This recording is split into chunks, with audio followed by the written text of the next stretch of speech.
Hello, am I audible, visible?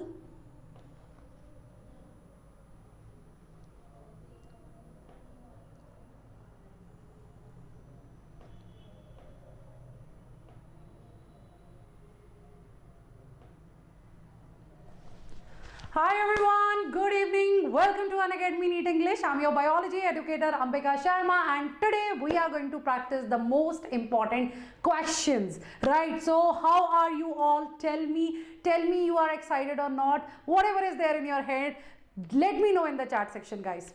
Because I am very much excited for the question practice sessions. You know that it is the month of March, and in the May we are having our exam. So we need to solve more and more MCQs. So tell me people, how are you? What's up? Hello, what's up?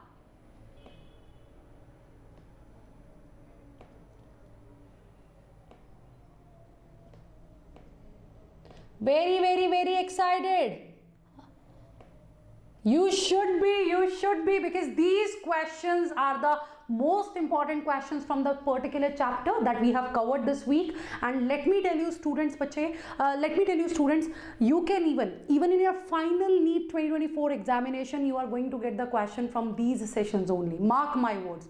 Last time when we started this channel, we also took the question practice sessions by then, and as such questions were there in the paper as well, because you know that in your NEET examination majority of questions are from PYQ. They are going to twist that question and directly you are going to get that question in the NEET examination. So please make sure that you all attend this session till the end. We are going to start with the biology, then chemistry, then physics will be there, and that should be the pattern for your NEET paper as well. Okay. Yes, bache, that should be the pattern for your NEET paper as well. So whenever you will get your NEET paper, start with the biology, then go for the chemistry, then finally go for the physics. Okay? Then go for the chemistry, then finally go for the... Okay? Good evening. So can we start the session? Tell me. Can we start the session? Yes, can we start the session? So quickly hit the like button, and if you are new to our channel, just subscribe to our channel. Quick.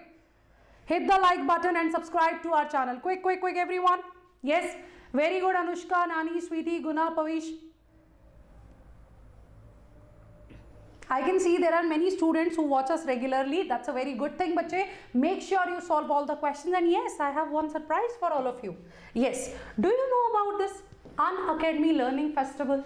So it is the 8th March. It is the Women's Day today. So I thought that I should gift something to my students. This is what I thought, that I should give something to my students. So what are you people going to get? You are going to get the Unacademy's Learning Festival. So what is going to happen in this festival? Let me tell you students. See, for 7 days there will be an unlimited access to the JEE and the NEET UG Plus subscription. Just imagine, for 7 days you can watch any lecture on Unacademy platform for the NEET category, for the JEE category, right? There is no need to join that particular batch. You can complete your syllabus if you can in that 7 days. Imagine.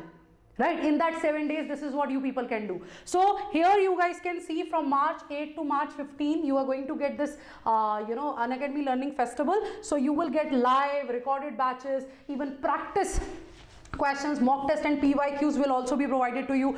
24/7 doubt solving will also be there. And yes, the study material by the top educators will also be provided to you. So make sure that you participate in this Unacademy Learning Festival and share it with your friends as well. So it's a gift from my side to you on Women's Day.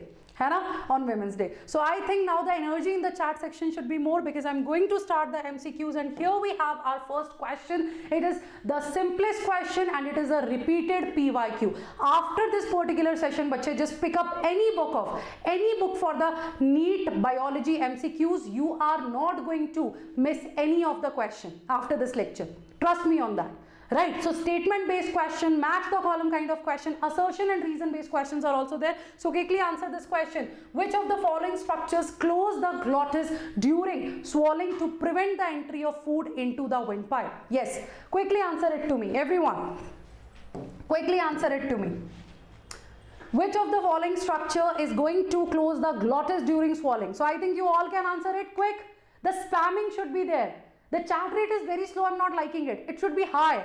It should be high. Yes, everyone, quick. So you are right, it is epiglottis. So what is epiglottis? Epiglottis is a cartilaginous flap that is going to cover the glottis, that is going to cover the opening of larynx during the swallowing of the food. So very good, give yourself +4 marks.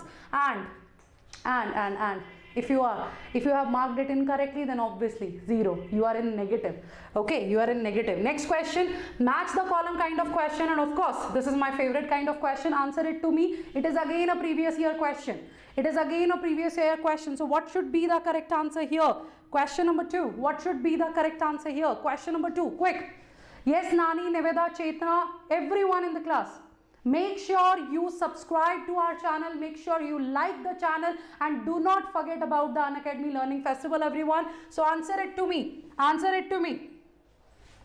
And see, the amazing part is after in this Unacademy Learning Festival week, you can be the part of my classes. And you know what am I teaching? I'm also teaching plant physiology. You know, I'm also teaching your genetics. I'm about to start the genetics. So make sure you don't miss my classes. Okay, so without subscription, this is what you people are going to get. So it's very simple. So spider, king crab, prawn, and the labio. Labio means fish, directly gills. So D should go with 1.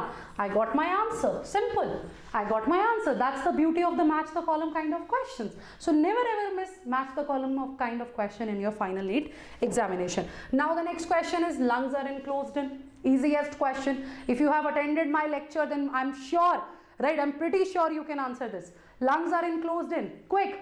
The chat rate should be very fast. Quick, quick, quick. The chat rate should be very fast, people. Lungs are enclosed in pleural membrane. So how many pleural membranes will be there? How many pleural membranes will be there? Quick. How many pleural membranes will be there? Of course, 2. Right? Outer, inner, in between there will be the pleural cavity having the pleural fluid. Right, bache? Right, bache? Okay, so next, move to the next question. What about the vital capacity of lungs? I have given you the trick for that. And for sure in your NEET 2024, you guys are going to get question from this particular part. Vital capacity of lungs. Yes, vital capacity of lungs. I really like this MCQ practice session, you know. Literally. What about you? Do you like it? Yeah, nah, madam. We only want to solve the physics question. We just take biology for granted.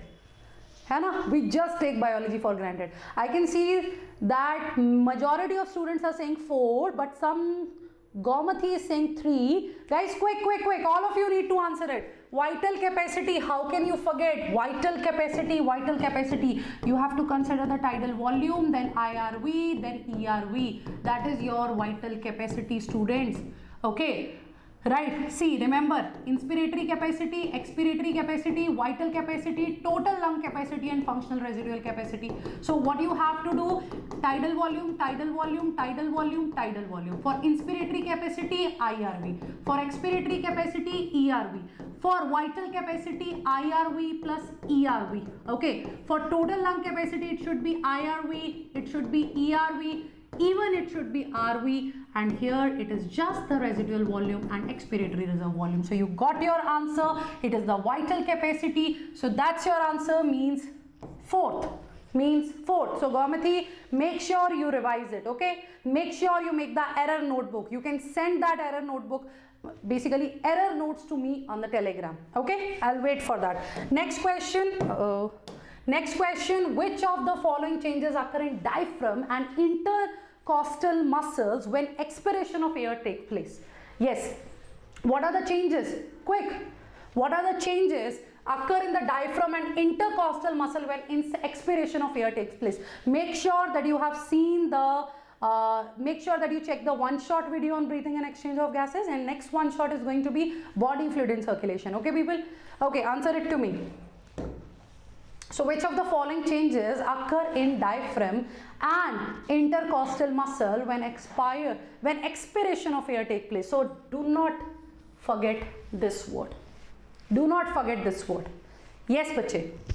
Exactly. External intercostal muscle and the diaphragm muscles, they will relax, bache, because they are asking about the expiration. If it will be the inspiration, then these muscles are going to be contract. So make sure you read the question carefully, okay? Make sure you read the question carefully. Now, please tell me in the chat section, I just forgot. Expiration is an active process or is it a passive process? Is it an active process or the passive process? Yes? Is it an active process or the passive process? Are you sure? Are you sure? 110%. Very good, yaar. Very good, very good. Expiration is a passive process. Noise, noise, noise. With the same speed, you have to answer the questions in the final biology paper. So what's your target? Right? What have you decided? What have you decided? In how many minutes are you going to finish the biology paper in your final NEET examination? Yes, it should be somewhere in between 30 to 35 minutes, students, so that you can save the time for physics calculations. Okay, 30 to 35 minutes. If as of now you are taking it as 45 minutes, so make sure that you practice daily. Practice, you need to increase your speed and you need to be accurate as well. So make sure you hit this bar. Okay? Okay, so now the next question, students, match column 1 with column 2. Yes. Match column 1 with column 2. Again a very simple question. Match column 1 with column 2. Future doctor, if you are going to give 10 minutes to biology, then trust me, it's difficult to get 300 marks. What should be the correct answer? I just told you. It's very simple. See, tidal volume plus ERV. Expiratory capacity. So A with 1. I got my answer. है ना? I got my answer. That's the beauty of match the column kind of question. So this is your total lung capacity. This is your functional residual capacity. Simple. Okay, simple. Now move to the next question. Again, match the column 1 with column 2. Match the column 1 with column 2. Match the column 1 with column 2. Quick, students. Yes, again the match the column kind of question. This practice session is going to be very useful for you to revise the breathing and exchange of gases chapter completely. Okay. Yes. So tidal volume, expiratory reserve volume, inspiratory, residual and the vital capacity.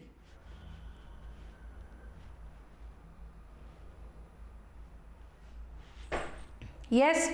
So I can see the correct answer. See, residual volume 1100 to 1200, expiratory reserve volume this, then inspiratory reserve volume this, tidal volume this. So vital capacity will be this. So A with 3, B with 1, see even I am solving here, and C with 2. Okay, I got my answer. C with 2, D with 5 and E with 4. We got our answer. Yes, we got our answer. Next question. During expiration, the diaphragm become. It is the expiration now. During expiration, what will be the position of diaphragm? What will be the position of diaphragm? Quick, students. During expiration, what will be the position of diaphragm? Very simple it is. It will be dome shaped. And during inspiration, it will be flat. Next question. Let's increase the speed as well. So, inspiratory reserve volume, your tidal volume, your expiratory reserve volume is same as, yes bache, it is same as, quick, you can answer it, your inspiratory reserve volume, tidal volume, expiratory reserve volume is same as, yes, it is same as, very simple, yes, it is same as inspiratory capacity plus expiratory volume, because tidal volume plus IRV is inspiratory capacity. So that is how I can write it. So it is the simple mathematics. Next question. Which of the following is true for the carbon dioxide concentration? They are more in alveolar air than in the expired air, more in expired air than in the alveolar air, more in inspired air than in the alveolar air, more in inspired air than in the expired air. So what about the CO2 concentration? Quick.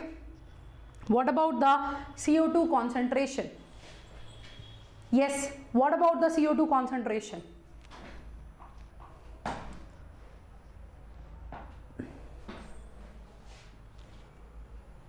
I think you all are making a mistake. I think you all are making a mistake. You need to check the answer again. You need to check the answer again. You all are making a mistake. Yes, students. I can see only few students are giving the correct answer. Only few students are giving the correct answer. So make sure you check it again.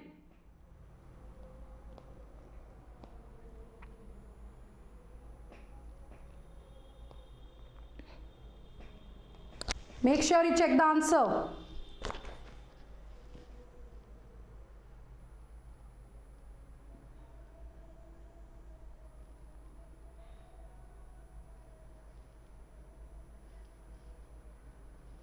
Yes, it's a very simple question. Now many of you are changing your answers. Why? Obviously it should be one student. Why? See, when it is the expiration, ultimately you know that what is going to happen, the diffusion is there. Okay, what will be there? The diffusion is there. So for the diffusion, the gases will move from their higher concentration to the lower concentration. So if we want to expire, if we want to exhale the carbon dioxide, so in the alveolar air, right, in the alveolar air, it's what? Its partial pressure should be high. Okay, its concentration should be high there. Then in the expired air, then only it will go out. So that is what you need to remember. So make sure you don't make such mistakes. Okay, so these kind of questions are the game changer. Let's say if this question will be there in your final exam, you will just read it and you will mark the option 2 as the correct answer, isn't it? Then what is going to happen?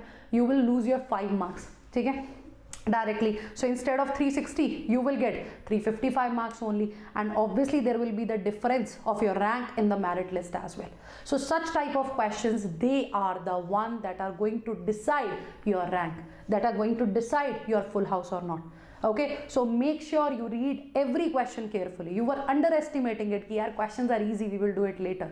Okay, so please pay attention. Thank you so much, Bache Nawab. So next is the enzyme that increases the reaction rate between CO2 and H2O. This line is also given in biomolecules. This line is also given in biomolecules.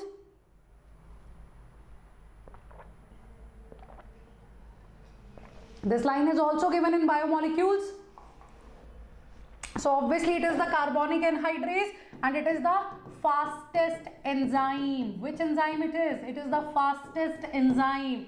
Understood? Next question. The partial pressure of the oxygen is maximum in. Where will you get the maximum partial pressure of oxygen?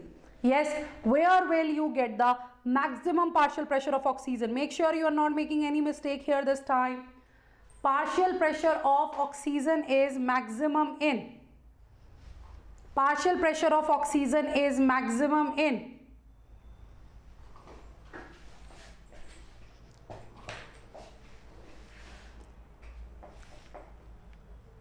Are you sure? Are you sure? Someone is saying 1, someone is saying 2, someone is saying 3. Right? Now only 4 is left. Tell me, 4, hai na? But they are saying where will you get the maximum partial pressure of oxygen? Right? Where are you going to get the maximum partial pressure of oxygen? Yup. So for the oxygen, what do we need? We want the oxygen to enter in our body, right? So obviously atmosphere should have high value of it, then the alveolar air, then the blood capillaries. So according to you, what should be the correct answer? So as of now, can I consider the alveolar air? Can I consider the alveolar air here? Yes, bache. Chaliye, next question. Pneumotaxic center which can moderate the function of respiratory rhythm center is present at. Again, it is the pneumotaxic center that they are asking. It is the pneumotaxic center. It is going to moderate your respiratory rhythm center. Yes, it is going to moderate your respiratory rhythm center. Quick, what should be the answer?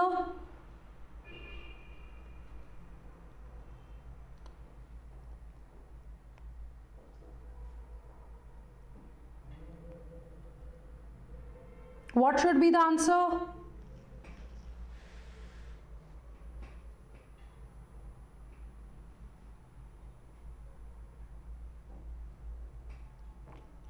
What should be the answer?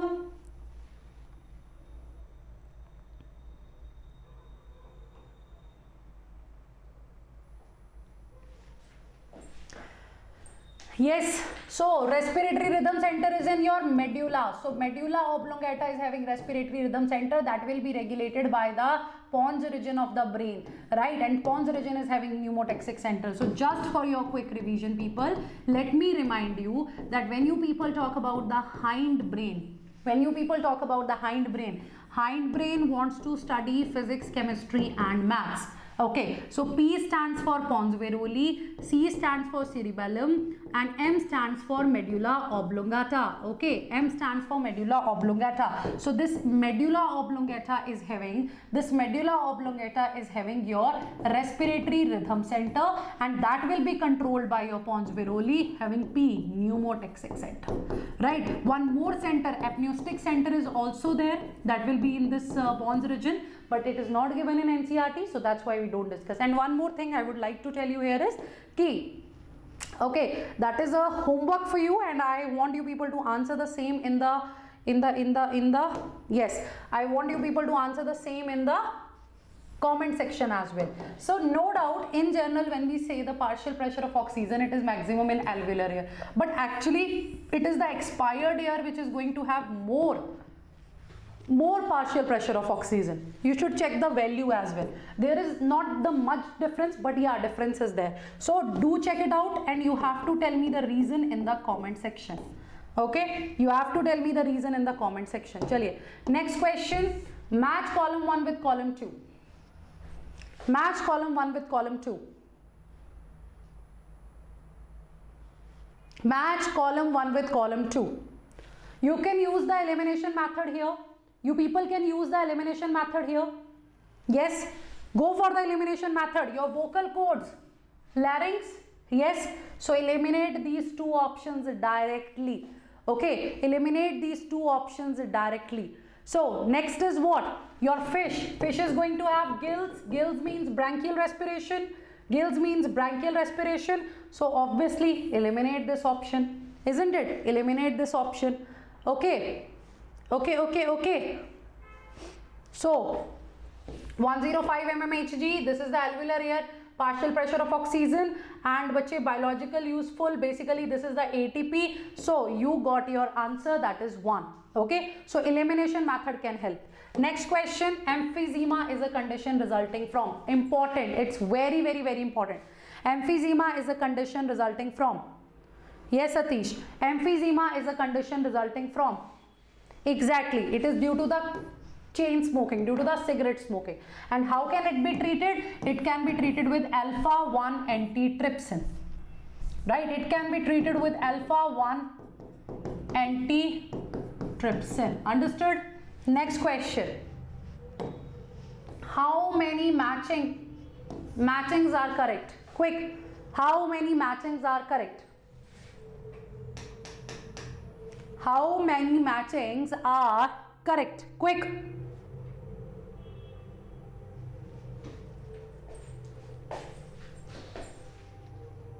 Yes, you need to explain it to me. What is the correct answer? 1, 2 or 3? Yes, 1, 2 or 3. What if I'll say all the 3 are correct? Diaphragm is playing role in inspiration. Earthworm mein there is the moist skin, the cuticle from where the exchange of gases will be there. Okay, the fish, it is having the gills. Okay, next question. It is known that exposure to carbon monoxide is harmful to animals because what that carbon monoxide is going to do? Yes, bache, what that carbon monoxide is going to do? Yes, quick. It is known that exposure to carbon monoxide is harmful to the animals because, yes, because see, carbon monoxide is having more affinity.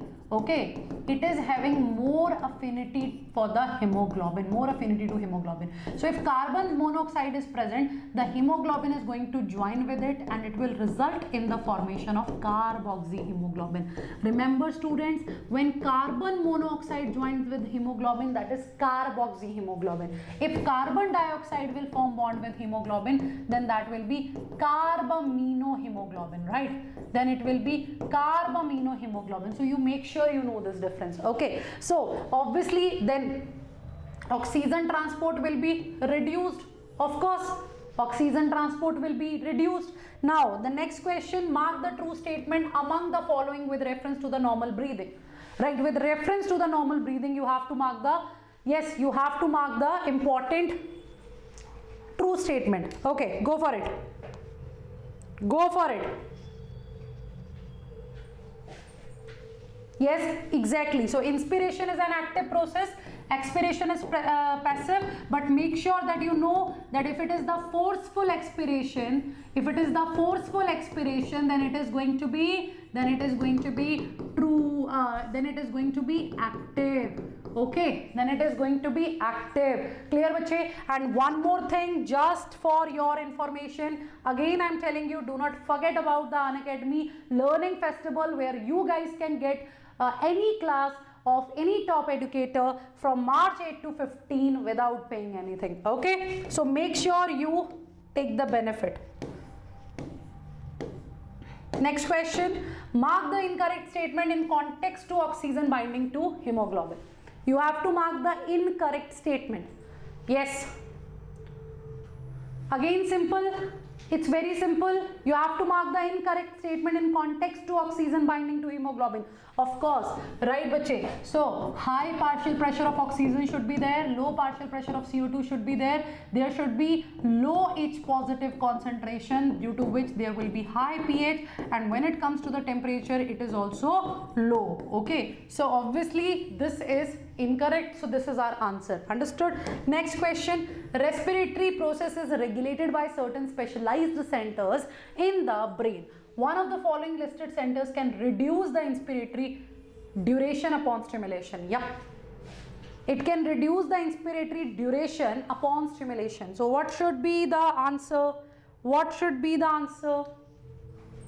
It is reducing the inspiratory duration. Yes. So of course it will be your pneumotaxic center, because it is the one that is in the pons veruli, right? And bache, it is the one that is going to limit your inspiration. It is going to control your inspiration. Clear, bache? So it is the second, which is the correct answer. Next question, carbon dioxide dissociate from carbaminohemoglobin when? Carbon monoxide is dissociated from carbaminohemoglobin when? Quick. Yes, carbon dioxide is dissociated from carbaminohemoglobin when? When are they going to dissociate? Of course, it is related to the partial pressure. So when partial pressure of oxygen is high and when partial pressure of carbon dioxide is low. Clear, bache? Clear, bache? Next question, match the following and mark the correct answer. Yes, match the following and mark the correct answer. Again, yes. Again, you can take the help of elimination method.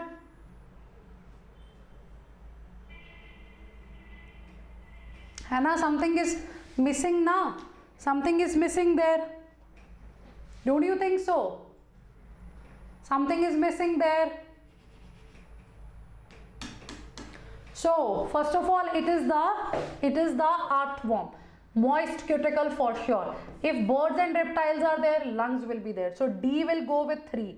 Okay, D will go with 3. Fishes, for fishes, gills are there, and even bache for the aquatic arthropoda, because they are aquatic, they are living in the water, so they are also going to have the gills. So yes, fourth will be the correct answer. It is not the third, it is the fourth, bache Pavitra, that is the correct answer. Which one is the correct answer? It is the fourth, that is the correct answer. Now, pharynx open through larynx region into. Pharynx will open through larynx region into. Right, where will that pharynx open? Quick.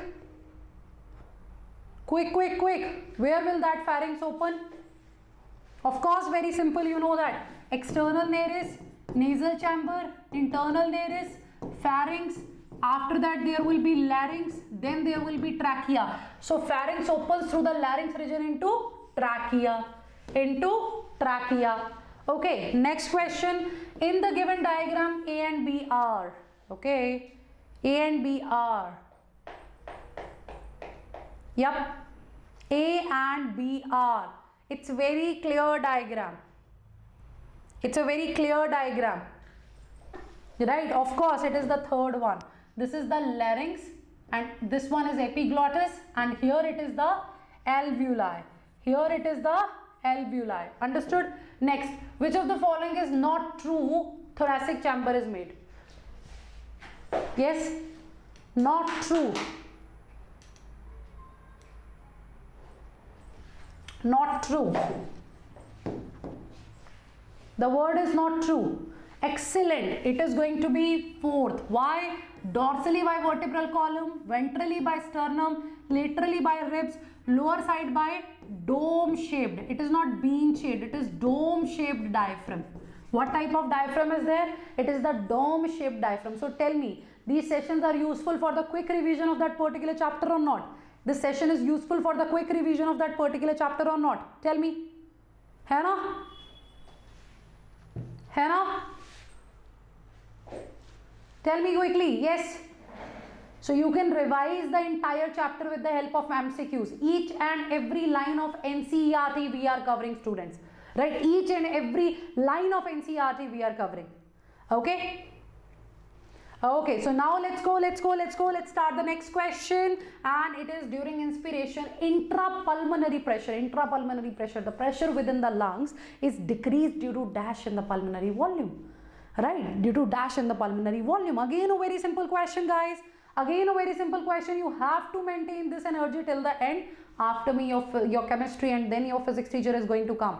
So guys, be quick people. Yes. And make sure you hit the like button, you subscribe to the channel, and make sure you share the session link with your friends. And please tell it to your juniors as well, right? The one that are moving from 10th to 11th, 11th to 12th. Recommend this channel. It is your channel, okay? Recommend this channel to them. So, during inspiration, for the inspiration, what do we need? For the inspiration, we want to inhale. Oxygen should come in. Okay, so that is why within the lungs the pressure should be within the lungs, intrapulmonary pressure. Within the lungs the pressure needs to be negative, means it needs to be low, right? So that is why volume needs to be high. Why? Because here we apply the Boyle's law. So as per that law, right, as per that law, if volume will increase, the pressure will decrease. You remember that? So during inspiration, intrapulmonary pressure is decreased due to increase in the pulmonary volume. Okay, due to increase in the pulmonary volume. So 1 is the correct answer. Next, in the given diagram, what is A and what is B? Quick. What is A and what is B?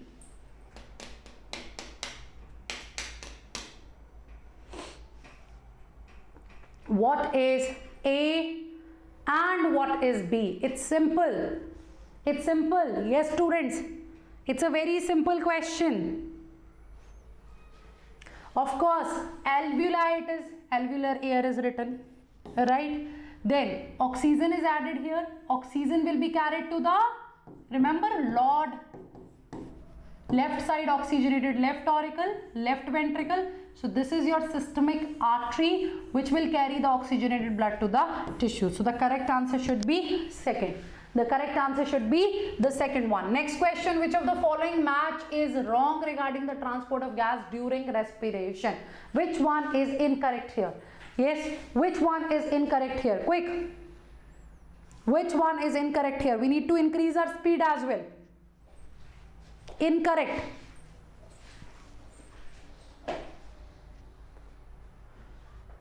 So 97% of the oxygen is dissolved in, basically it is with hemoglobin. 20 to 25% of the CO2 is with hemoglobin, means with RBC. 3% of the oxygen is dissolved in plasma, correct. 70% in the bicarbonate, correct. 3% of CO2 in dissolved plasma, no. No. So this is the incorrect statement, means fourth is our answer, right? This is incorrect. Understood? This is incorrect. Clear, bache? Clear, clear, clear. Okay. Next, binding of oxygen to hemoglobin depends upon the, yes, it depends upon the Victor, Satish, Janisha. What should be the correct answer? It depends upon the all of these. Excellent. Excellent. Next question. Inspiration can occur if the intrapulmonary pressure is. What about the pressure? What about the pressure? Yes. What about the pressure in the lungs? Read it carefully. Read it carefully. I am getting the mixed responses. Not acceptable. So it is less than the atmospheric pressure, right? During inspiration, the lungs should have the negative intrapulmonary pressure. Okay, so it means it should be less than the atmospheric pressure. Understood? Next question. Every 100 ml of deoxygenated. See, now the word is deoxygenated. So make sure you read the question carefully. So it is going to deliver, yes, but what amount of carbon dioxide? Right? What amount of carbon dioxide? Quick. What amount of carbon dioxide? So it is going to be 4 ml of carbon dioxide. So third is your correct answer. Okay. Third is your correct answer. Done, bache? Next question. By the contraction of which one the volume of the thoracic chamber increases in the anterior posterior axis? Now we are talking about the anterior posterior axis. So which muscles are going to contract?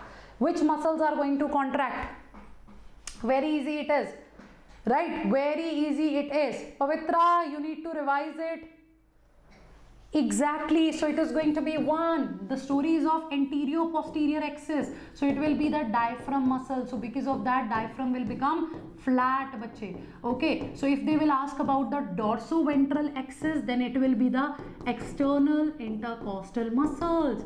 Right, then it will be the external intercostal muscle. So each and every line here is from the NCERT. So they are going to help you in revising the NCERT in a more efficient manner. So make sure you watch the session till the end, students. Now the next question, volume of air inspired or expired during a normal respiration is called. Volume of air inspired or expired during a normally you are respiring. Okay, so what is going to happen? It's very simple again. It is very simple again. Normal volume of air. Exactly, it is the tidal volume, and per breath it is going to be 500 ml.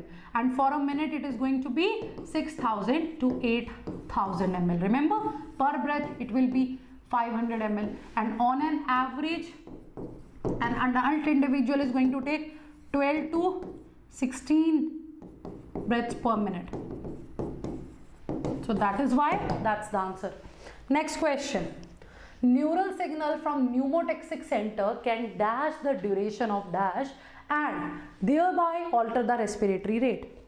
Neural signal from pneumotaxic center can dash the duration of dash and thereby alter the respiratory rate. Yes. So we have to alter the respiratory rate ultimately. We have to alter the respiratory rate ultimately. So what are they going to do? See, pneumotaxic center, it is going to keep a check on respiratory center. So it can reduce the duration of inspiration. It can reduce the duration of inspiration and thereby alter the respiratory rate. So as such NCERT, bache, as such NCERT. Next question, which of the following can sense changes in carbon dioxide in each positive concentration and can send necessary signal to the respiratory rhythm center? Quick. What will detect the changes? What? Yes. What will detect the changes? Exactly, it's all of these, even the chemosensitive area, even the receptors of aortic arch, even the receptor of carotid artery. For sure, the receptors of carotid artery as well. Next question, long exposure of dust in industry results in long exposure of dust. Right, long exposure of dust is going to, it is going to cause what? Right, obviously lung inflammation, fibrosis, lung damage. So all of these.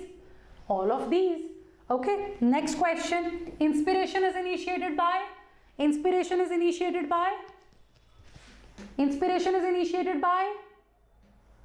know the answer, trust me, you know the answer. Inspiration is initiated by, and students, you have to increase your speed now. Contraction of diaphragm muscle. So it is going to alter the anterior posterior. It is going to change the volume of anterior posterior axis. Okay, of anterior posterior axis. Next question. On an average, a healthy human. Hanji. So we just discussed it. Klasi, Hemal, Chandu, Chetu. We just discussed it. Yes. So third is the correct answer. 12 to 16 times per minute. Next question. Which one is the inspiratory reserve volume? Which one is the inspiratory reserve volume? Which one is the inspiratory reserve volume? How can you check inspiratory reserve volume? Tidal volume. Oh, okay, sorry, inspiratory reserve volume it is. So inspiratory reserve volume is 2500 to 3000 ml. So definitely none of these. Okay, none of these. This is your residual volume. This is your, sorry, my bad. This is your expiratory reserve volume. This is your residual volume. This is your tidal volume, and here that's why the answer is none of these. Next question, which statement is correct for residual volume? Which statement is correct for residual volume? Yes? Which statement is correct about the residual volume? Correct statement. Correct, of course, volume of air remaining in the lungs even after a forcible expiration, residual remaining, okay, remaining. Now tell me your score. So out of 160 marks, right, tell me, out of 160, what's your score? Quick, out of 160, what's your score? And be honest about it, be honest about it. Very good, Chandu.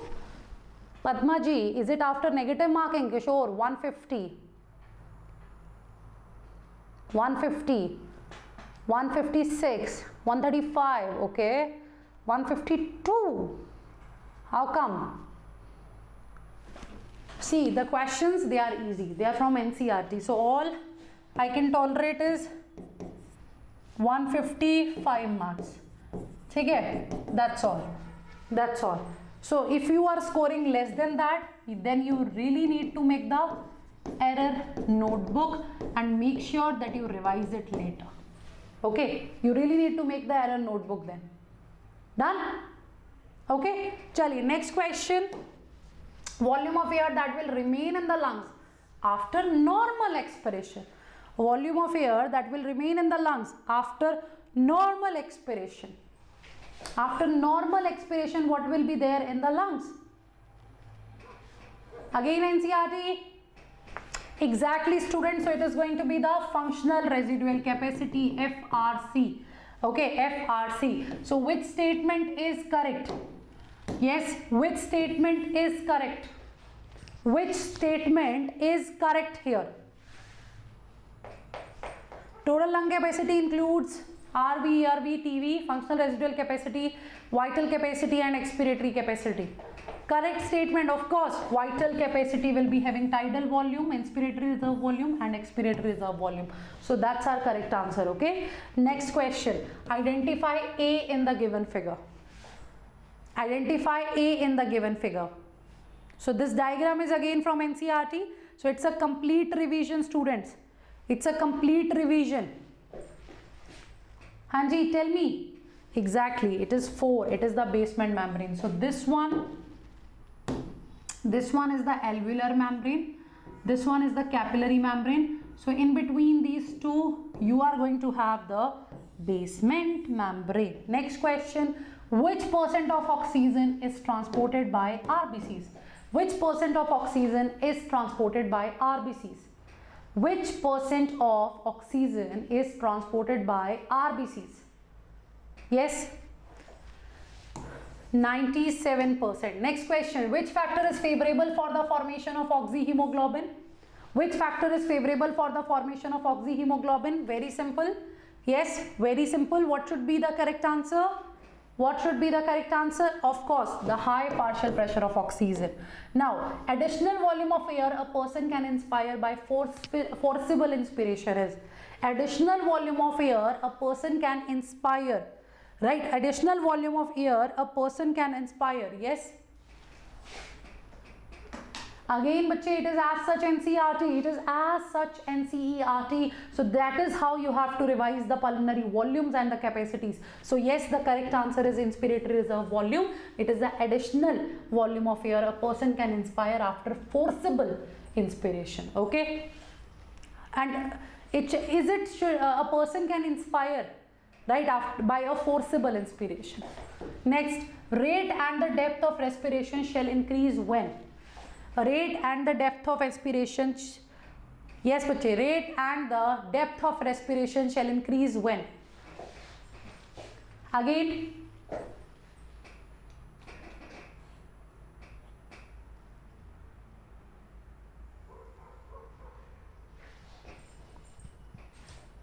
it should be 2, the CO2 concentration, right? I told you that when there will be an increase in the CO2 concentration in the arterial blood, so when the CO2 will be high, it is going to send a signal. It is the one that is going to start the inspiration. Understood? Next question. A chemosensitive area situated adjacent to the respiratory rhythm center is highly sensitive to. Yes बच्चे, it is highly sensitive to. It is highly sensitive to.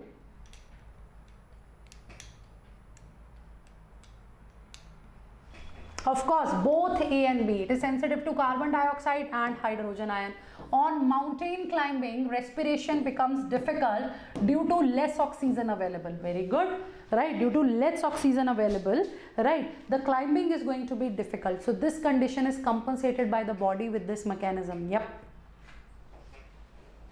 What will happen? What is going to happen? It's very simple. It's very simple and logical.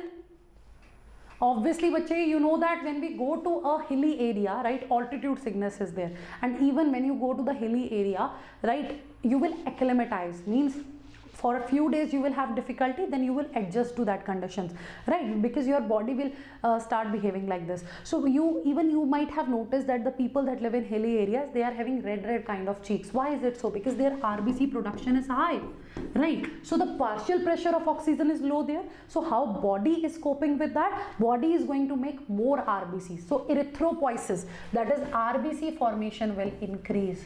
Understood? RBC formation will increase. So that is basically not the glow, that is basically that redness is because of the RBCs, more RBCs. Next question, which volume has the maximum magnitude? Yep, which volume has the maximum magnitude? Again a very simple question. We are talking about the magnitude here. It is inspiratory reserve volume. Why? Because it's very easy to take something from someone, right? It's very difficult to give. So inspiratory reserve volume is like you have to just inhale, right? You have to just inhale. Okay, so it is IRV. Next, given below are two statements. Now such type of questions, they take time because you have to read the statement. So read it. Yes, I'm waiting for you. I am waiting for you. So read it. Anji, read it. It's not that difficult also. It's just that statement based questions, they take time.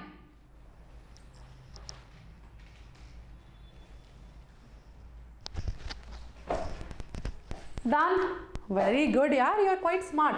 Trachea is a straight tube, yes. Extending up to mid-abdominal cavity, nah, it's mid-thoracic cavity. So I am not going to read it further because it is the incorrect statement.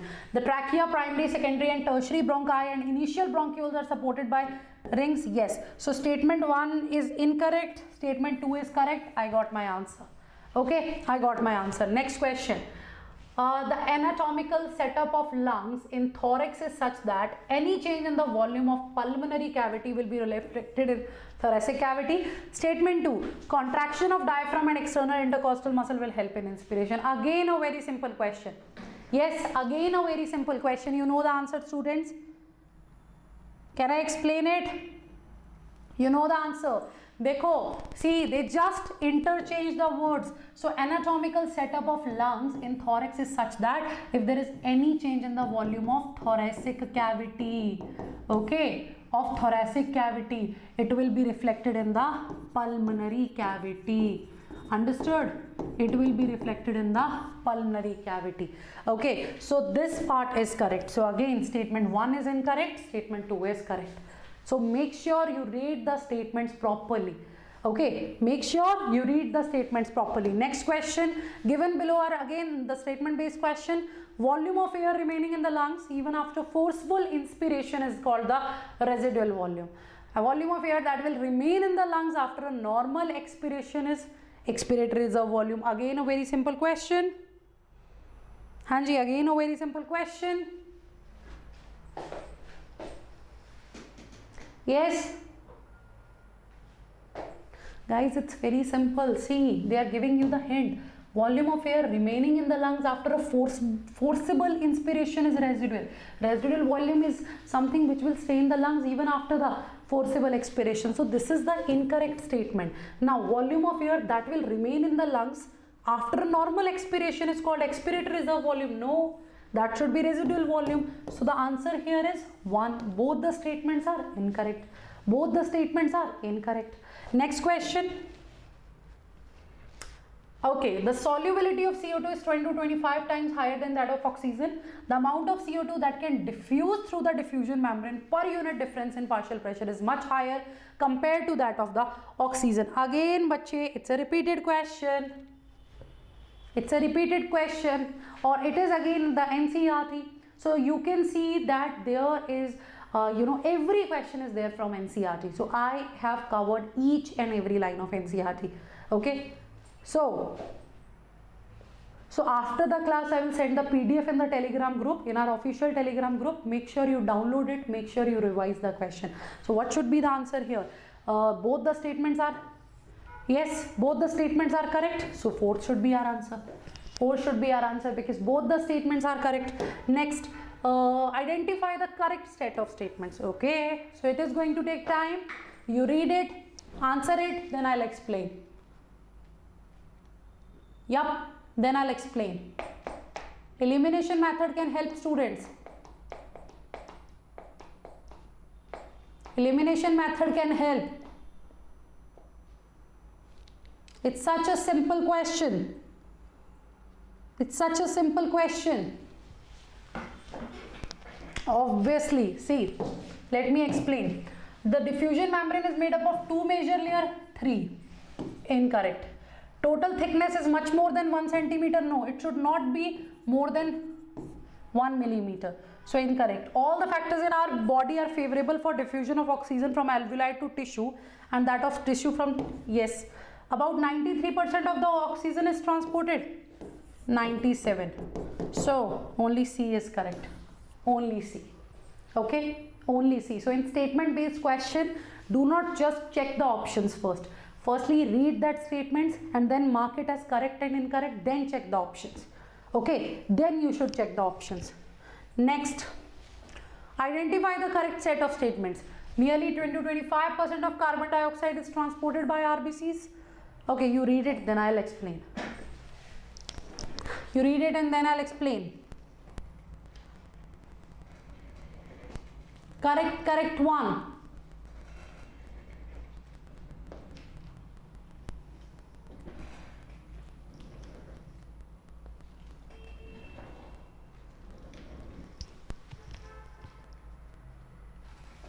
Yes, what should be the correct answer? Quick. What should be the correct answer? Simple it is, students, very simple. Nearly 20 to 25% of CO2 is transported by RBCs. Yes. 70% of carbon dioxide is carried as bicarbonate. Yes. 7% of CO2 is carried in dissolved state through plasma. Yes. Each hemoglobin molecule can carry a maximum of 4 molecules of oxygen. Yes. And binding of oxygen with hemoglobin is primarily, obviously. This is the answer. E is the answer. Basically, C is the answer. All are correct. All are correct. Next question. Again, the correct set of statements. Read it and answer it. Read it and answer it. Right? So, such questions are time-taking questions. Okay? So, identify the correct set of statements. Identify the correct set of statements.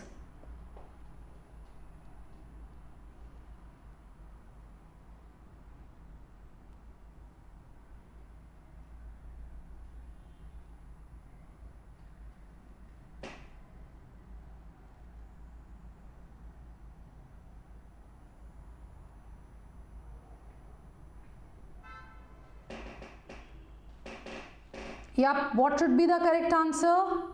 What should be the correct answer? Very good, very good. So, partial pressure of carbon dioxide, H positive temperature are the factors which can interfere with the binding of oxygen with hemoglobin. Yes. A sigmoid curve is obtained when partial pressure of No. Oxygen dissociation curve is highly useful in studying the effect of factors like yes, right. And in the alveoli where there is high, yes, in the alveoli where there is, where is it, high partial pressure of CO2, low, no. In a tissue, low partial pressure of oxygen and high H positive, higher over the dissociation, yes. So what is the correct answer, students? What is the correct answer? Is it 1? Is it 1, A, C and E? Is it 1, A, C and E? Yes, ma'am. Next, again, assertion and reason based question. Chalo, your favorite kind of questions. Yes, your favorite kind of questions. Your favorite kind of questions. Given below are two statements. One is labeled as assertion and other is labeled as reason. One is labeled as assertion, another is labeled as reason. Quick.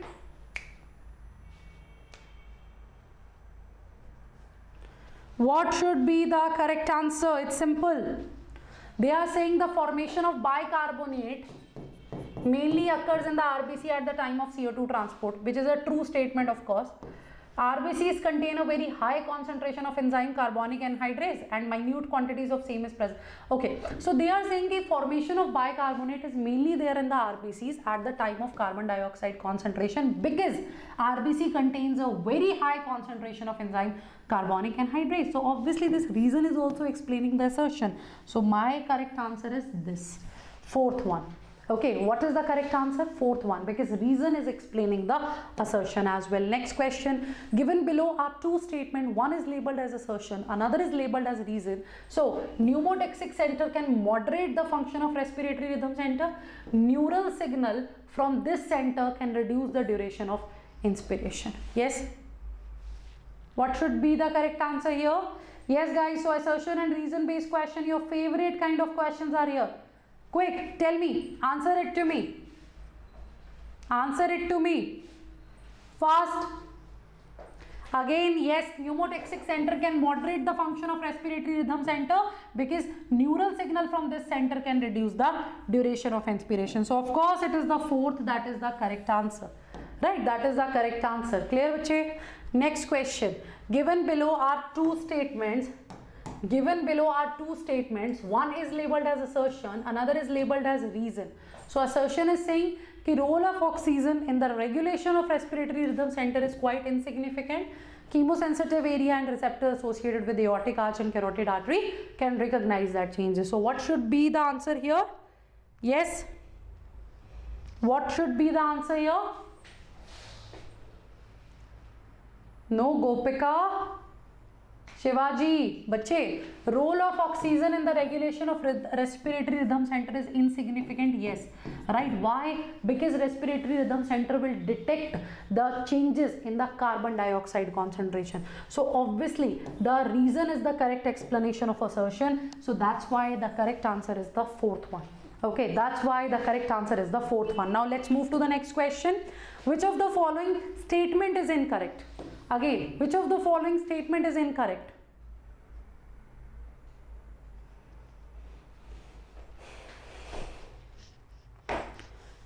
It is the incorrect statement, not the correct one.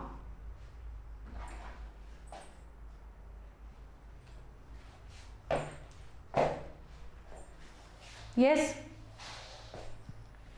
No, students, here the correct answer is going to be this, that during strong pneumotaxic signals, right, during strong pneumotaxic signals, the lung fillings will occur? No, pneumotaxic centers are the one that will limit the inspiration. Okay, they are the one that are going to limit the inspiration. So obviously not possible, है ना, not possible.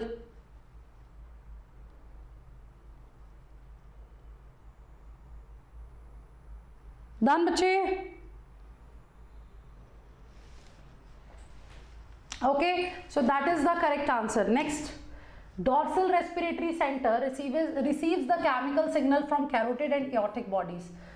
Now again, use the elimination method. Okay, dorsal respiratory center which receives the chemical signal from carotid and aortic bodies by means of Yes, so it is somewhere related to nerves. It should be in the neural control and coordination chapter, but still give it a try. Give it a try.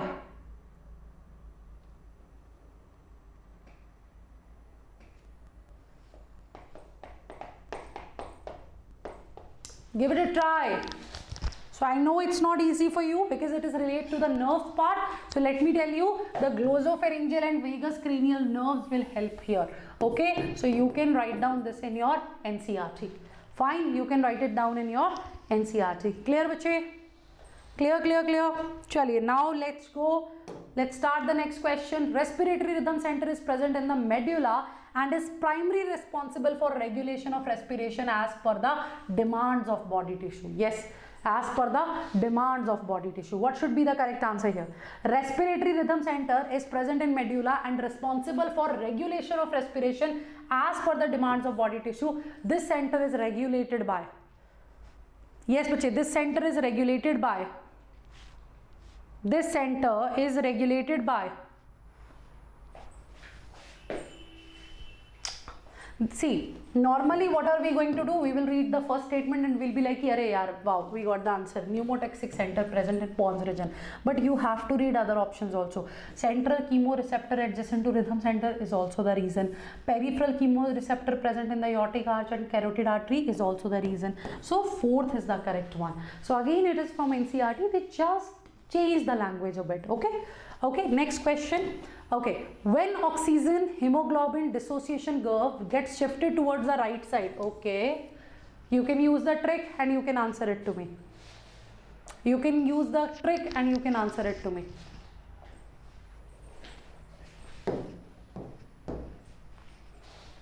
You can use the trick and you can answer it to me. What should be there?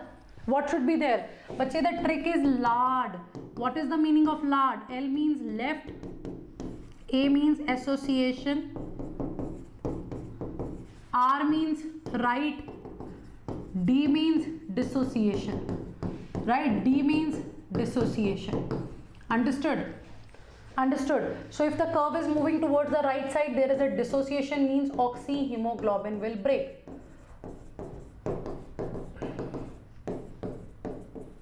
Okay, so when oxygen hemoglobin dissociation curve gets shifted towards the right side, so if this is the case, means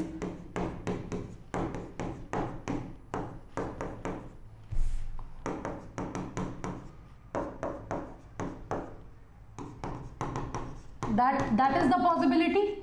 If curve is shifted to the right side, that should be the possibility. Yes or no?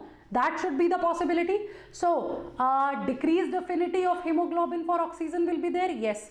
Dissociation of oxygen, decrease in P50 value, less percentage saturation of hemoglobin. So tell me, when oxygen hemoglobin dissociation curve gets shifted towards the right side, all the following thing will occur except, yes, except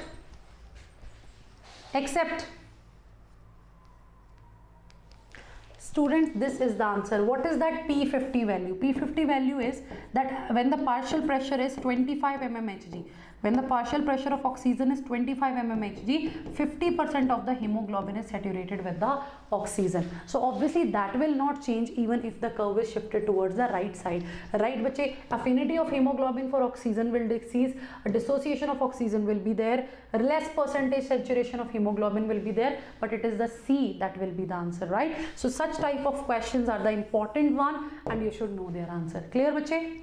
Clear, bache? Right? So if you answered it incorrectly, make sure you write down this particular MCQ in your error notebook. Okay, write down this particular MCQ in your error notebook. Next, cardiac notch is associated with dash. Yes, even we have discussed it.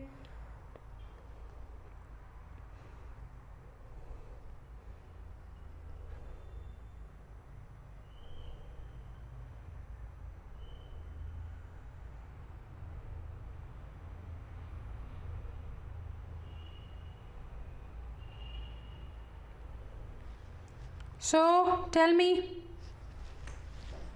it is the left lung, of course. Where will you get the cardiac notch? In the left lung, right? In the left lung. So in the left lung, you know that it is going to be longer and narrower, right? The left lung is going to be longer and narrower. And how many lobes will be there? 3 lobes. So what should be the correct answer here? It is the left lobe. It is the left lobe. But which part of that left lobe, bache? It is the superior lobe of the left lung, right? This lobe of, okay, this lobe of the left lung will get it. Okay, bache? This lobe of left lung will get it. Clear? Next, mark the incorrect statement. Again, read it. Which one is the incorrect statement? Quick. Which one is the incorrect statement? Which one is the incorrect statement? Quick.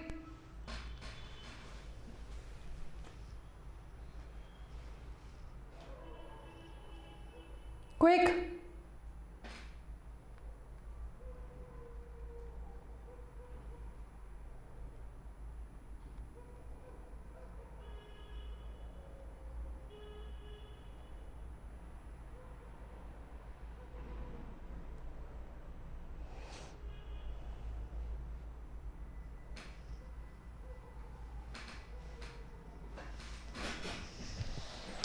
So obviously what should be the correct answer here? You have to find out the incorrect statement. Silicosis, asbestosis are common occupational lung diseases. Yes, right. So carbon monoxide poisoning is characterized by headache, dizziness.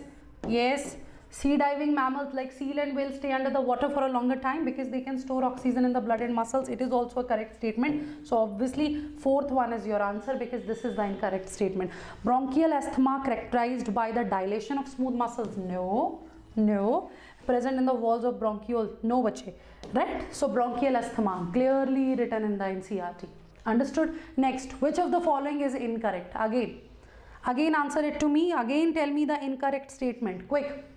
Again tell me the incorrect statement. Quick. What should be the correct answer here?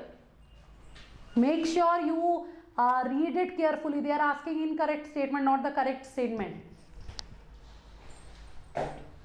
See, the exchange of gases between alveoli and blood is due to the difference in partial pressure. Yes.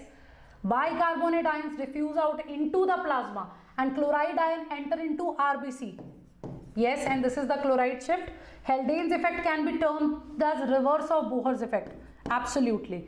Weak signal from respiratory rhythm center cause complete filling of lungs and rate of breathing increases. Array, how come weak signals, bache? So fourth is the correct answer because this is the incorrect statement. Next, during holding of the breath by closing the nose with finger, carbon dioxide build up so that when the nose opens again, rate and the depth is, yes, rate and the depth is, what will happen to the rate and the depth? It's a common sense based question.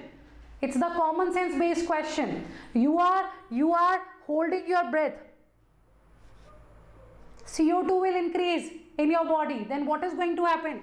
The depth and the rate of the respiration will be accelerated. It will increase. Clear, bache?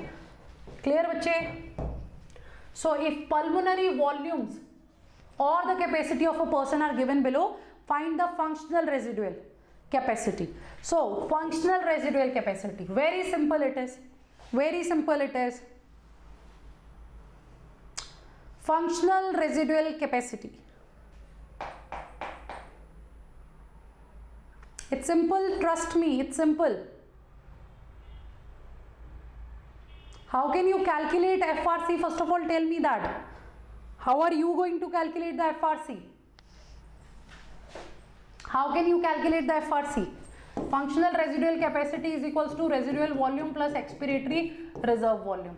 So when it is the expiratory capacity, it is tidal volume plus expiratory reserve volume. So tidal volume is given as 400 and expiratory capacity is given as 1300. So obviously you are going to minus it. So you will get, what will you get here then? What will you get here then?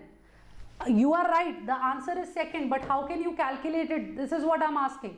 You are right, the answer is second, but how can you calculate it? This is what I am asking. Functional residual capacity, which is equals to residual volume plus expiratory reserve volume. Yup. Hanji, quick. Dekho na, there are many ways. Your vital capacity is equals to tidal volume plus IRV plus ERV. They have given you this, right? So you can, oh sorry, yes, they can given you this 1300 plus IRV. Okay, so that is 46. So you can easily calculate it. Tell me, how can we do that? How can we do that? You have to calculate the residual capacity. Now, how can you do that? Your answer is right, but I'm asking for the explanation. I'm asking for the explanation. Explain it to me. You are absolutely right. This is what you have to do, but how? How did you manage to calculate it? I think it's very simple. Tidal residual volume value, you know that it is 1000 to 1100, है ना? And expiratory reserve volume is, sorry, residual volume is 1100 to 1200. Expiratory reserve volume is your, yes, it is 1000 to 1100. So that is how by calculating it you can simply check it. So sometimes it's not mandatory to, you know, put your mathematical brain here. Sometimes you just need to recall the things. So you already know functional residual capacity is equals to residual volume plus expiratory reserve volume. So you know the residual volume, you know the expiratory reserve volume as well, isn't it? Isn't it? So here mathematics was not required actually. ठीक है? ठीक है? So that's how you can calculate it. So जैसे let's say if you are keeping 1100 as your ERV and 1200 as your RV, you will get the answer. Simple, simple. So it's not mandatory that you have to solve it and then you have to calculate it. It's simple as well. Okay. Okay, so in the biology, yeah, sometimes you have to calculate the things, but not always, yeah? Not always. It was a good question. Hannah, it was a good question. Chalo, so I want to see some fire in the chat section. Even I am bored. Even I am bored. Tell me. I want to see some fire in the chat section. Maza aaya? Enjoyed?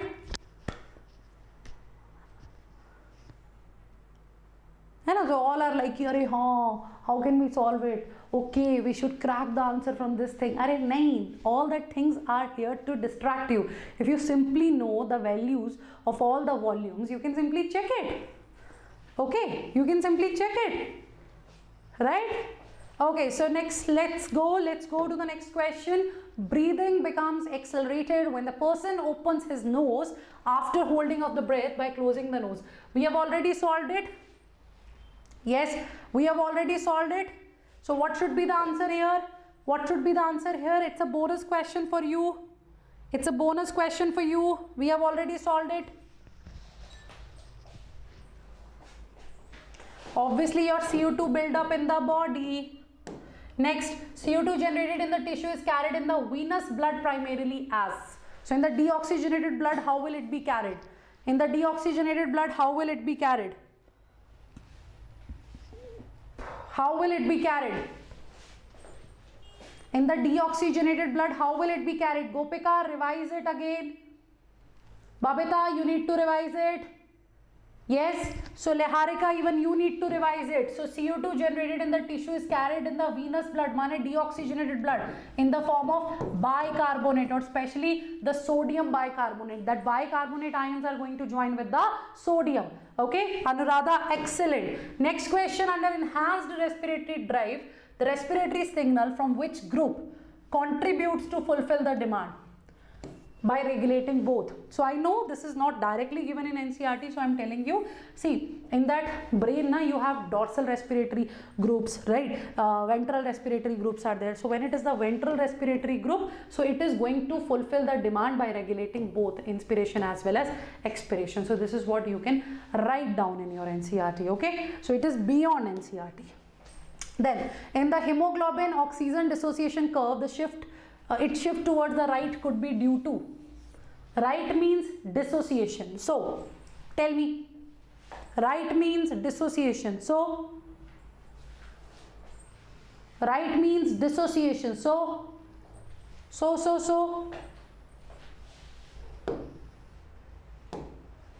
of course strenuous exercise. So if you will work out, right, your body organs, they need more and more oxygen, so oxyhemoglobin need to dissociate. So that's why it is the third which is the correct answer. Okay, it is the third which is the correct answer. Next, amount of oxygen carried by 1 gram of hemoglobin. It's 1 gram. It's 1 gram. Again, it is discussed in the class. It is the 1 gram. It's the 1 gram.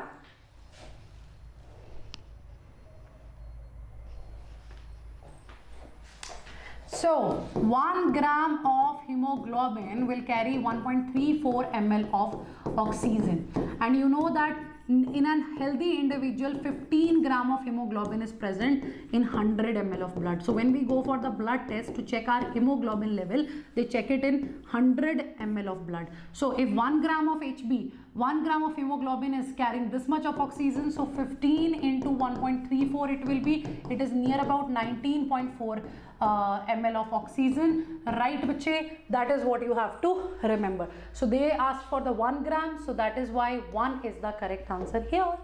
Okay, next, in the given figure, identify the muscles involved in raising the rib cage. Again, remember the dance step? Do you remember the dance step? Yes, people. Do you remember the dance step? Yes, so which muscles should be there? Which muscles should be there? Of course, it should be, you have to raise the rib cage. External intercostal muscle. They will move it outward and upward. During inspiration, they will move it outward and upward. It is showing the inspiration, air is entering, rib cage is going up. So it is the external intercostal muscles. Right? It is the external intercostal muscle. So if you people are having any doubt, do check the detailed video of this session. Okay, maximum amount of oxygen transported to tissue by 1 liter of blood in an adult human during heavy physical activity. So during heavy physical activity, what will be the answer? What will be the answer? Maximum amount of oxygen transported to the tissue by 1 liter. Dekho, 100 ml of blood is going to carry approximately 20 ml. Okay, approximately 20 ml of the oxygen. So now tell me, it is the 1 liter. It is the 1 liter. So you can like even give me the approximate answer.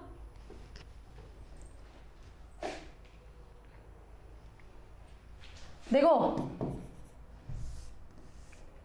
100 ml of blood can transport 5 ml of oxygen, if you remember.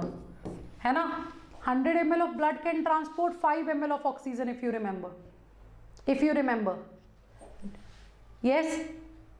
100 ml of blood can transport 5 ml of oxygen. So as per that, they are asking about 1 liter and there is the heavy physical activity. There is the heavy physical activity. So during heavy physical activity, this amount can be 15 also. So obviously it is the second that will be the answer. It is the second that will be the answer.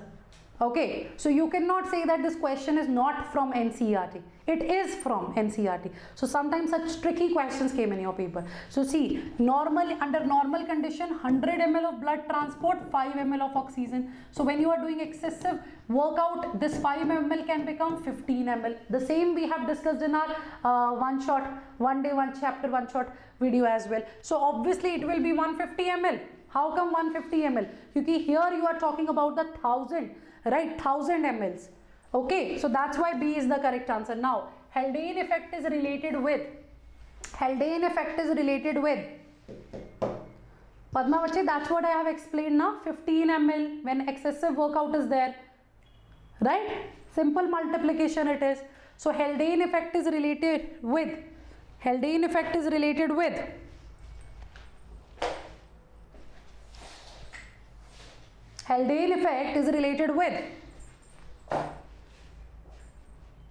So Haldane effect will be there in the alveoli. The oxyhemoglobin will form.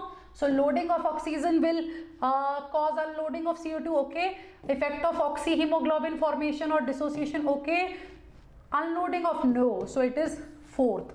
It is fourth. Clear, bache? So Haldane effect directly it is not given in NCERT, but again it is important. Next, Which of the following is the most common symptom of silicosis? Silicosis. Most common symptom. The word is symptom, and we just solved it. Right? We just solved it. Most common symptom. It is the occupational respiratory disorder. So it is the fibrosis of the upper part of the lung. Next, exchange between chloride ion and bicarbonate involving RBC and plasma occurs at? It occurs at? Yes, it occurs at?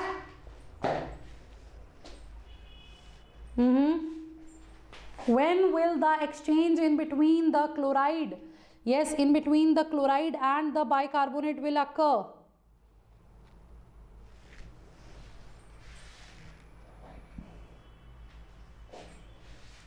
Again, check the options carefully. Bachche, tissue level of respiration also and external respiration also.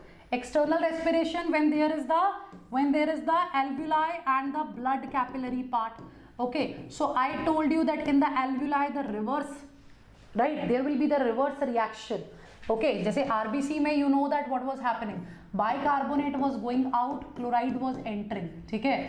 But here in the alveoli, the reverse reaction will occur. So ultimately movement will be there. And this alveoli and blood capillary part, it is your external respiration. And here when blood and tissue, they are exchanging, it is your internal respiration. So that's why tissue level respiration and external respiration both, that's why the fourth is the correct answer. Okay, fourth is the correct answer. Again, we have solved this question. Now, let's move to the next question. Squamous epithelium is made up of a single thin layer of flat cells with irregular boundaries found in the walls of blood vessel and alveoli of lungs. So, they are involved in a function like, yes, they are involved in a function like,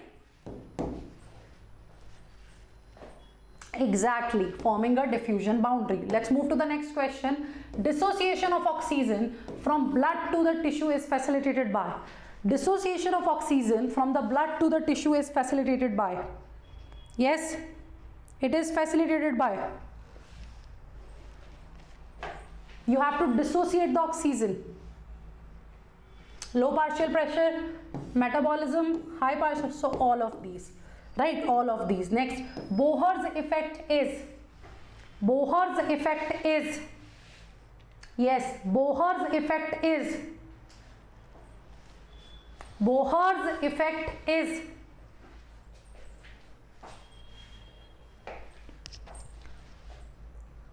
increase in carbon dioxide level results in the rise of P50 value. Nope, decrease in P50 value related to the increase in, so decrease in P partial pressure of oxygen, and there is a dissociation, right? Bohr's effect is about the breakup, so definitely dissociation of carbaminohemoglobin will not be there. Okay, okay, increase in pH and decrease in CO2, nope, definitely not. Hanji, then, so if there is an increase in CO2 level, then what is going to happen? What should be the answer here? Give it a try. So elimination method, you can use the elimination method. You can use the elimination method. Increase in CO2 level, yes bachche, that will result in the rise of P50 value, yes, so it is the Bohr's effect. Okay, it is the Bohr's effect. Next, central chemoreceptor in the brain respond to the changes in, again a repeated question. Yes, it is again a repeated question. So I want all of you to give the correct answer of it. It's a repeated question, students. It's a repeated question. All of you please answer it. Bache, chemoreceptor in the brain is going to respond to the changes. Chemoreceptor in the brain is going to respond to the changes. So obviously, carbon dioxide concentration, it is not at all concerned with the oxygen concentration. It is simply concerned with the carbon dioxide concentration. Next, dorsal respiratory group is located in dash and mainly causes the dash. Yes, bache. So it is the dorsal respiratory group. Dorsal respiratory group.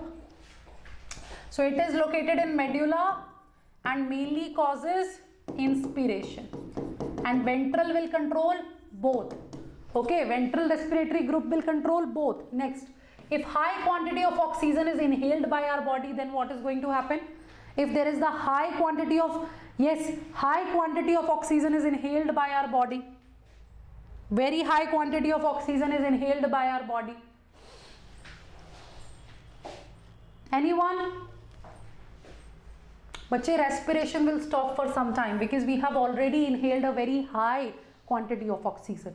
Okay, a very high quantity of oxygen. Next, the PO2 in the systemic arteries and the systemic vein is respectively, right? Now they are asking about the partial pressure.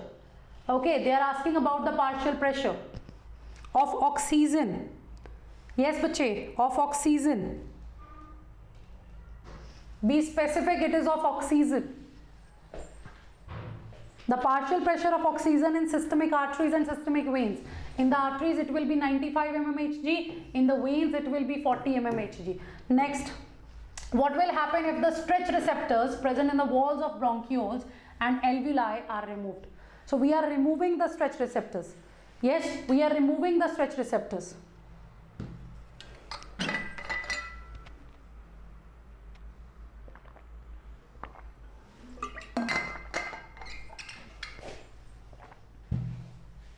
The stretch receptors are removed.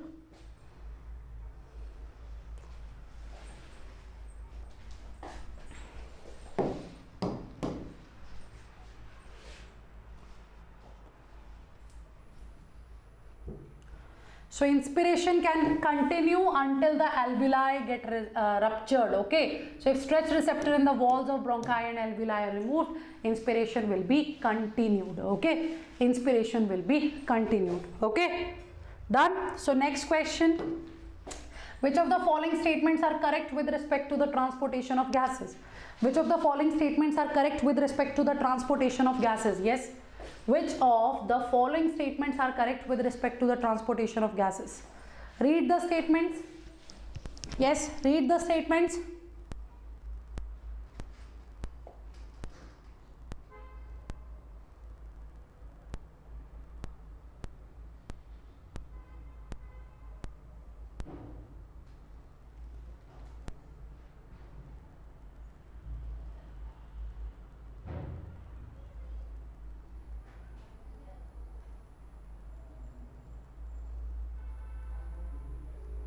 Yes, what should be the answer?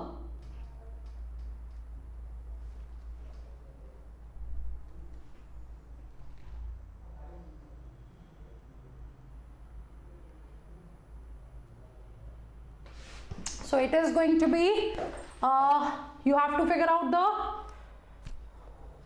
correct statement. So blood transport carbon dioxide comparatively easily because of its higher solubility. Yes, CO2 diffuses into blood, passes into RBCs and react with water to form bicarbonic acid. Yes, 20 to 25% of carbon dioxide is carried by hemoglobin as carbaminohemoglobin. Yes, and oxyhemoglobin of erythrocyte is basic in nature and it increases the pH of blood. Is it so? Is it so? So what should be the correct answer? What should be the correct answer here? Yes, everyone. What should be the correct answer here? So it is A, B and C only. It is not the D. D is incorrect. Okay, it is only A, B and C. D is incorrect. Understood? Next.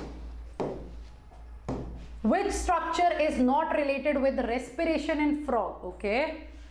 Not related with respiration in frog. Again, it's a simple question.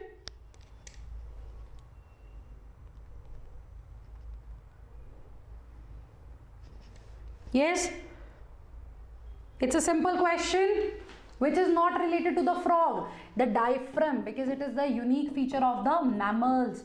And in the frog, the respiration is through the lungs, through the skin, through the buccal cavity, but the diaphragm is not involved there. Okay, the diaphragm is not involved there. Next, which of the following condition does not result in shifting of oxyhemoglobin dissociation curve to the right? Right. Does not involve in shifting the oxyhemoglobin curve to the right. Yep, be quick.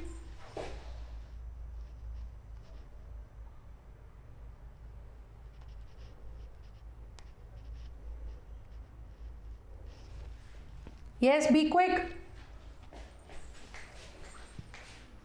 Which is not helping in shifting of oxyhemoglobin dissociation curve to the right. So if it will shift to the right, what is going to happen? The trick is lard. What's the trick? The trick is lard. So right side means dissociation, right? Right side means dissociation. So which factor is not helping in dissociation? Okay, increase in, it is helping, increase in, okay, pH.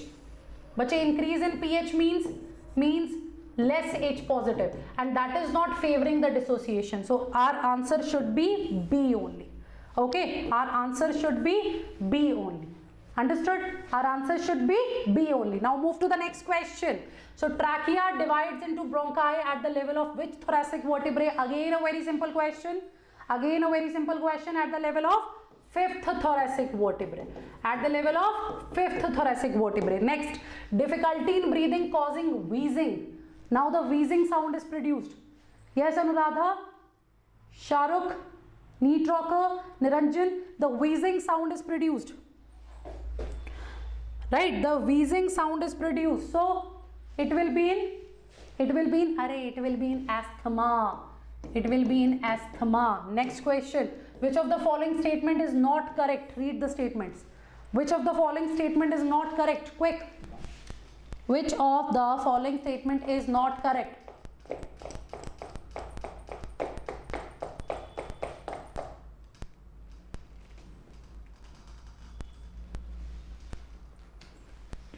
Which of the following statement is not correct? See, high amount of carbonic anhydrase is present in RBCs. Yes. Alveoli of lungs are lined by thin squamous epithelium. Yes. Partial pressure of oxygen and CO2 in alveoli is 40. No. In oxygen's partial pressure cannot be 40, bache. It's very less. Okay. So it should be 104, it should be 40. So this is our correct statement, because this is our correct answer, because this is the incorrect statement. So obviously it is also correct. Fine, it is also correct, right? Next question. The movement of air into the lungs occur due to the pressure gradient between lungs and the atmosphere. So inspiration occur when? Due to, yes, inspiration occurs due to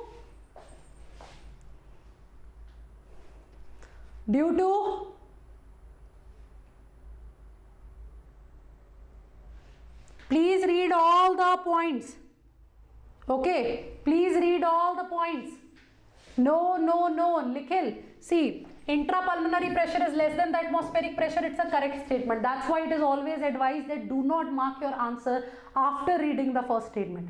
Okay. See, increase in the volume of thoracic chamber in the dorsal ventral axis. Yes, this is also going to happen when it is the inspiration. Right. Your volume towards the dorsal ventral axis will increase. Contraction of external intercostal muscle and phrenic muscle, they are basically, this phrenic muscle is basically the diaphragm muscle. So the correct answer is going to be all of these. Okay, the correct answer is going to be all of these. Now let's move to the next question. How much percentage of oxygen is transported through plasma in the dissolved form? In the dissolved form, it's external intercostal muscle, not internal. In the dissolved form, it is 3%. It is 3%, yeah, right? It is 3%. Next, during inspiration, the diaphragm, is it going to contract or is it going to relax? During inspiration, the diaphragm is going to, during inspiration, the diaphragm is going to contract or what? It is going to contract and it will become flat shaped. Okay. Next, a healthy man can inspire or expire approximately dash amount of air per breath normally. So when it is normally, you are talking about the tidal volume, right? You are talking about the tidal volume. Understood? Next question. How many of the following statements are correct? Read the statements. Yes, read the statements. Such questions are time-taking questions. Read the statements.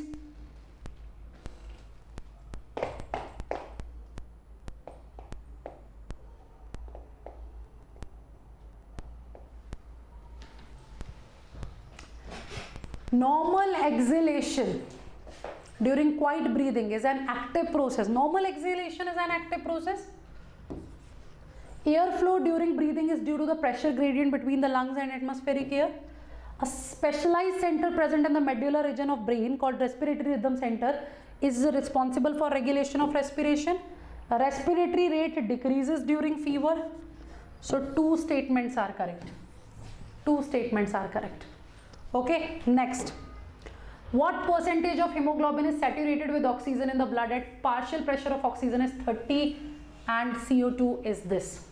Okay, like I told you about 25 mmHg part, so you can relate it. Yes, you can relate it. You can relate it.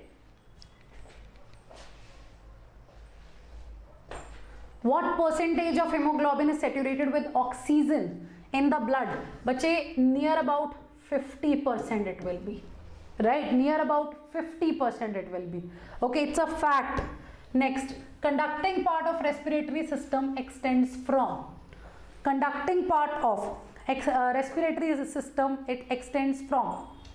It is the conducting part of respiratory system, it extends from.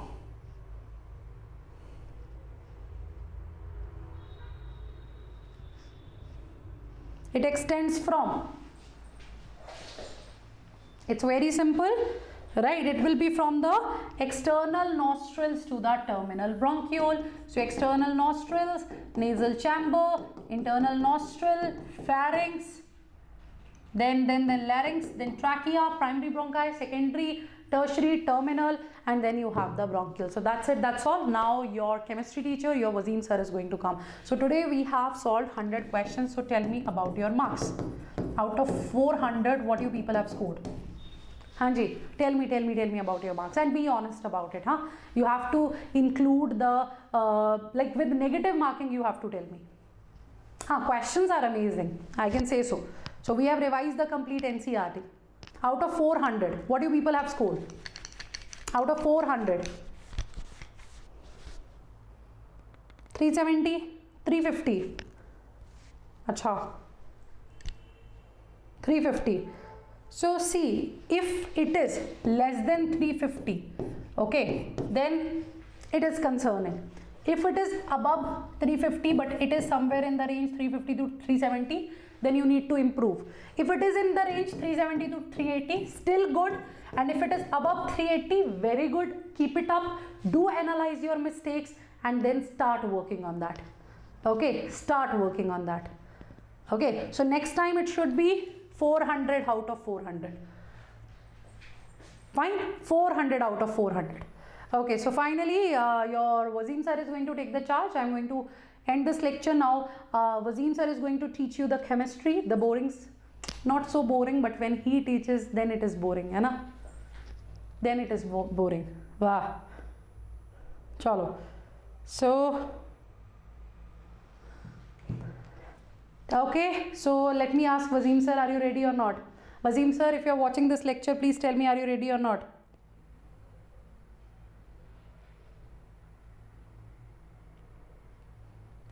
Fire in the chat. So basically he's ready, है ना? He's ready. So bye bye, tara, take care everyone. Thank you so much people. So do let me know the answer of one question that I have asked you related to the expired air and the alveolar air in the comment section. I will wait for it and see you all for the next lecture, that is body fluid and circulation. So tada, bye bye, all the best. Keep working hard.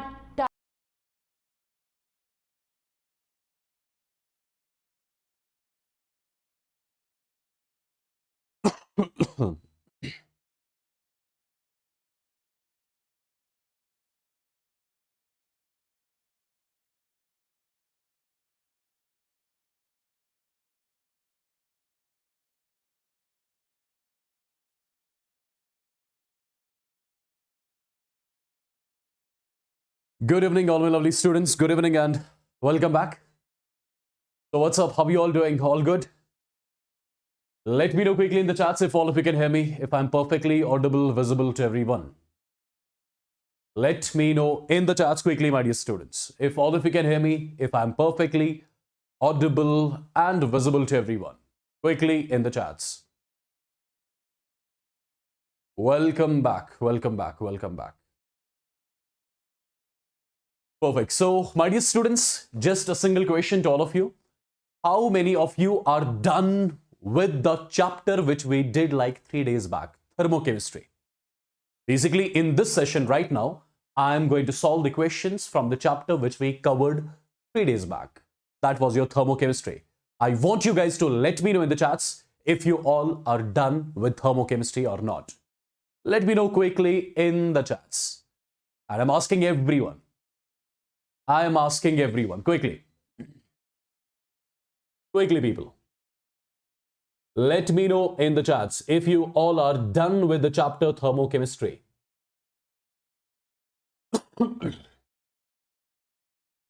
Because in the today's session, whatever questions we shall be solving from my part, it is going to be the questions of your thermochemistry.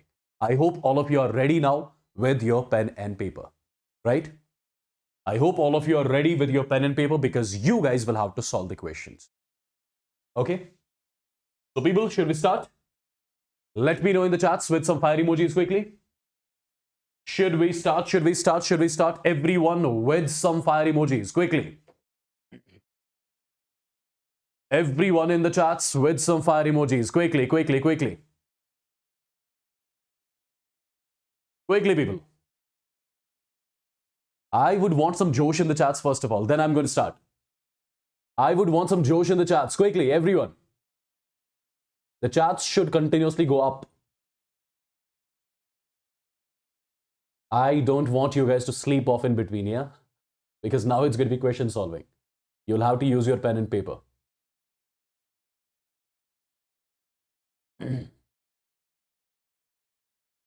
Perfect, guys. So let's get going then. Let's get started with the first question of the thermochemistry part. And the question is on your screen. Look at the question carefully. Read the question and try to solve it, my dear students. We have got 1 minute to solve every single question. Okay? We have got 1 minute to solve every single question. If you look at this particular question carefully, the question is saying, calculate the enthalpy change during the transformation of carbon graphite to carbon diamond. Given that the enthalpies of combustion of graphite and diamond, they are given as this and this respectively. Right? This is the first question which is on your screen. My dear students, let me quickly tell you what all things are we given with. Right? What is the given data? As per the question, the enthalpy of combustion of graphite and diamond are given. Enthalpies of combustion of graphite and diamond are given. So first of all, I would write the combustion reaction of graphite and diamond. Right? How do we define the enthalpy of combustion? The enthalpy change when 1 mole of substance undergoes complete combustion. Right? So basically, what is going to be the combustion reaction of graphite? I'll write graphite. What happened? Wow. Siri is working here. Just a second, guys. Just a second.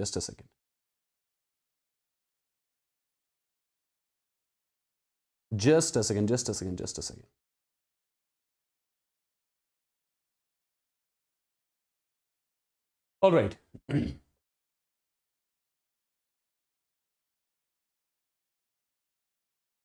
What happened? Can you all hear me? Can you all hear me?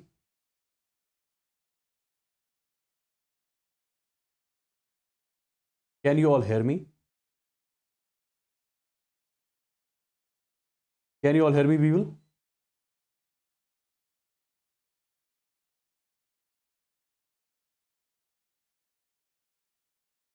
You can hear me, right? I am perfectly audible, visible, right?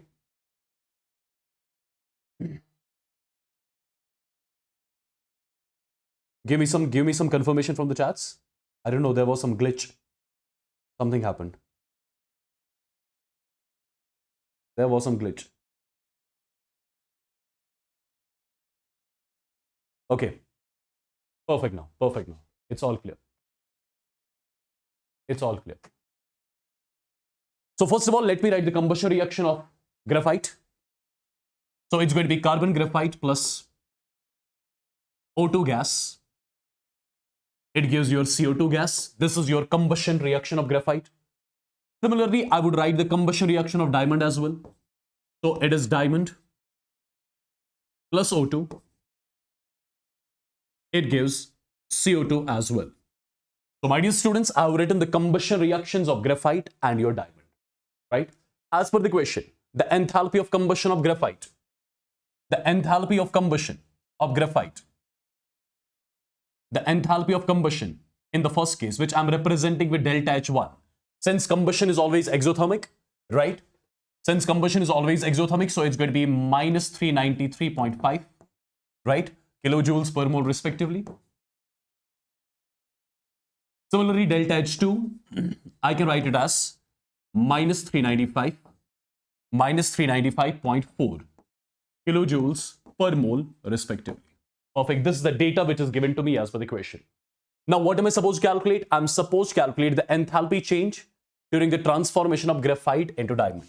So basically, I need to convert graphite into diamond. And in this particular process, what is the enthalpy change, which I'm representing with delta H3? This is something which we are supposed to calculate. So dear students, you can solve this particular question with the help of Hess's law. And what the Hess's law says, I hope you know that. My dear students, we will have to make this particular reaction. out of the given reactions. Now the point is, how do you make this particular reaction out of the given reactions? If I call this as equation 1, I'll call this as equation 2. My dear students, if I just do one thing, if I reverse equation 2, it becomes CO2 gas gives carbon diamond plus O2. I reverse equation 2. When I reverse equation 2, its delta H now is going to be 395.4 kilojoules per mole. I just changed the sign over here. Let me call this as equation number 3. Or let me not name it as such. Okay? I just reverse the second equation. Now, my dear students, the first equation I'm going to write as such. It is carbon graphite plus O2. It gives carbon dioxide. And for this particular reaction, your delta H is already given. That is minus 393.5 kilojoules per mole. Perfect. Now, if you just do one thing, if you just add these two reactions, what will be getting? If you add these two reactions, what exactly you will be getting? Carbon dioxide over. O2 gets over. So it is carbon graphite gives carbon diamond. I'm going to write it over here. The final equation which we get, it is carbon graphite giving carbon diamond. And my dear students, how did we make this particular equation? We made this equation by adding these two. Therefore, you will have to add the delta H values as well. Perfect. So it's going to be this plus this. Perfect. So the final answer is going to be 395.4 plus minus times 393.5. Calculate the value. That's going to be the answer of the question. I hope it is absolutely clear to everyone. I hope this particular question is absolutely clear to everyone. Right? Right, people? Quickly, let me know in the chats if this particular question is clear. I hope you exactly got to know how do we solve this particular question. The answer of this particular question is going to be 1.9 kilojoules. So basically, what did we do? We made the equation for which we were supposed to calculate delta H. This is the equation for which we were supposed to calculate delta H. And finally, we made this equation. Okay? That's all what you need to do when you try to solve the equation based on the Hess's law. I'm moving on to one more question.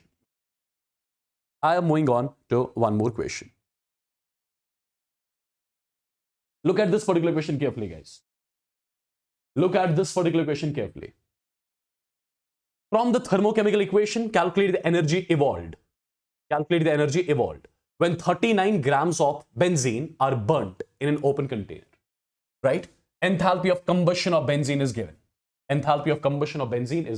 How much? 3264 kilojoules. What does that mean? Enthalpy of combustion of benzene, what does it mean? It means that, as per the definition, it means that when 1 mole of benzene undergoes combustion, how much heat is released? It is 3 3264 kilojoules.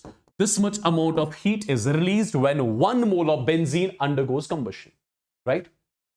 Now, my dear students, as per the question, how many grams of benzene we are burning? We are burning 39 grams of benzene, right? That means how many moles of benzene we are burning? How many moles of benzene we are burning as per the question? Given mass of the benzene divided by molar mass of the benzene, right? So as per the question, we are burning 0.5 moles of benzene, right? Right, people? Yes. We are going to burn 0.5 moles of benzene as per the question. Okay. Now we already know when 1 mole of benzene undergoes combustion, this much amount of heat is released. As per the question, when 0.5 moles of benzene undergoes combustion, how much heat will be released? It will be 3264 multiplied by 0.5. Just solve it. The value is going to be in kilojoules, right? This is going to be the final answer of the question. I believe it's clear to everyone. Some neat rocker is here. Sir, please teach little fast to solve this question first. Nonsense, right? All these basic questions first. You're unable to do 1 plus 1, right? You want me to give you the advanced questions. Is it clear? Is this question clear to you? It is just the matter of calculation. 3264 multiplied by 0.5, you'll get your answer. Perfect. What I did exactly in this question, I decoded the definition of enthalpy of combustion. When 1 mole of benzene undergoes combustion, this much heat is released. Therefore, when 0.5 moles of benzene undergoes combustion, multiply by 0.5. This much amount of heat will be released as per the scenario which is given in the question. I hope this is clear to everyone, right? Perfect. Look at one more question, people. Look at one more question. Look at this particular question carefully. Read the question. Standard enthalpy of vaporization of water at 100 degree is 40.66 kilojoules per mole. The internal energy of vaporization of water at 100 degree is. How exactly you are going to solve this question? People, as per the question, you are vaporizing water. That means you are converting H2O liquid into H2O gas. Right? You are converting H2O liquid into H2O gas. As per the question, your delta H for the vaporization. That means delta H for this particular process, it is given to me as 40.66 kilojoules per mole. This is something which I'm given with. What are we supposed to calculate? We are supposed to calculate delta U for the reaction. Do you know any relation between delta H and delta U? Absolutely. If you remember, in the last session only I've given you, delta H is equal to delta U plus delta NGRT. Right? Perfect. Now, people, the first thing which we'll be doing here, we'll be calculating the value of delta Ng for the reaction. Delta Ng is equal to number of moles of gaseous product, which is 1, minus number of moles of gaseous reactant. This is not a gaseous reactant, so 0. So delta Ng for the reaction comes out to be 1. If delta Ng for the reaction comes out to be 1, what are we supposed to calculate? Delta U. So delta U has to be equal to delta H minus delta NGRT, right? As per the question, we are supposed to calculate delta U in kilojoules. So delta H has to be in kilojoules, which is 40.66 kilojoules. Right, people? Minus delta Ng value is given to us as 1. R value will be 8.314 joules per Kelvin per mole. Temperature is 100 degrees centigrade, which means 373 Kelvin. My dear students, since you have used the value of R as 8.314 joules per Kelvin per mole, right? But since this is in kilojoules, I would want this whole term to be in kilojoules as well. But over here, R value has been used as 8.314 joules per Kelvin per mole. So I'll be dividing it with 1000 so that I get this particular term in kilojoules as well. Perfect. Now it's again a matter of calculation, nothing else. So my dear students, when you solve this, the value exactly you'll be getting as 37.56 kilojoules per mole. This is going to be the delta U. This is going to be the internal energy change for the vaporization of water.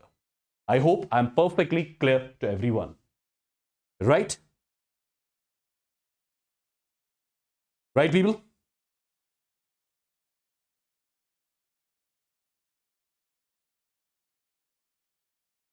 Perfect. So it's absolutely option 1, which is going to be the correct answer of this particular question. I'm moving on to one more question. You might do a mistake here in this question. Look at the question carefully. Look at the question carefully, people. Look at the question carefully. The heat of combustion of carbon, to carbon dioxide is given. The heat released upon the formation of 35.2 grams of carbon dioxide from carbon and oxygen is. See what the question says. The heat of combustion of carbon. That means when carbon is undergoing combustion, leading to the formation of carbon dioxide. During this particular process, what is the enthalpy change? Right? As per the question, it is minus 393.5 kilojoules per mole. What it means exactly? It means when 1 mole of carbon undergoes combustion, how much heat is released? 393.5 kilojoules of heat is released when 1 mole of carbon undergoes combustion. Right? This is given to me as per the question. Now, as per the question, if 35.2 grams of carbon dioxide are formed, as per the question, through this particular reaction, if 35.2 grams of carbon dioxide are formed, how much heat will be released? Is that? Yes, how much heat will be released? If 35.2 grams of carbon dioxide will be formed. My dear students, just try to understand. If you use the stoichiometry of the reaction, 1 mole of carbon dioxide means 44 grams of carbon dioxide. 1 mole of carbon dioxide means 44 grams of carbon dioxide. Right? 1 mole of carbon means 12 grams of carbon. Can I say, as per stoichiometry, 44 grams of carbon dioxide are produced from 12 grams of carbon? Absolutely, I can do that. 44 grams of carbon dioxide are produced from 12 grams of carbon. Therefore, 1 gram of carbon dioxide is produced from 12 divided by 44 grams of carbon. Absolutely. As per the question, how many grams of carbon dioxide we are getting? 35.2. So 35.2 grams of carbon dioxide are produced from these many grams. These many grams of carbon. Right? Perfect. So as per the question, how many grams of carbon dioxide are being produced? 35.2. Right? In order to produce 35.2 grams of carbon dioxide, how many grams of carbon are used? These many grams of carbon are used. If I ask you, how many moles of carbon have been used? How many moles of carbon have been used in this particular process, in this combustion process? What do you see? Mass of carbon used divided by molar mass of carbon. Mass of carbon used, which is 12 divided by 44 multiplied by 35.2 divided by molar mass of carbon. Right? If you solve this value will come out to be 0.8.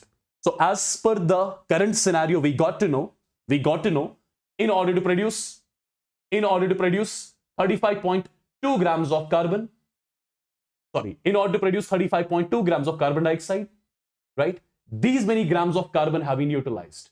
That means these many moles of carbon dioxide have been utilized. Or I can say how many moles of carbon are undergoing combustion here. I'll say 0.8 moles of carbon are undergoing combustion. Now people, as per the question, we already know when 1 mole carbon undergoes combustion, how much heat is released? 393.5 kilojoules of heat is released. Therefore, as per the question, when 0.8 moles of carbon undergoes combustion, how much heat will be released? 393.5 multiplied by 0.8 kilojoules. So this is going to be the final answer of the question. This is going to be the final answer of the question, my dear students. The heat released, right? These many kilojoules of heat will be released when 0.8 moles of carbon will be undergoing combustion. I hope this is something which is clear to everyone. Right? Right, people? Perfect. Perfect, guys. Look at this particular question. Look at this particular question.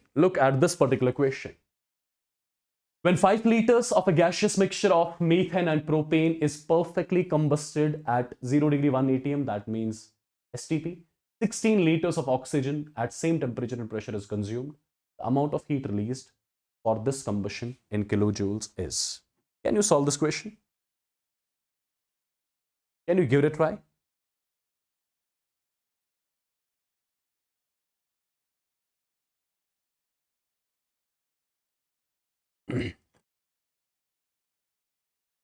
See guys, how this particular question is to be solved, right? It's a bit lengthy question, but I'll try to make it very clear to you. See guys, imagine this is my container, and in this particular container, imagine we have got methane and what do we have? We have got propane, right? So we have got a mixture of methane and propane in the container. Now, this mixture, it is present at STP. Now, this mixture is undergoing combustion. That means in this container, we are introducing O2. We are introducing O2. So, since in this container, we are introducing O2, how many reactions will be happening? I'll say some of the O2 which we are introducing, that is reacting with CH4, and the other part of O2, that will be reacting with propane. So, there will be two reactions happening in the container. The first reaction will be CH4 plus O2. It will be giving carbon dioxide and water. This will be my first reaction. Second reaction will be propane will be reacting with O2. It will lead to the formation of, again, carbon dioxide and water, right? If I try to balance these two reactions, this is 4. So this is 2 times and this has to be 2 times, right? Make it 3 times, make it 4 times and make it 5 times. Both the reactions are balanced. These are the two reactions which are happening in the container, right? I took a mixture of methane and propane. Now I'm doing the combustion of this mixture. So 2 reactions will be happening. My dear students, as per the question, the total volume of this mixture was 5 liters. Total volume of this mixture was 5 liters. Assume that among 5 liters, there are X liters of methane. So remaining 5 minus X liters will be the volume of propane in the mixture, right? So X liters, this, imagine X liter is the volume of methane in the container and this is the volume of propane in the container. Perfect. Now guys, if you look carefully, as per the stoichiometry, can I say 1 liter of methane is reacting with 2 liters of O2 as per stoichiometry. Therefore, X liters of methane should react with 2X liters of O2. So I got to know in the first reaction, this is the volume of O2 which is being consumed. Similarly, 1 liter of propane reacts with 5 liters of O2. Therefore, 5 minus X liters of propane will react with 5 multiplied by 5 minus X liters of O2, right? This is the volume of O2 which is being consumed in the second reaction. This is the volume of O2 which is consumed in the first reaction. This is the volume of O2 which is consumed in the second reaction, right? If I say something like this, volume of O2 consumed in first reaction plus volume of O2 consumed in second reaction is basically the total volume of O2 consumed, and as per the question, total volume of O2 consumed is 16 liters, right? Now, do a bit of calculation. This will be 2x plus 5 multiplied by 5 minus x. This is equal to 16. So 2x plus 25 minus 2x is equal to 16. Perfect. This is 5x, right? So 2x plus 25 minus 5x is equal to 16. So this will be minus 3x is equal to how much? 25 minus 16. How much is that? 9. Minus 9. So x value will be 3 liters, right? So x is 3 liters. So that means we got to know in the container there were 3 liters of methane and 2 liters of propane. This is something which I got.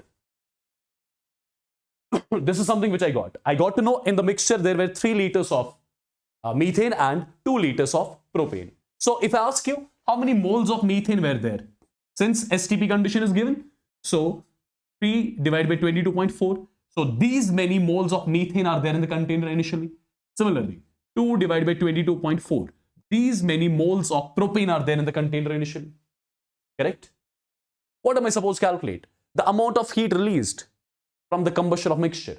When we are doing the combustion of the mixture, how much heat was released?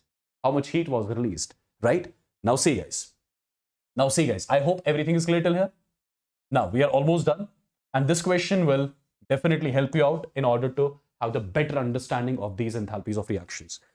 See, as per the question, enthalpy of combustion of CH4 is 890 kilojoules per mole. That means When 1 mole of methane undergoes combustion, this much heat is released. But how many moles of methane we had in the container? P divided by 22.4. So when these many moles of methane undergoes combustion, how much heat will be released? How much heat will be released? It will be 3 divided by 22.4 multiplied by 890. Right? This is the heat released during the combustion of these many moles of methane. Similarly, what is the amount of heat released during the combustion of these many moles of propane? I'm given with the enthalpy of combustion of propane. How much is that? That is 2220. What does that mean?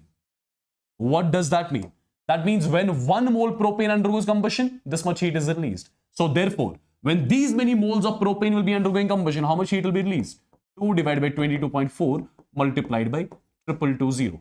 This is the amount of heat which is released when these many moles of propane undergoes combustion. So what is the total amount of heat released? This plus this.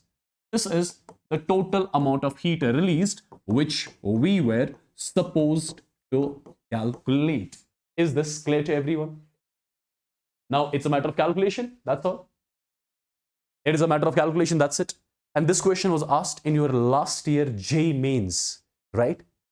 This year, this question was asked in your last year JEE mains. I hope I am clear to everyone. Yeah?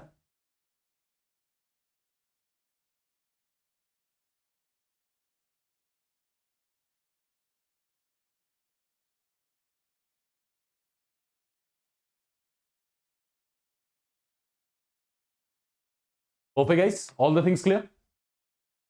All the things clear? When you solve this, the answer will be 317, right? 317.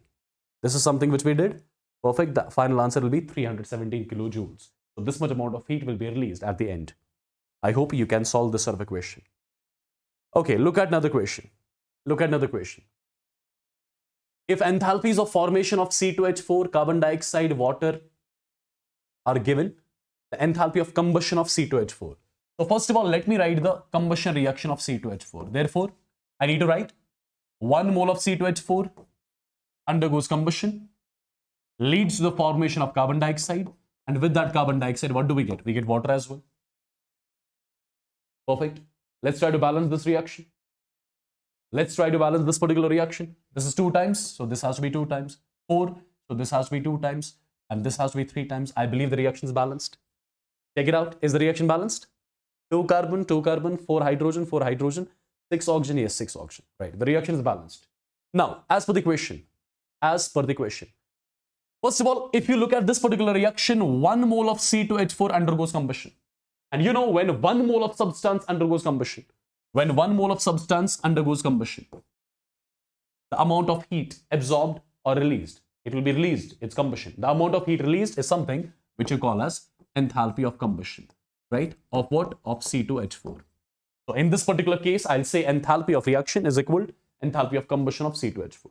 Now, you know, how do we calculate enthalpy of reaction? How do we calculate enthalpy of reaction? It will be enthalpy of formation of products minus enthalpy of formation of reactants. So I'll start with this 2 multiplied by enthalpy of formation of carbon dioxide plus 2 multiplied by enthalpy of formation of water.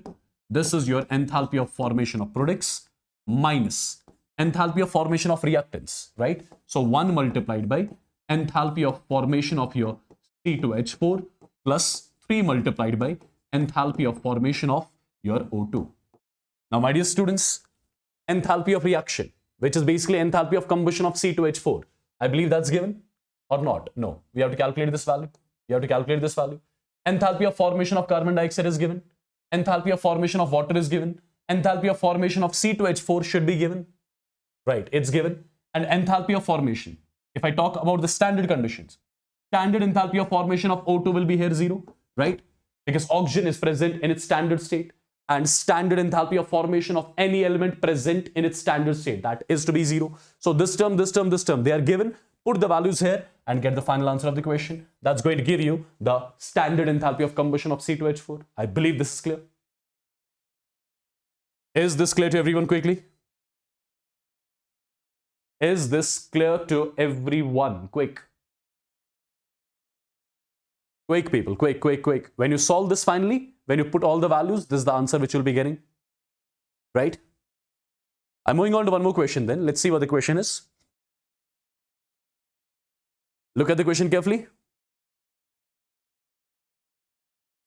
The heats of combustions of carbon and carbon monoxide are this and this. The heat of formation of carbon monoxide per mole is. I believe this is the similar type of the question. You can do it on your own, right? I'll be moving on to one more question. This is a simple question, guys. I'm pretty much sure you can solve this one. Okay, see, look at the question. Look at this one. What is the enthalpy change for this reaction if the heats of formation of H2O to water are this and this respectively? Can you give it a try? Can you give it a try? Can you give it a try? Can you give it a try, people? Quick. Quick, quick, quick. See, you're already given with a reaction, and the reaction is 2 times H2O O2 liquid. It gives 2 times H2O liquid. With this, you have got O2 gas as well, right? I need to calculate the enthalpy change of this particular reaction. So again, you will be writing what? You'll be writing enthalpy of formation of products and its enthalpy of formation of reactants. Let's assume that we are calculating under standard conditions. So it is 2 times the enthalpy of formation of water. Enthalpy of formation of O2 will be 0 because it's under standard condition, minus reactant side 2 times standard enthalpy of formation of H2O2. This term as well as this term, both these terms are given. Put the values and get the answer. That's it. Correct? Correct, people? Is it clear? So when you solve this finally, you get the value exactly as minus 196 kilojoules per mole. I'm moving on to one more question. Look at this particular question. An imaginary reaction X gives Y. An imaginary reaction X gives Y takes place in 3 steps. The first step is X gives A and delta H is equal to minus Q1. Second step is B gives A. Okay, B gives A and delta H is given as minus Q2. The third step is B gives Y and delta H here is minus Q3, right? We have to calculate the enthalpy of this particular reaction. Okay, enthalpy of the first reaction, X gives Y. How you are going to do it? My dear students, again we are going to use the Hess's law only. We will try to make this particular reaction out of these given reactions. We'll try to make this reaction out of these given reactions. How exactly you are planning to do it? My dear students, if I reverse the second reaction, the second reaction becomes A gives B. I reversed the second reaction. After reversing the second reaction, what will be its delta H now? So change the sign, it will be plus Q2. Okay. Now, if I add these 3 reactions, when I add these 3 reactions, A and B gets cancelled. So X gives Y, right? Since I got this particular reaction, whose delta H I was supposed to calculate, I got this reaction by adding these 3. So I have to add their delta H values as well. So delta H will be, it will be Q2 minus Q1 minus Q3, right? This is the value of delta H for the reaction which we were supposed to calculate. Do you see any option like this? Q2 minus Q3 minus Q1, Q2 minus Q3 minus Q1, Q2 minus Q3 minus Q1, right? Q2 minus Q3, yes. Option 2 is the one that's correct.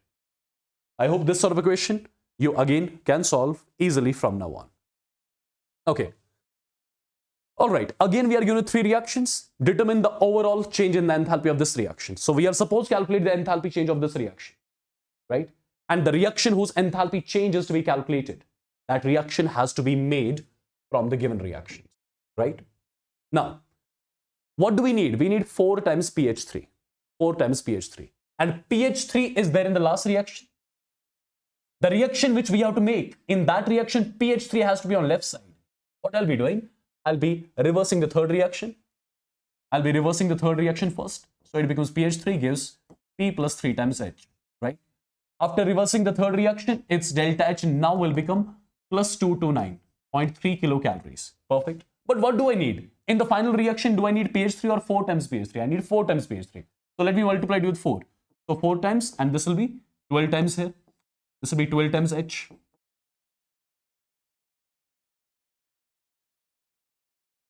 This will be 12 times H. Perfect. This is the first step which I did. This is the first step which I did. I reversed this particular reaction.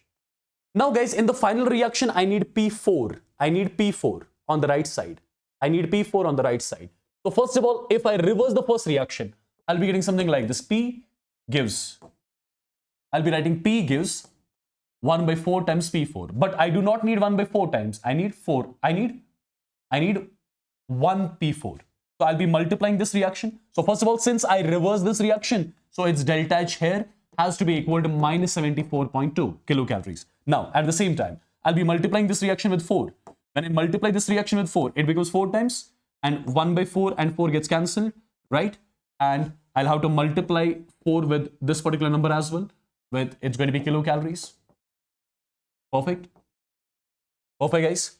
Now, if I add these two reactions, let's see what do we get. When we add these two reactions, do you see anything cancelling out? Do you see anything cancelling out? Do you see anything cancelling out? I think it's 4 times P. It's not 4 times P4, sorry. It's 4 times P here. It is 4 times P here. Perfect. When I add these two reactions, so this 4 times P, 4 times we cancel. So I got 4 times pH3 gives P4 plus 12 times H, right? So what is going to be the net delta H for this particular reaction? Since I added these two, so I'll be adding their delta H values as well. So 229.3 plus, it is going to be minus times this. So I'll directly write minus 74.2 into 4, right? This is going to be kilocalories. This is going to be kilocalories, right? This is going to be your kilocalories. Now, what after this we are going to do? What after this we are going to do? My dear students, if you look at this particular reaction, this is half of H2, right? Gives H. So first of all, if I reverse this reaction, if I reverse this particular reaction, what I'll be getting? I'll be getting H gives half of H2. After reversing this reaction, delta H for it will become minus 52.1 kilocalories, right? Now, I'll be multiplying this reaction by 12. So this is 12. 12 divided by 2 is 6. So this will be 6 times H2. This will be 6 times H2. So I'll be multiplying here by 12 as well. Kilocalories. Now, if I add these two reactions, when I add these two reactions, this 12H cancel. So I got 4 times pH3. It gives P4 plus 6 times H2. How did I get this particular reaction? By adding them up. I'll be adding their delta H values as well. So I'll have to add this term with this particular term, right? Perfect. So the final answer of this particular question will be 229.3 minus 74.2 into 4, right? And this is minus here. So it's minus 52.1 multiplied by 12. You need to solve this. You'll be getting the value exactly in kilocalories, right? Was this the reaction which we were supposed to make? Yes, this was the reaction which we were supposed to make, right? This is the reaction which we were supposed to make. We made the reaction and we calculate its delta H as well. And this is how you guys are going to do it, right? The 229.3 multiplied by 4. Where is 229.3 multiplied by 4? Did I miss anything here? Okay. Here I missed one thing. This 229.3. Yes, you're right. I think I multiplied this reaction by 4. Yes. So wherever you are saying 229.3, you'll have to multiply that with 4, right? Multiply that with 4 and solve it later on. Okay? Perfect, guys? Perfect. I reversed this reaction and then multiplied that with 4. That 4 was to be multiplied over here as well, which I forgot. Perfect. I hope you can solve this sort of equation as well. And the final answer is here in front of you. Let's move on to one more. Look at this particular equation. Look at this particular question, people. Quickly. Give it a try. Give it a try.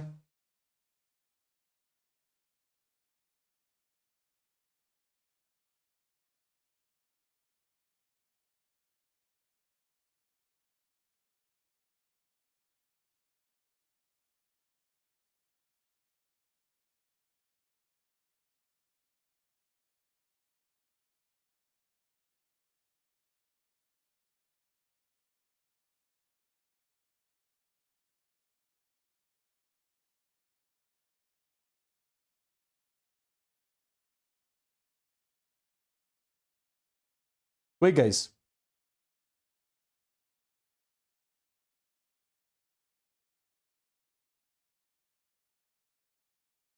Quick. This sort of a question I have solved already with you. Enthalpy of neutralization of HCl by NaOH. Is this? Okay, as per the question, your HCl and NaOH, when they react at that point of time, how much heat is released? 5.84 kilojoules of heat is released. Now, when the same HCl reacts with NH4OH, how much heat is released at that point of time? 51.34 kilojoules of heat gets released.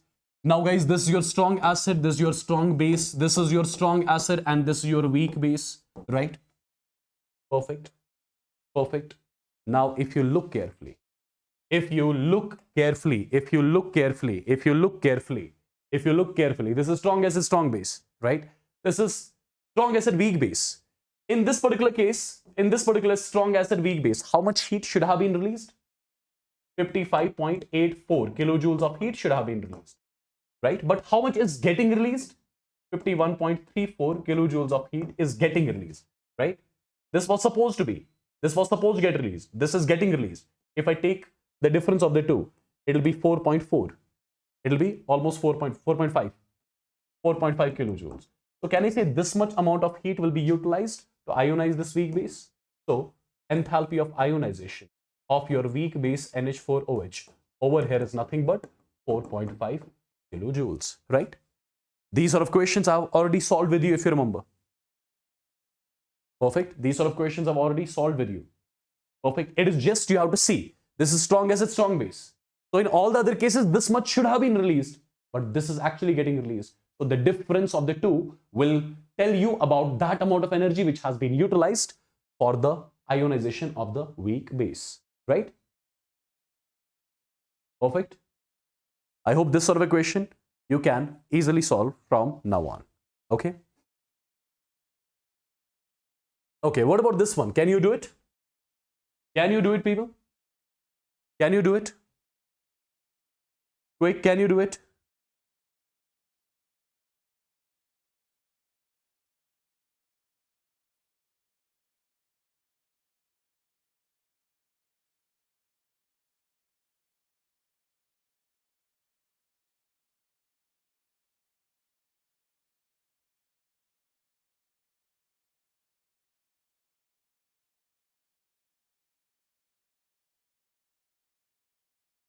Quickly, guys, quickly, everyone.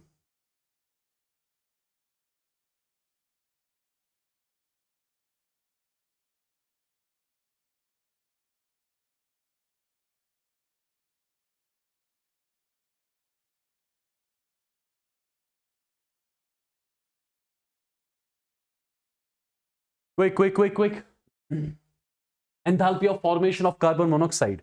We have to calculate enthalpy of formation of carbon monoxide. So for the formation of carbon monoxide, it will be C plus half of O2.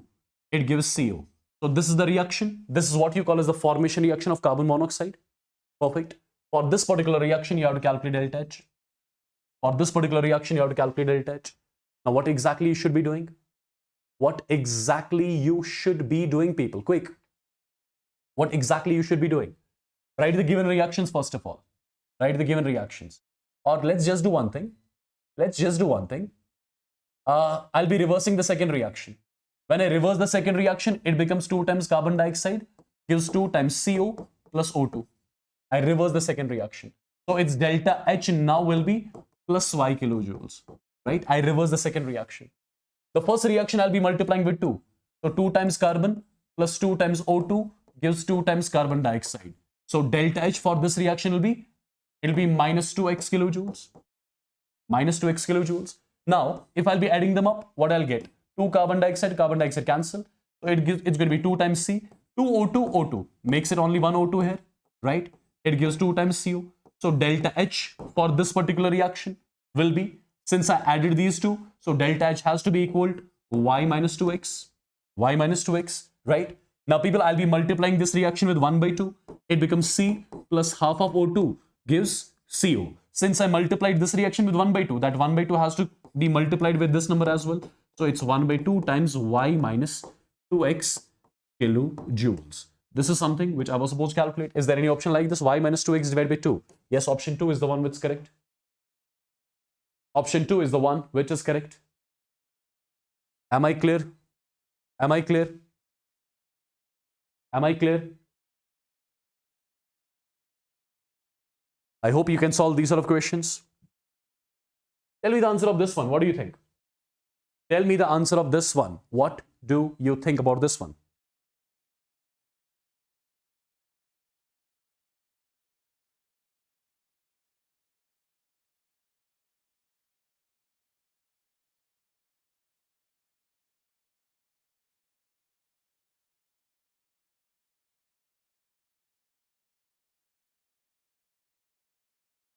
Quickly, the absolute enthalpy of neutralization.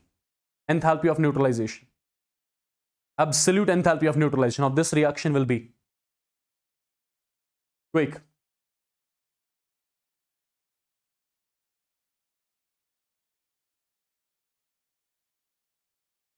Quick, people. Absolute enthalpy of neutralization of this reaction will be. See, first of all, this is the strong acid. This is the oxide of weak base. This is the oxide of weak base. So will enthalpy of neutralization will be less than this particular value? Yes, it will be less than this particular value, right? Perfect. We have discussed it in detail. Only for strong acid, strong base, it's going to be this much. If there is even one weak component, either weak acid or weak base or both are weak, it's going to be less than this. It's going to be less than it. Okay? How do you solve this particular equation? How do you solve this particular equation? How do you solve this particular equation? The bond dissociation energy.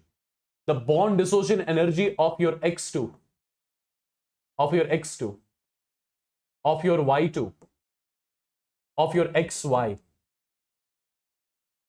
are in the ratio of 1 is to 0.5 is to 1.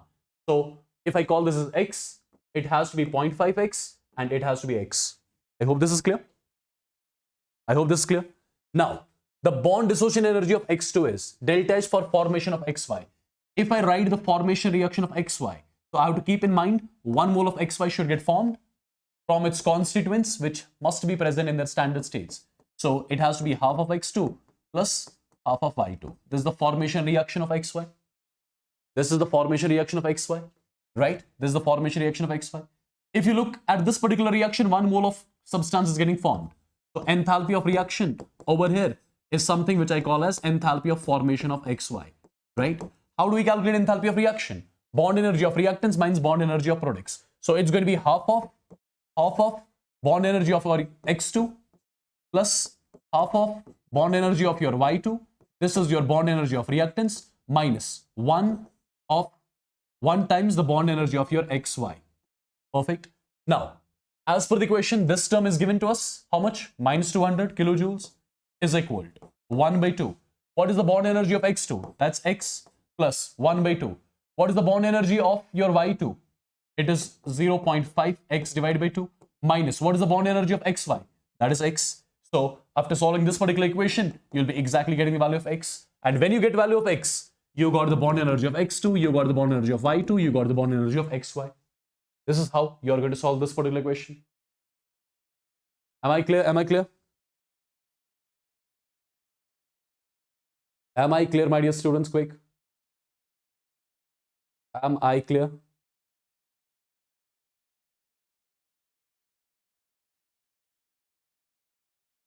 Am I clear? I hope you can solve this easily from now on. Okay, what about this one? It's a very simple and basic question. I believe all of you can solve this. I believe all of you can solve this. And by the way, tomorrow we have got atomic structure one shot. Whole chapter I'll be completing in 3 to 4 hours. Right? Be there at 7 p.m. tomorrow. So we have got the reaction 4 times H gas. It gives 2 times H2 gas. Delta H for the reaction is given. How much? Minus 869.6 kilojoules. Right? The dissociation energy of HH is. Since enthalpy of the reaction is nothing but bond energy of reactants, which will be 0, because nothing you have to break here, it's already in atomic form, minus bond energy of products, which is 2 times the bond energy of product, which is H2. Perfect.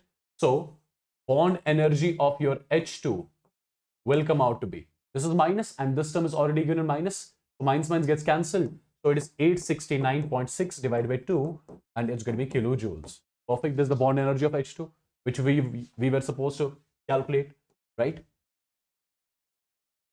Yes, I hope this sort of equation even you can solve. Look at this one. Look at this one, people. Look at this particular equation. HH bond energy is given, C double bond C is given, C single bond C is given, C single bond H is given. Enthalpy of this particular reaction. Enthalpy change of this particular reaction. Again, it's going to be enthalpy change of this reaction is bond energy of reactant minus product. Look at this particular reactant. There are 4 CH bonds to be broken down. There are 4 CH bonds to be broken down, right? There is 1 C double bond C to be broken down. Perfect. There is 1 HH bond to be broken down. This is your bond energy of reactants minus products. Over here, you have got 2 types of bonds. 6 CH bonds are to be broken down and 1 CC bond is to be broken down. Perfect. Now, this term, all these things are given to us as per the equation. Put the values and get the enthalpy of reaction. Isn't it simple? Isn't it simple, my dear students? Let me know in the chats quick.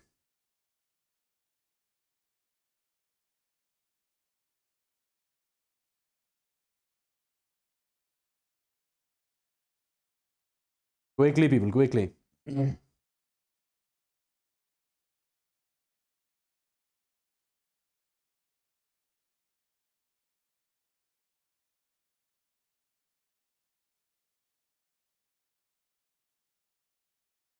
All done?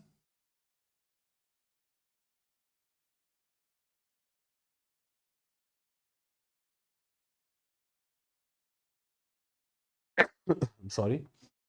Okay, I'm moving on. I'm moving on. This question can you solve? Calculate the enthalpy of formation of HCl. Formation of HCl means 1 mole of HCl has to get formed from its elements, which has to be present in their standard states. Standard state of hydrogen is H2 and standard state of chlorine is Cl2. Perfect. Right? Enthalpy of formation. So first of all, in this reaction, 1 mole of HCl is getting formed.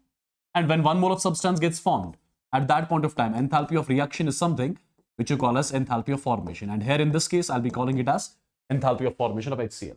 Right? It'll be again bond energy of reactants minus products. So it is half energy need to break HH bond plus half energy need to break Cl-Cl bond. This is your reactant side minus. This is 1 energy need to break HCl bond. Perfect. All these things are given to us as per the equation. Put all these values here in the equation. All these values are given. H2 bond energy, Cl2 bond energy and HCl bond energy. They are given. So you'll be calculating the enthalpy of reaction, which is what you call as enthalpy of formation of HCl. Right? I hope even this sort of equation you can solve on your own. Okay? And I believe I have already solved that question with you. Okay, look at this one. Look at this one, guys. Look at this one. The standard enthalpy of formation. The standard enthalpy of formation of carbon dioxide, carbon monoxide and water are given. The heat exchanged by the reaction at constant volume. We are given with a reaction which is taking place at constant volume. We have to see how much heat is getting absorbed or released in this particular process. Right? My dear students, just a second.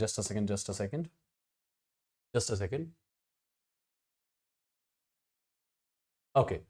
We have to calculate the heat exchanged by the reaction at constant volume. Heat absorbed or released at constant volume is something which you call as internal energy change. So basically, we have to calculate internal energy change for the reaction. Delta U. If you look at this particular reaction, in this particular reaction, your delta Ng, if you calculate it, it will be 0.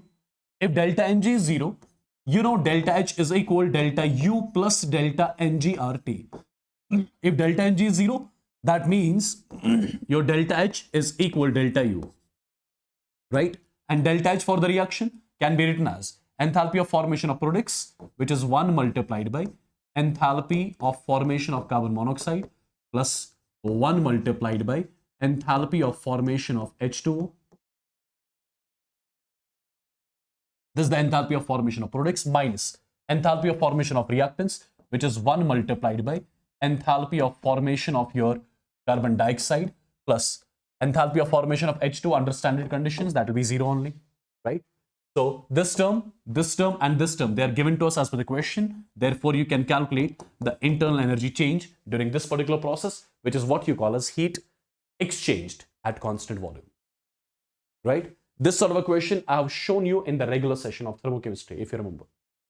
This sort of a question I have already shown you in the regular session of thermochemistry. Yeah?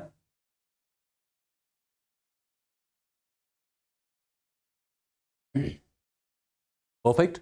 After solving, you'll get the answer as 1.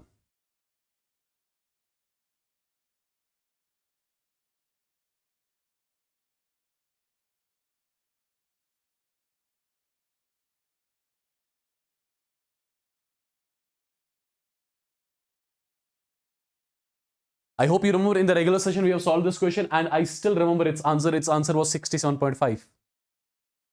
Its answer was 67.5. This question was already solved, right? This question was solved. Do you remember? You are doing the combustion of 17.1 grams of sucrose. That means you are doing the combustion of how many moles of sucrose? You are doing the combustion of 1 upon 20 moles of sucrose, right? Given mass of sucrose divided by molar mass of sucrose. Yeah? You are doing the combustion of these many moles of sucrose. Now, as per the question, when 1 mole of sucrose undergoes combustion, how much heat is released? 1350 kilocalories of heat is released. Therefore, when 1 upon 20 moles of sucrose undergoes combustion, how much heat will be released? Multiplied by 1 upon 20. The value will be 67.5 kilocalories. So this much heat will be released. Right? Hope you remember these sort of questions. Right?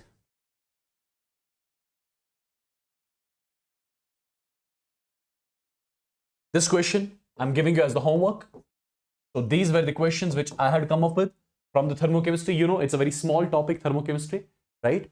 And if you have watched the regular session of thermochemistry and if you have attended this session, I'm pretty much sure you are going to get your questions from this session or from thermochemistry regular session. There will be no other questions asked apart from these type of questions which I've discussed with you. Okay? Right, guys? Let me call Yavar sir. Let me see if he is ready. Just a second. I'll be calling Yavar sir. Because Yavar sir is going to come. After that, HSP sir will come at the end.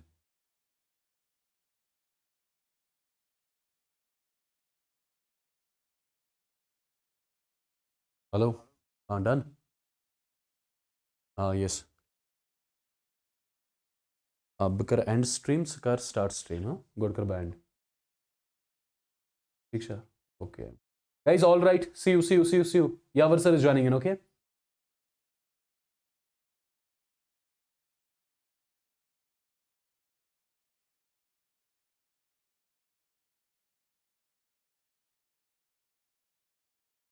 All right, people, let me know in the chats if I'm perfectly audible and visible properly.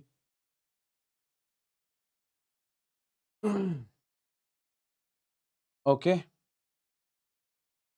Everybody in the chats, am I perfectly audible and visible?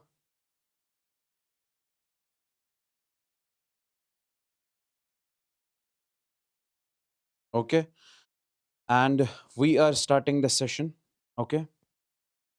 So I believe everybody is doing great, nice, and absolutely fine. And welcome to Unacademy NEET English. If you have not subscribed to the channel, hit the subscribe button as soon as possible. Okay? Hit the subscribe button as soon as possible. So we'll be basically doing some of the questions from the basic mathematics, which are important, okay?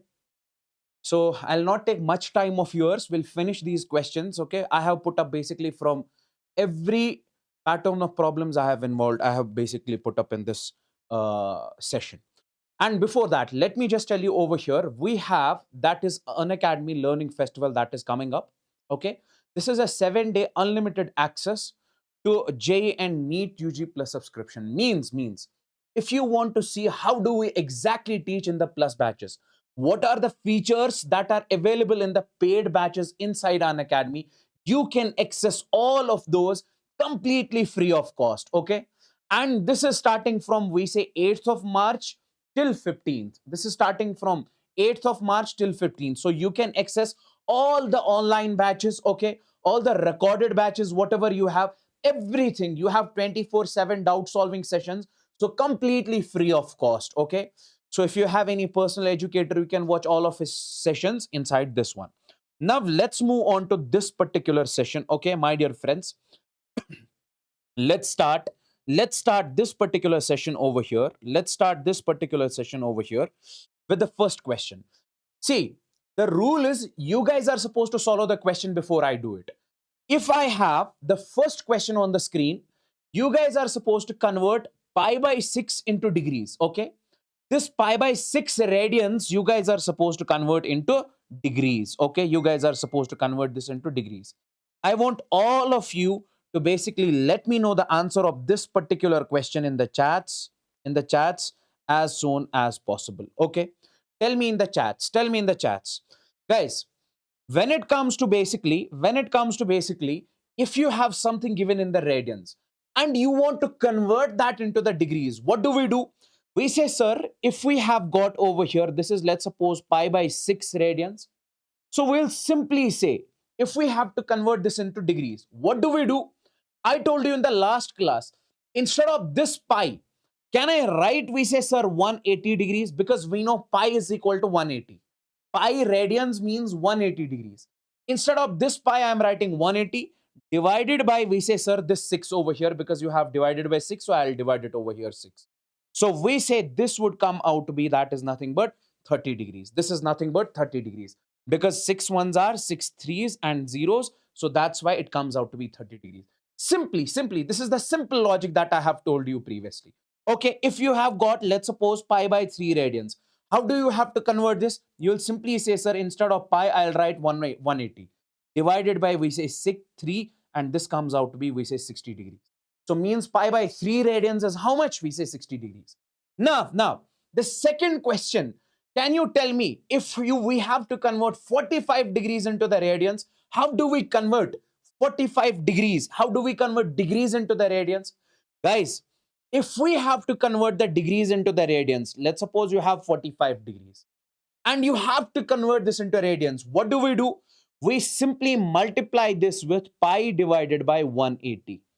This was the trick which I told you in the last class. If you have to convert degrees into radians, what will you do? You multiply it with pi divided by 180, as simple as that. Now, this will come out to be, that is nothing but pi divided by 4. Is that clear? Let me in the chats, everybody in the chats out there, tell me, is this clear to each and everyone? Is this clear to each and everyone? Is this clear, guys? Is this clear, guys? Now, let's move on to the next question. If I say, this is the question from trigonometry.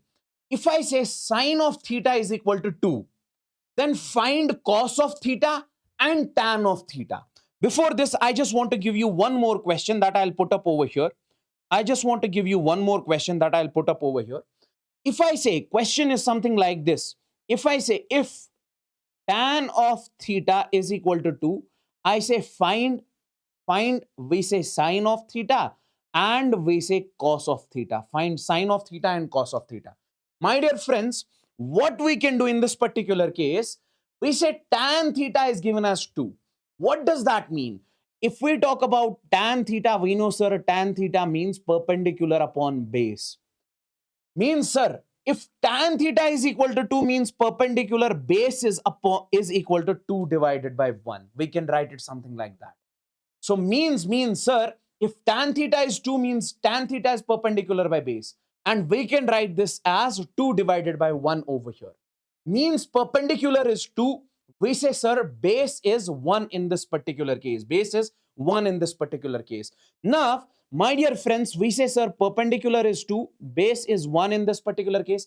Can you find the hypotenuse? We say, sir, from Pythagoras theorem, hypotenuse square is equal to base square. That is 1 square plus 2 square. And from this, h is equal to under root of. We say, sir, that will be 1 square, 2 square, that will be under root 5. Okay. So we got this as 5. Now, if we want to make the triangle over here, let's suppose I'm making the triangle. And in this case, perpendicular is given as 2. You can clearly see perpendicular is 2. And base is given as 1. Base is given as 1. And hypotenuse, we got how much? That is root 5. So we say, sir, this is root 5. And let's suppose this is theta. Can you tell me from this particular triangle, what is the value of sine theta? You can clearly say, sir, value of sine theta in this case will be, sir, some people have perpendicular upon hypotenuse. That is 2 divided by under root 5. 2 divided by root 5. Okay. And can you tell me from this particular question, what is the value of cos theta? Sir, cos is, we say, sir, cos is in this case, how much? Curly black here. That is base is 1 divided by hypotenuse. That is root 5. 1 upon root 5. Okay. Okay. This is, now come over here. If I say you have got sine theta is equal to 2. Value of sine theta is given as 2.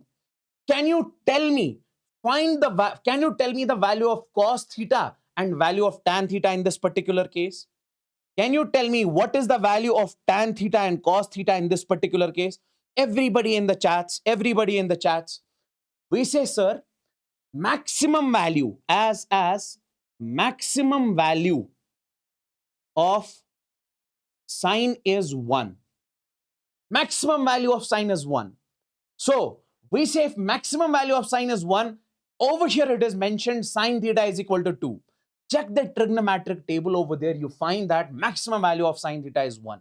So you cannot say in this particular case, sir, sine theta is equal to 2. We say it is not possible. We say it is not possible. Okay. So we say it is not possible over here. So we say sine of theta is equal to 2. I can directly write not possible in this. Okay.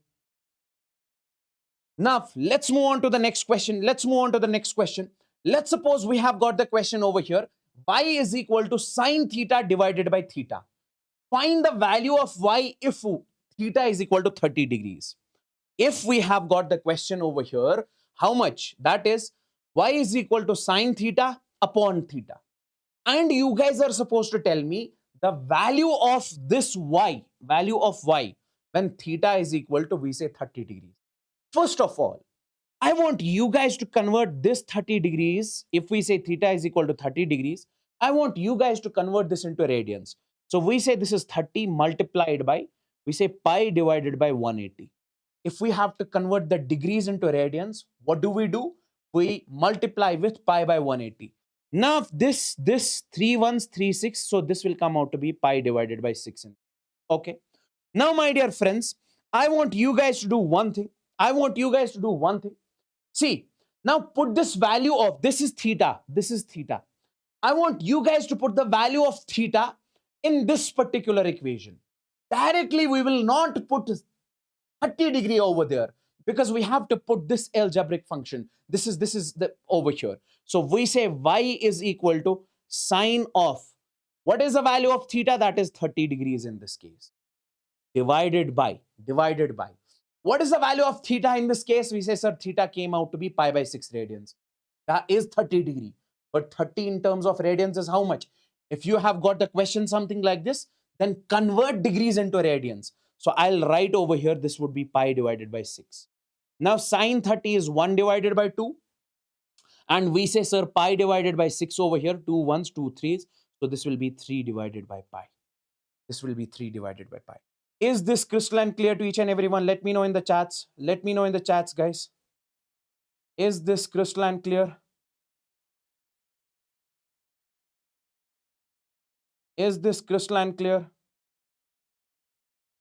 Let me know in the chats, guys. And if you have not liked this session, like it as soon as possible.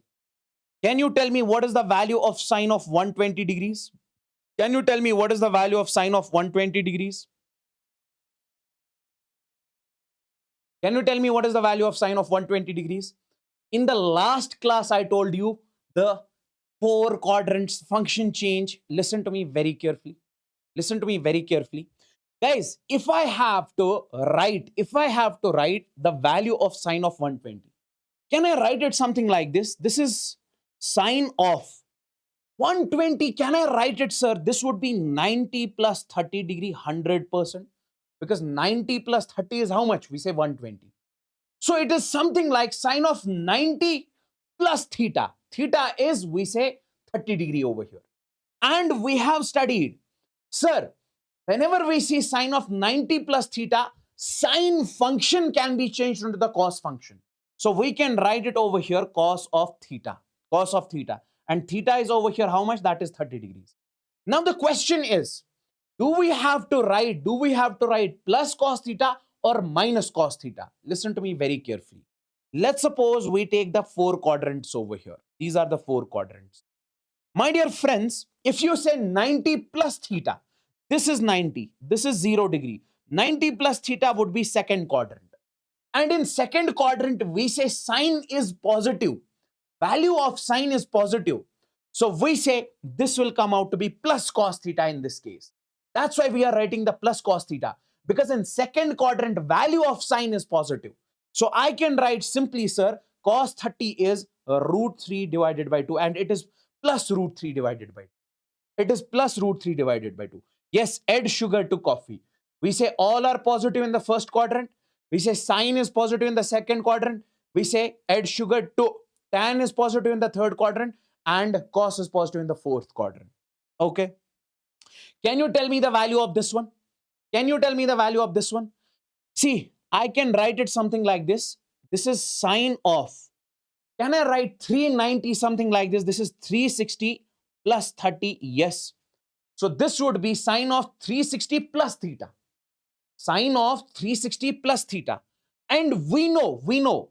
Guys, I have told you in the last class, if you have got this as horizontal axis, this is a vertical axis, this is horizontal axis. This is 0 degrees, this is 90 degrees, this is we say 180 degrees, okay? This is 180 degrees and this is 270 degrees. And once again, this comes out to be 360 degrees if you complete the one cycle. And I told you, if you remember one single concept, sir, this axis, vertical axis changes the function. Vertical axis changes the function. We say horizontal axis does not change the function.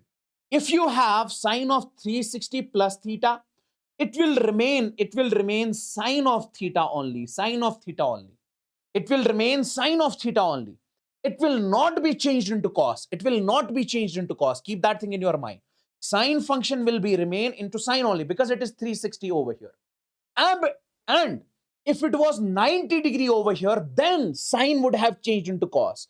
If it was 270 over here, then sine would have changed into cos. Okay. Now, my dear friends, tell me one thing. 360 plus theta. 360 plus theta means first quadrant. And in first quadrant, we say sine is positive. So this would be positive. This sine would be positive. So we say sine plus sine 30. Sine 30 would be how much? That is 1 by 2. So value of this sine of 390 is how much? 1 divided by 2. Tell me in the chats, is this clear? We will do optics also. Chill scenes, chill. We'll do optics also. I'll teach you that. That's the guarantee. Okay. Now, can you tell me the value of y? See, in this case, the function is given as y is equal to sine of theta by 2. Find the maximum value of y. Find the maximum value of y. Find the maximum value of y. Guys, when it comes to, listen to me very carefully. When it comes to sine theta, we say, sir, maximum value of sine is 1. We know, sir, value of sine lies between -1 and +1. So we say maximum value of sine is 1. Maximum value of sine is 1. Now, in this case, you are given y is equal to sine theta by 2, sine function. We know, sir, you have to find in this case maximum value of y. So if you want the maximum value of y, the sign should be maximum. If sign is maximum, means y is maximum. So we say in this particular case, if we put, guys, and value of sine is 1 when theta is equal to 90 degrees. That is when theta is equal to 90 degrees, because sine 90 is 1. Now tell me one thing. In this case, how much should be the value of theta over here? We say when angle is 90 degrees. Now tell me one thing. How much should be the value of this theta over here so that sine theta will come out to be 1? We say here, if we put theta is equal to 180 degrees.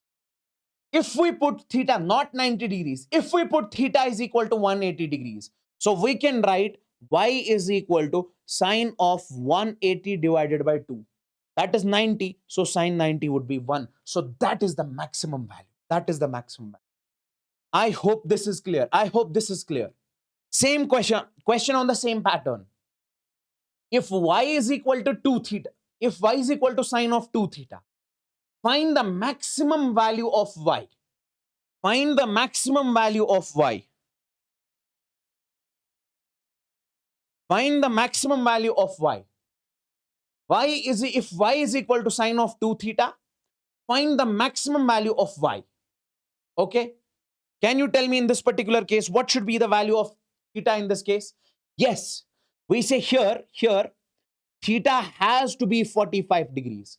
If theta is 45 degrees, we can say y is equal to sine of 2 into 45. So that will be sine of 90 and that will be 1. Because maximum value of sine is 1. If sine is maximum over here, we say y will be maximum over here. And that's what we are supposed to calculate. That's maximum value of 1. Maximum value of sine. Is this clear? Tell me in the chats, guys. Is this clear? Everyone? Everyone means everyone. Is this crystalline clear?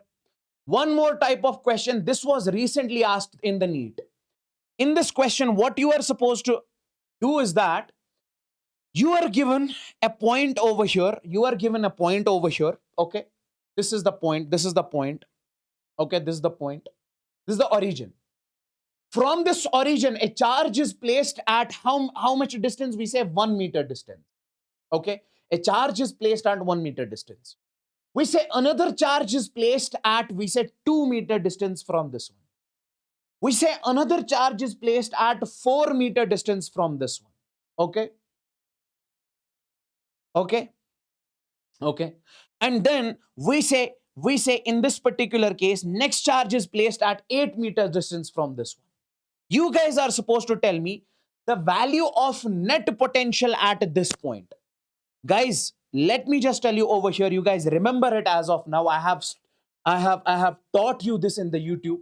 That is, if you have got a charge Q.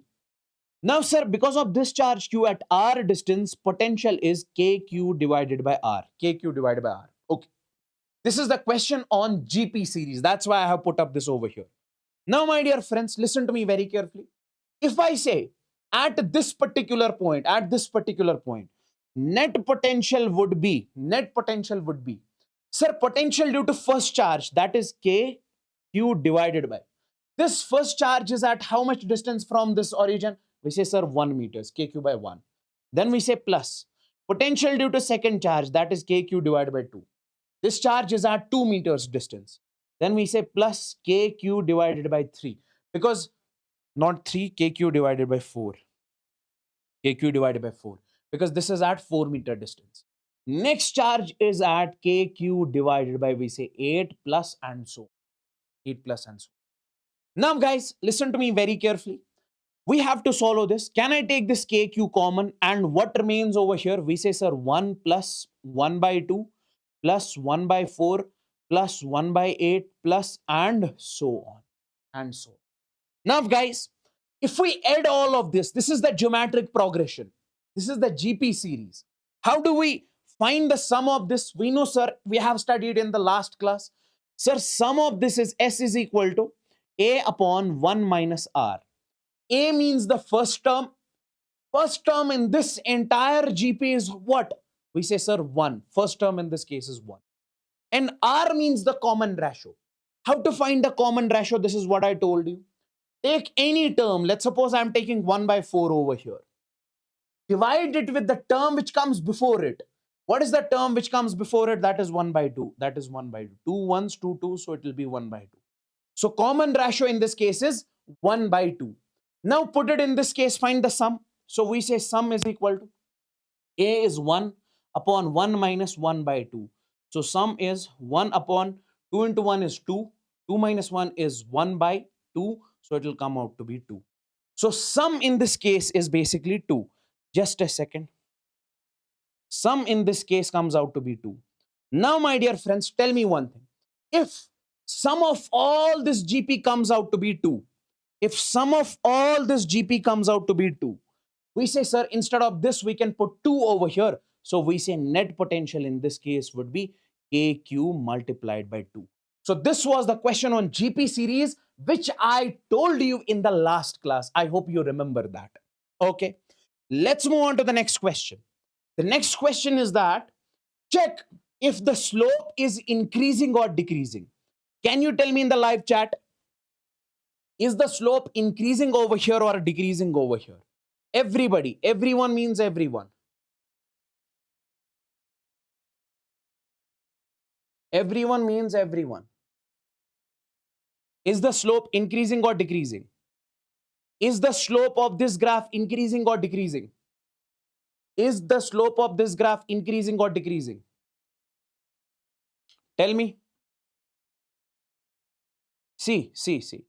If we talk about this graph, at this particular point, if you want to find the slope, we draw a tangent and then we check how much angle it is making with the x-axis.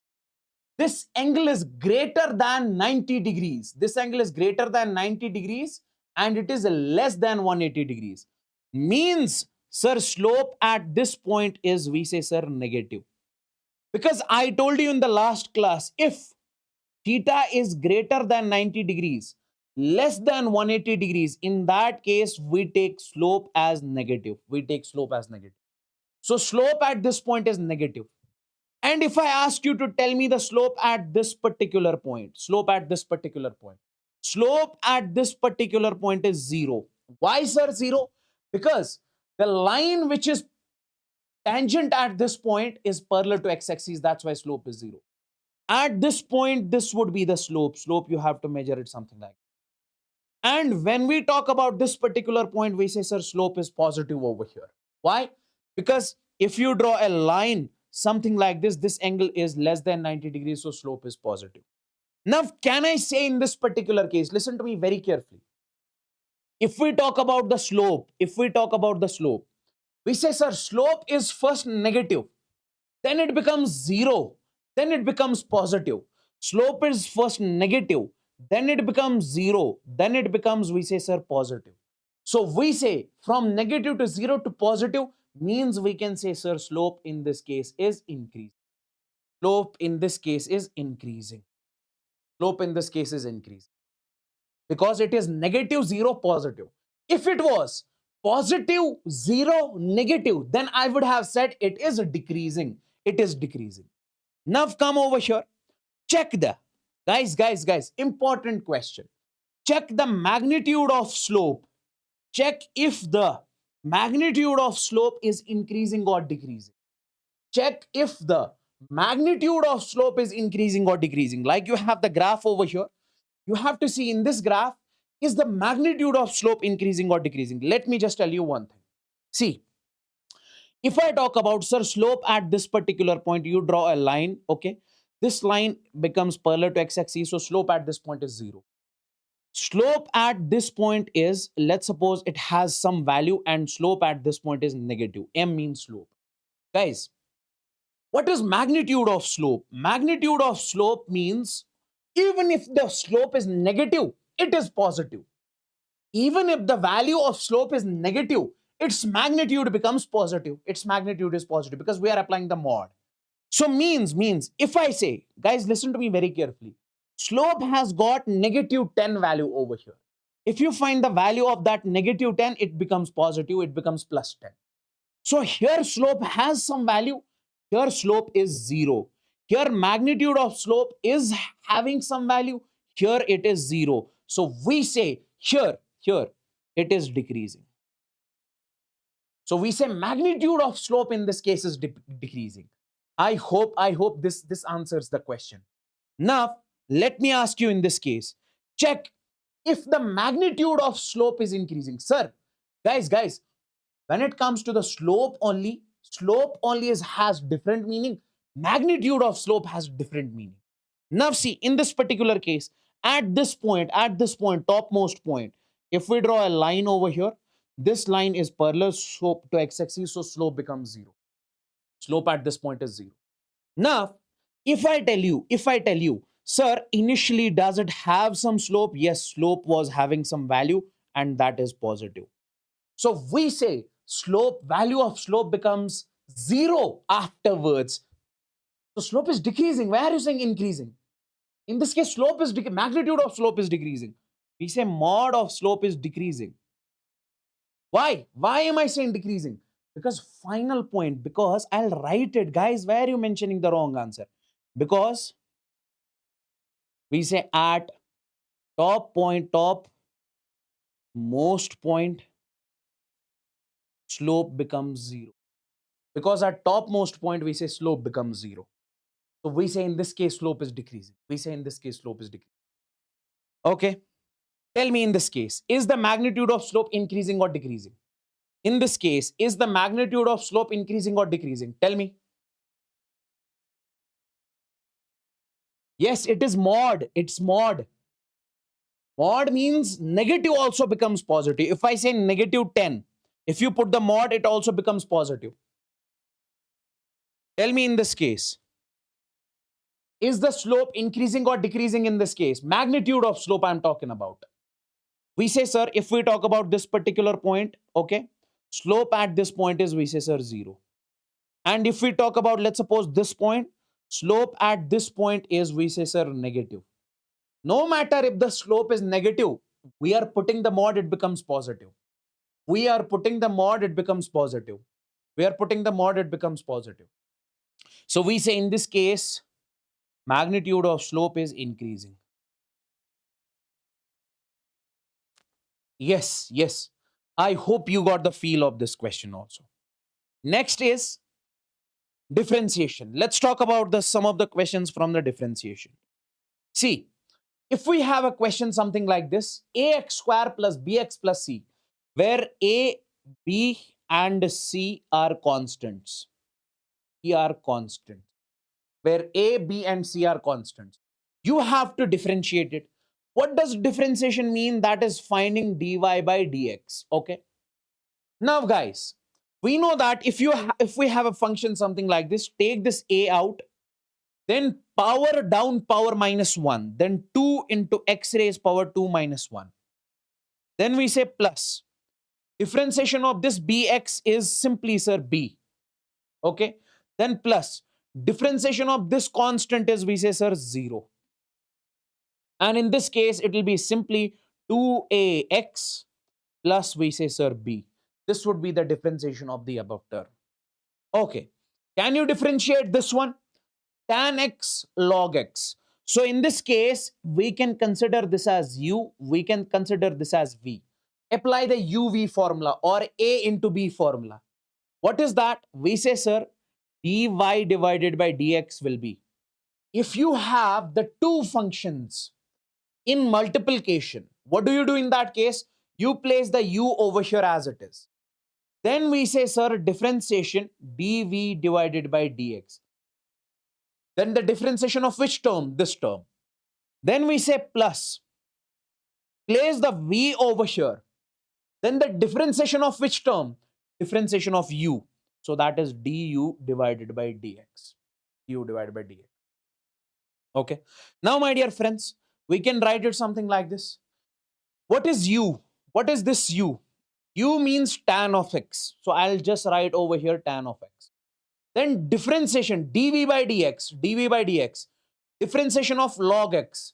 Differentiation of log x is, we say, sir, 1 by x. Then plus. Then v, place v as it is. What is v? log of x. Then differentiation of u is tan x, and differentiation of tan x is, we say, sir, sec square of x. You can write it something like this: tan x divided by x plus log of x into sec square of x. Okay, differentiate this term. In this case, you can consider this as u, you can consider this as v. How do we differentiate it? We say, sir, dy divided by dx. Place u as it is. So we'll place x as it is. Differentiation of v. What is the differentiation of e raised power x? We say, sir, differentiation of e raised power x is e raised power x only. Okay. Then we say plus. Place the v as it is. We'll place v as it is, e raised power x. Then differentiation of u. What is u? U is x. Differentiation of x is 1. So it would be, sir, e raised power x. We say, sir, 1 plus x over here. Is that clear? Tell me in the chats, guys. Is this clear to each and everyone? Tell me in the chats, everybody out there. Guys, tell me in the chats.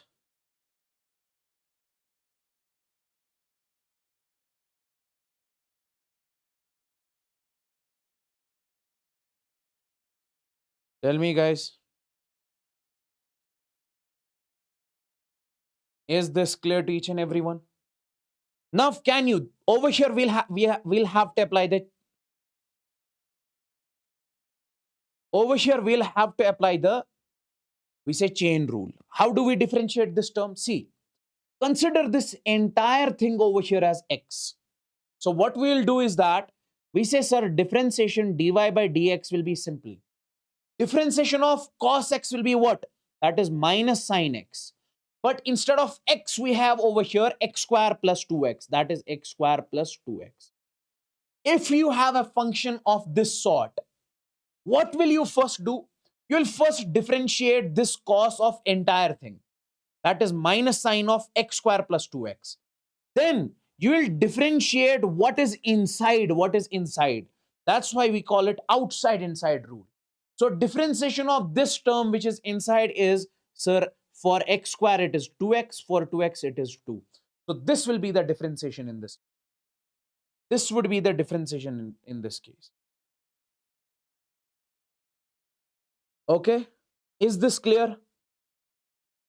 Is this clear? Tell me in the chats, guys.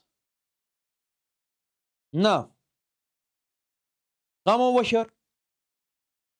Can you tell me the answer of this question? If I ask you to differentiate this particular problem, can you tell me the answer of this question? Can you tell me the answer of this question? See, if we differentiate this, we say, sir, dy divided by dx. First, we have to differentiate this term. E raised power minus beta x. So differentiation of e raised power x is e raised power x only. Even if it is e raised power beta x, e raised power alpha x, okay? So we say it is e raised power minus beta x only, okay? Then we say internal differentiation. Internal differentiation of what? Internal differentiation of this term, okay? Internal differentiation of what? Internal differentiation of this term, minus beta x. And internal differentiation of minus beta x is, we say, sir, minus beta only. Then we say plus. Now we have to differentiate this particular term. Listen to me very carefully. Sir, e raised power alpha minus alpha x. Its differentiation is, we say, e raised power minus alpha x only. Then differentiation of this inner term. That would be minus alpha in this. Now, if we write it something like this, take this minus beta out, so we can write minus beta. And then we can write over here e raised power minus beta x. Then take this alpha out over here. We say minus alpha e raised power minus alpha x. This would be the final result in this case. Is this clear? Is this clear? Is this clear? Is this clear, guys? Is this clear? I want everyone to tell me in the chats, guys. Next question we have over here on the screen. If y is equal to cos theta, if y is equal to cos theta,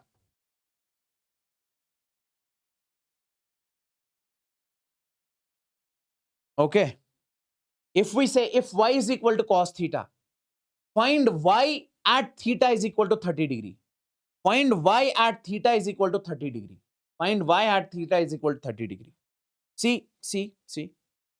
We say, sir, if theta is equal to 30 degrees, put the value of 30 degrees over here. We say, sir, y is equal to cos of 30 degrees.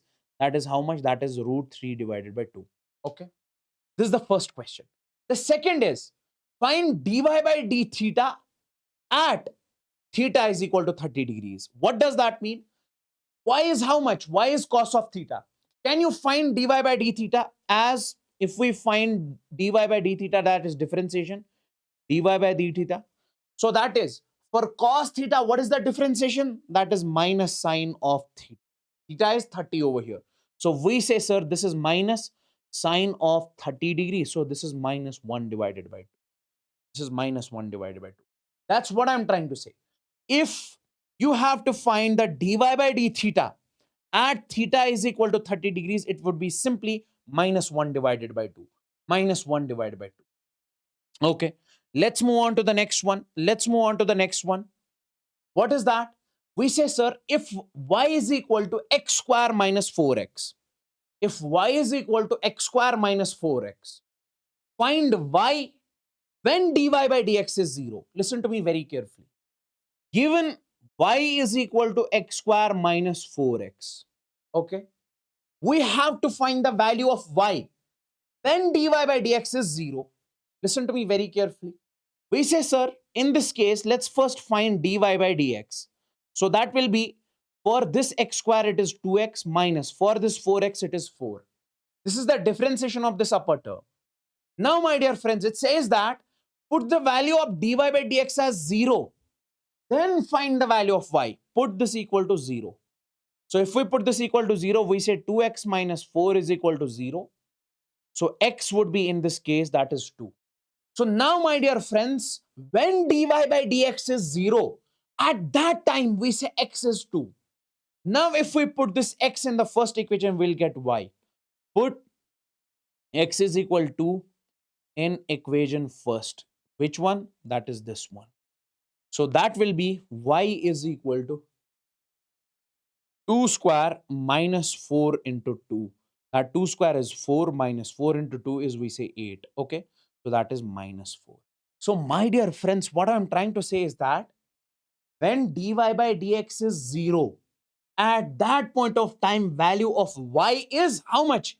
Value of y is, we say, minus 4. Value of y. Because what we calculated, when dy by dx is equal to 0, value of x is 2. And when value of x is 2, value of y is what? Value of y is what? We say, sir, minus 4. This is what we are supposed to calculate. Okay. Next question we have over here. A is equal to sine of kx. Now we have to double differentiate it. Double differentiation means differentiating twice. First, let's suppose we'll differentiate it once. We say dy by dx is. So it is a out. Take this constant out. Then differentiation of sine of kx. We say, sir, differentiation of sine is cos of kx. Then what we do is that we do then internal differentiation. Internal differentiation of kx is, we say, sir, k.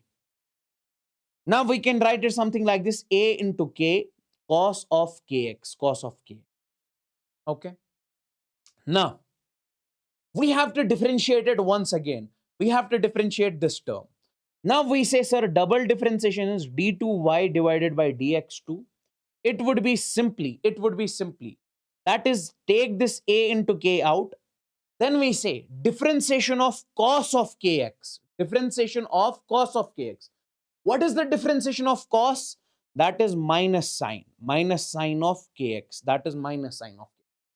Differentiation of cos of kx is minus sine of kx. Now. Sir, then we say internal differentiation is, we say, sir, k only. Internal differentiation of this term, once again, k. So we can further write, take this negative out, it is a into this k multiplied by this k, it is k square. Then we say sine of kx. This would be the double differentiation in this case. Is this clear, guys? Is this clear, guys? Now we have y is equal to,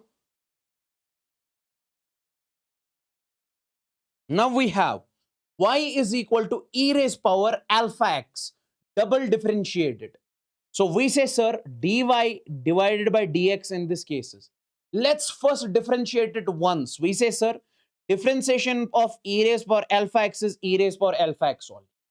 Then internal differentiation of this alpha x, so that is alpha only. Now, if you want to differentiate it once again, so we can write it alpha into e raised power alpha x. If you want to differentiate it once again, how can you differentiate it once again? You say, sir, d2y divided by dx2. Now, guys, differentiation of this term, we say, sir, alpha is something like this. E raised power alpha x. For e raised power alpha x, how much is the differentiation? See, alpha is constant. That's why I'm taking alpha out. Now, differentiation of e raised power alpha x is e raised power alpha x only. And then differentiation of this inner term, that is alpha. So this will be alpha square e raised power alpha x. This is the double differentiation of e raised power alpha x. I hope this is clear. I hope this is clear. Can you solve this particular question from integration?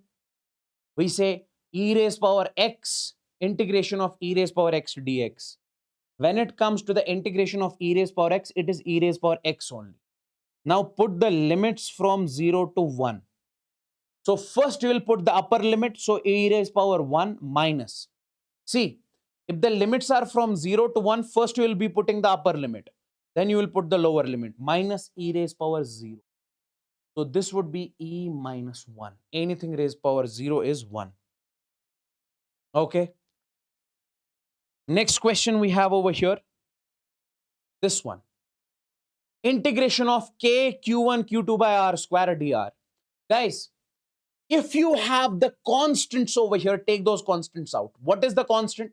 Sir, k is constant, q1 is constant, q2 is constant. I'm taking this k, I'm taking this q1, I'm taking this q2 out, so it will be integration of 1 by r square, and this is dr. Now, what is the integration of 1 by r square? Guys, if you integrate 1 divided by r square dr over here, it will come out to be minus 1 by r. You can do it by yourself also. Take this r raised power 2 in the numerator. Okay, that will be r raised power minus 2. Then power plus 1, power minus 1. Finally, it comes out to be minus 1 by r. So we say, sir, it is k q1 q2, and this is minus 1 divided by r. So it would finally come out to be k q1 q2 divided by r, and this is the value of we say integration over. Now, what is the integration of this one? Guys, I have told you integration of 1 by x dx is what? We say, sir, log of x. Integration of 1 by x dx is log of x. Now, consider this whole term as x over here. So you say integration of this term is 1 by cc. Integration of this term is log of this. If integration of 1 by x is log of x, can I say integration of this term is log of, we say, ax plus b? Yes. And then we say coefficient of this x is a, then divide by a. Sir, why do we do it? Because I have told you this in the last class. In the last class. Because see, first we do the integration, then we write the coefficient of this. This is the chain rule of integration. Then we write the coefficient of this in the denominator. Watch the last class if you remember it. And next question is this last one. This is the homework, okay? I want you guys to comment it down below.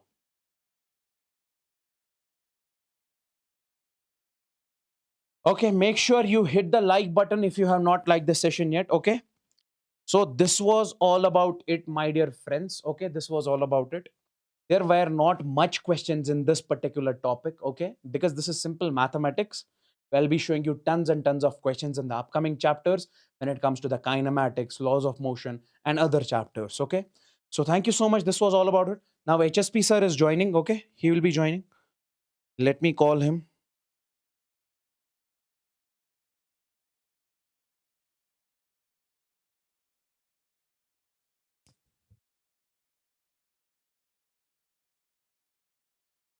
हाँ, हो गया हो गया हो गया बता दूं? मैं स्टॉप करता हूँ हाँ?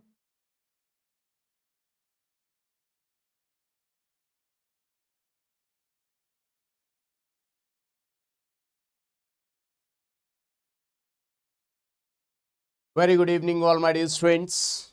Just do let me know. Can you hear me? Can you see me? Am I audible and visible to all of you or not, kids? Do let me know.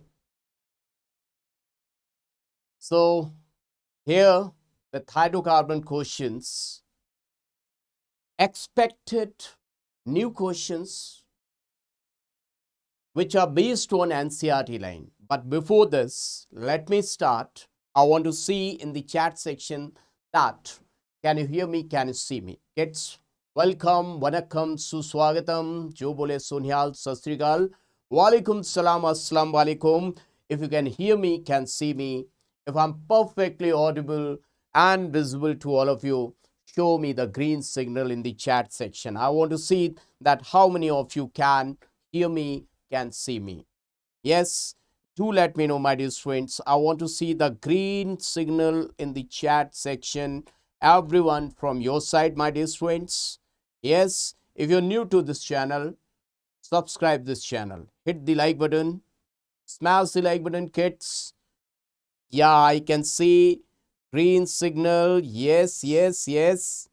That's really awesome, kids. That's really awesome. Yeah, that's really fantastic. So, just give me a second. Just a second, kids. So, here, expected new questions. Baba is going to move with all these questions which I made for you, kids. So, are you ready? If everyone is ready and can hear me, can see me, I want to see fire in the chat section along with hearts. Hearts for the green signal that Baba is audible and visible, and the fire that you are ready for doing all these questions. That if you are ready for doing all these questions, then yes, fire in the chat section, because all the questions, they are newly framed, new questions. So everyone, you can see the first question on the screen. Methyl chloride, ethyl chloride, Na dry ether, which alkane will not be the product? Yes, everyone, you can see the question. I want to see the answer in the chat section. One option I'm getting from whom? From whom? From Ninja Pavish Vijay. B, B, B. Everyone is saying B. So, computer, please show the correct answer. People are going with the B option. Yay, you are the winner. Winner, kids, you are the winner. B is the correct answer. Those who have given B, that B is the correct answer, because self ethane, self butane combined together propane. So ethane, propane, butane. You will get all these three gaseous products which are very tough to be separated, but pentane, you will not get pentane, right? Right. Now, question number 2 on your screen. This is alkadiene and it is undergoing reductive ozonolysis. Reductive ozonolysis, kids. Now, which carbonyl will not be obtained out of these four products? which product you will not get if you do the reductive ozonolysis of this compound. Let me move aside and let me check it out. What's your answer? Yes, kids. Yes, Baba is waiting. Rakesh, Kamila, welcome. Anisha, Firdaus, Harni, Shiva Kumar, everyone is going for C. Yes, as the Baba can see in the chat section, everyone is going for C. Let me check it out. Same computer. Yay! You are genius. You are rocking. Stupendous performance. Baba is really feeling accomplished that acetone, because when it is going to break, it will give you acetaldehyde, formaldehyde and glyoxyl. Acetaldehyde, formaldehyde, glyoxyl you will get, but you will not get acetone. Congratulations, congratulations. So on your screen, question number 3. Which alkane will not undergo Wood's reaction?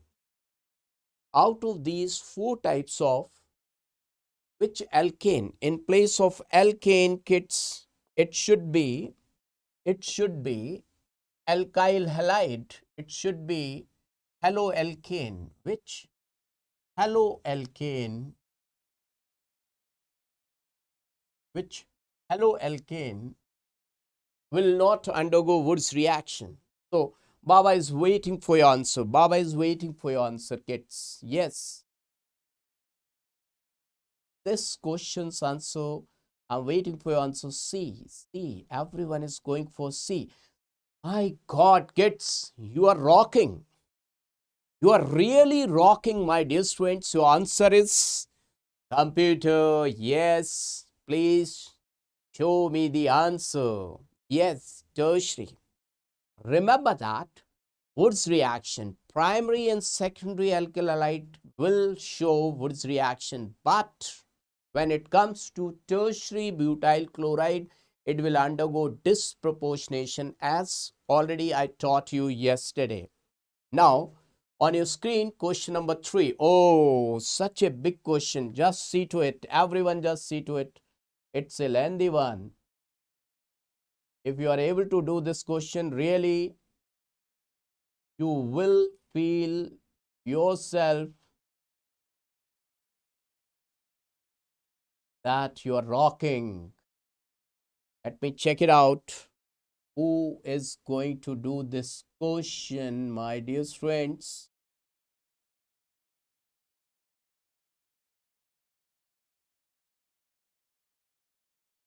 Yes, Baba is waiting for your answer, kids. Let me check out who is going to give the correct answer for this question. What's your answer? It's a lengthy one. Madhuwala is there, Pushpendra is there, Rakesh Kamila is there, Deep Shika is there. Really fantastic. Fantastic, it's fantastic. It's Deep Shika is going for ethanol. D option. Deep Shika is going for Deep Shika is going for C. No. Deep Shika is going for D. Irfan D. Oh my God, kids. Let me check it out. What's the correct answer? Oh, yeah. Rocking. It's fantastic how you are doing it. Baba can't understand, kids, how you are doing it. Really, you are doing a fabulous job. Let's see, kids, those who are not able to understand, those who are not getting it, let me tell you. This is methyl chloride Wood's reaction. Once it is undergoing Wood's reaction, you will get ethane, C2H6. Now, free radical substitution reaction, ethyl chloride, C2H5Cl. Twice of any dry ether, that is Wood's reaction, you will get ethane, C2H6. Now, once again, free radical substitution reaction, you will get ethyl chloride, C2. Something wrong. I screwed up. This is ethyl chloride, so you will get butane, C4H10, double of the carbon. See, double of the carbon. Ethyl chloride, 2 carbons, double is 4 carbons. So butane, then free radical substitution reaction CH3, CHCl, CH2, CH3, 2-chlorobutane. It will give you 2 types of products, dehydrohalogenation, loss of HCl.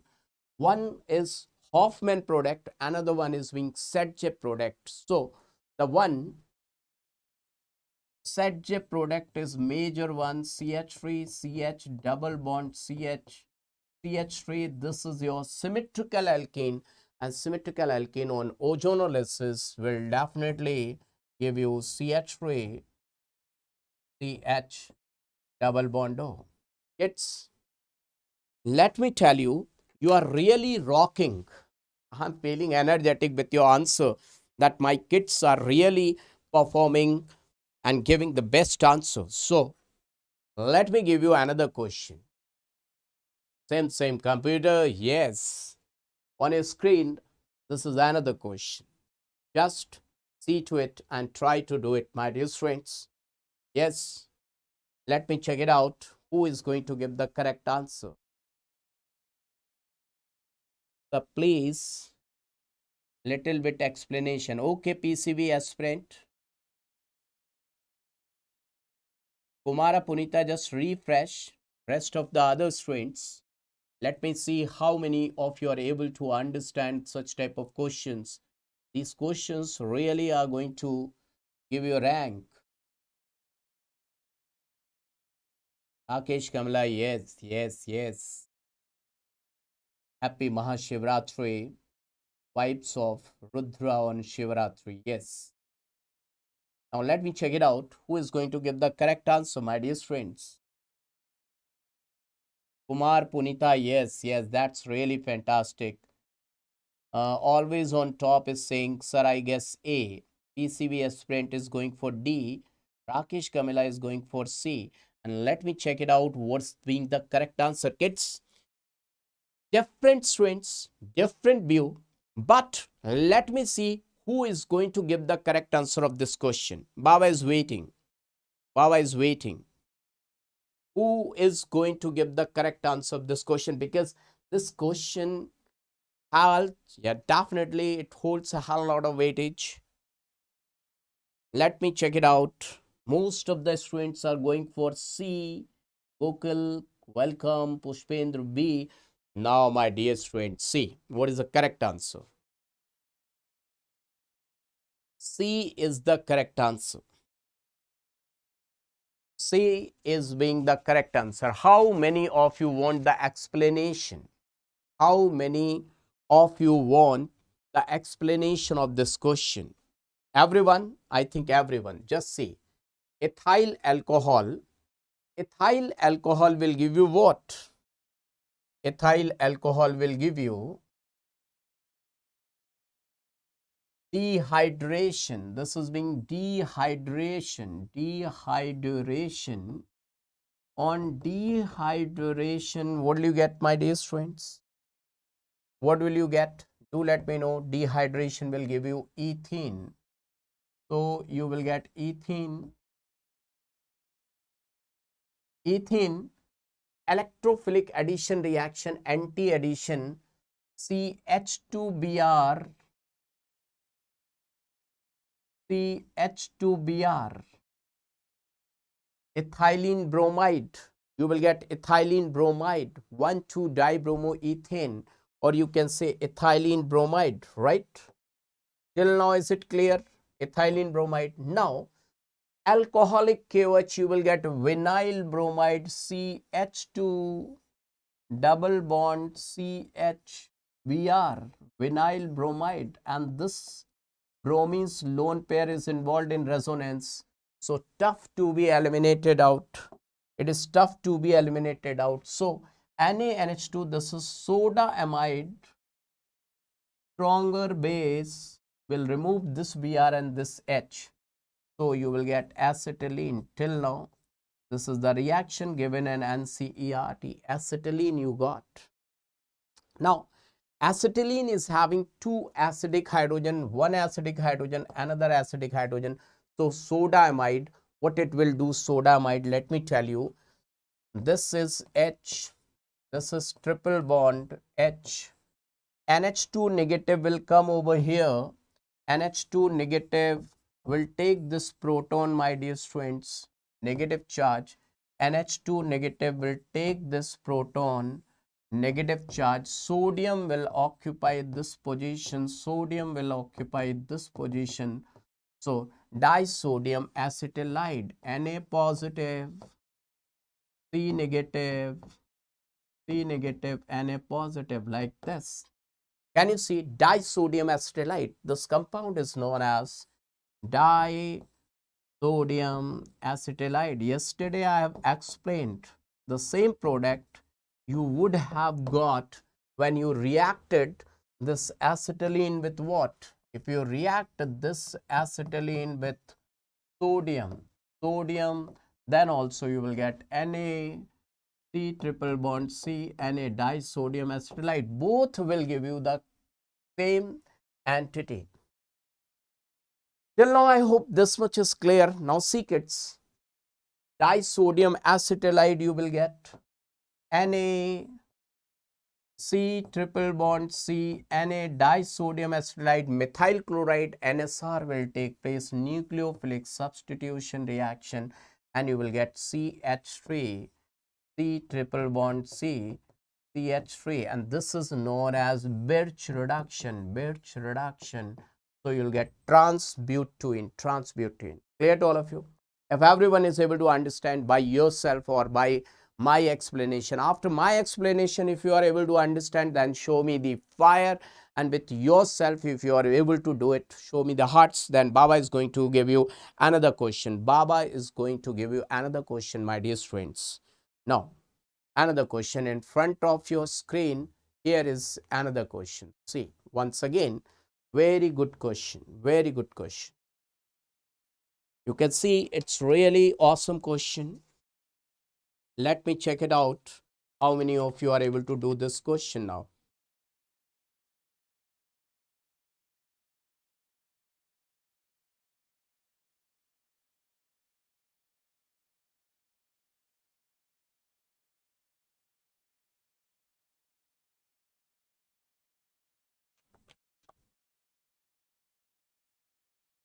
Very good. That's really awesome. Let me move aside and let me check it out. Who is going to give the correct answer? So let me see what are your options which are coming on the screen. Deep Shika is going for B. Rakesh Kamila for B. Kanel Boina Shastri for C. Sri Ram for B. Maximum people are going for B. Okay. Maximum people are going for B. That means, computer, please show me the answer. Yeah. B is the correct answer. Now, let me tell you why and how B is the correct answer, my dear friend. Just see. Benzene on ozonolysis. Just see. This is your benzene. Kids.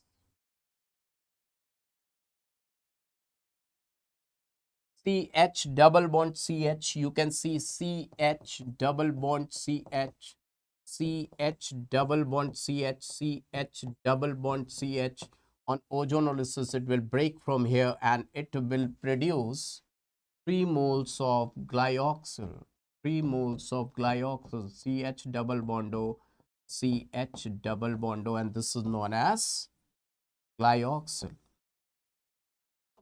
Fine. This on reductive ozonolysis, that is on reaction with O3, zinc and water, will give you glyoxyl. Now see, glyoxyl, this is glyoxyl. Okay, this is glyoxyl, CH double bond O, glyoxyl. This reaction zinc amalgam HCl, my dear students, let me tell you, whenever you are provided with any aldehyde or ketone, just remember my point, my dear students. This is either aldehyde or ketone, either aldehyde or ketone. This oxygen can be removed. In place of this oxygen, you can put two hydrogens. Means you can prepare hydrocarbon with three methods. What are these three methods? First, Wolff-Kishner reduction, NH2, NH2, KOH, ethylene glycol. The name of this famous reaction is Wolff-Kishner reduction. Wolff-Kishner reduction. Wolff-Kishner reduction.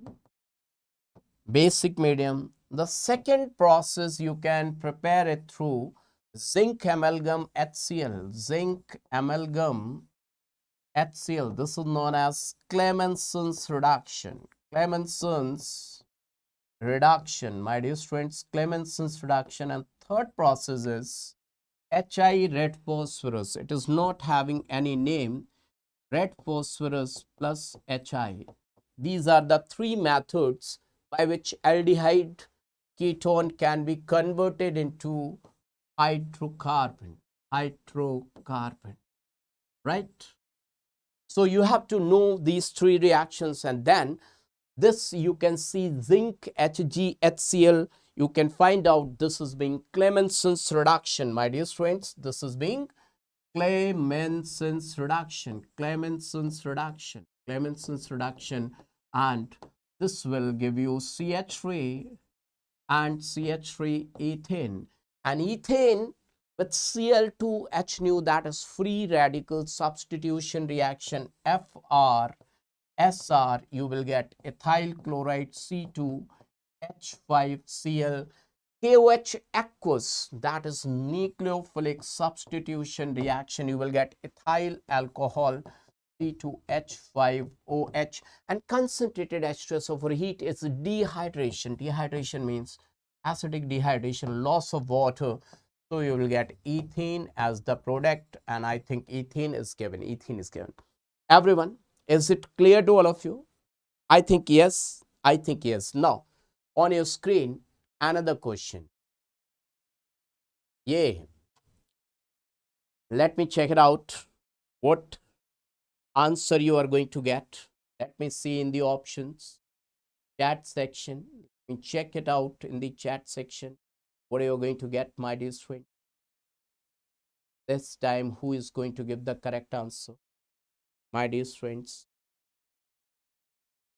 D. Ninja is going for D. Victor, Anita for D. Deepshika is going for D. My dear friends. Babita, Sausi, welcome. Victor, Anita, D. Yeah. Now let me check it out. Maximum students are going for D. So computer G, what is the correct answer? Yay! All of these, D is the correct answer. Yay! Congratulations. Now see, N-hexane V2O5. This is given in your NCERT. What is given? Either Karod movie CrO3, Cr2O3, or MO2O3, or vanadium pentoxide. Either of these three, if you are going to use, aromatization will take place. That is given in NCERT, that aromatization will take place. Am I right, kids? Aromatization. So this reaction is indicating towards aromatization. So this is being benzene.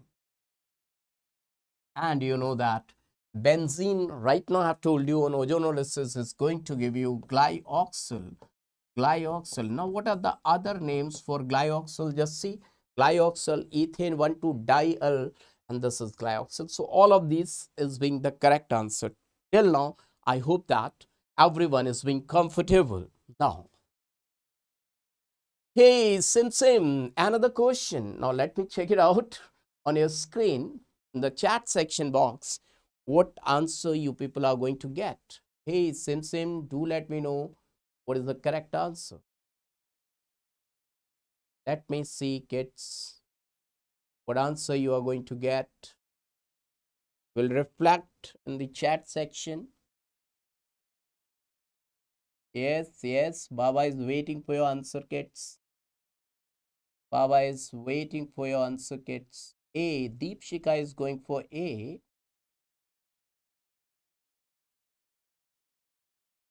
No other answer till now I have got. Only Deepshika's answer I have got. Kids, what's your answer? Do let me know. Only one answer I am getting. I don't know whether it's right or wrong. It's being right or wrong, that I don't know. But only one answer till now I have received. Rakesh Kamila is going for A.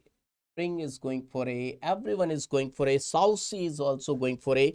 Let me check it out. What is the correct answer? Computer. Yay. Congratulations. Congratulations. A is the correct answer. Now let me check it out. How and why. This is soda lime reaction, my dear friends. Soda lime reaction. Soda lime reaction. So one carbon less ethane. You will get ethane C2H6, and this is once again, oh my god, what is this? Oh, see kids, molybdenum is used twice. One is aromatization, but for aromatization, benzene ring 6 carbon, and this is controlled oxidation. Oh my god, from where HSP Baba has framed out this question, controlled oxidation. So, what was the trick? Come on, man, chuck the taste acetate. Come on, cuprous oxide, copper oxide was giving you alcohol, and this will give you aldehyde. Aldehyde with same number of carbon atom. This was risky question, tough question. So, 2 carbons, aldehyde is ethanol. Wow, congratulations. Those who are able to do this question, congratulations. You really deserve a huge round of applause. Now, which will undergo decarboxylation most easily?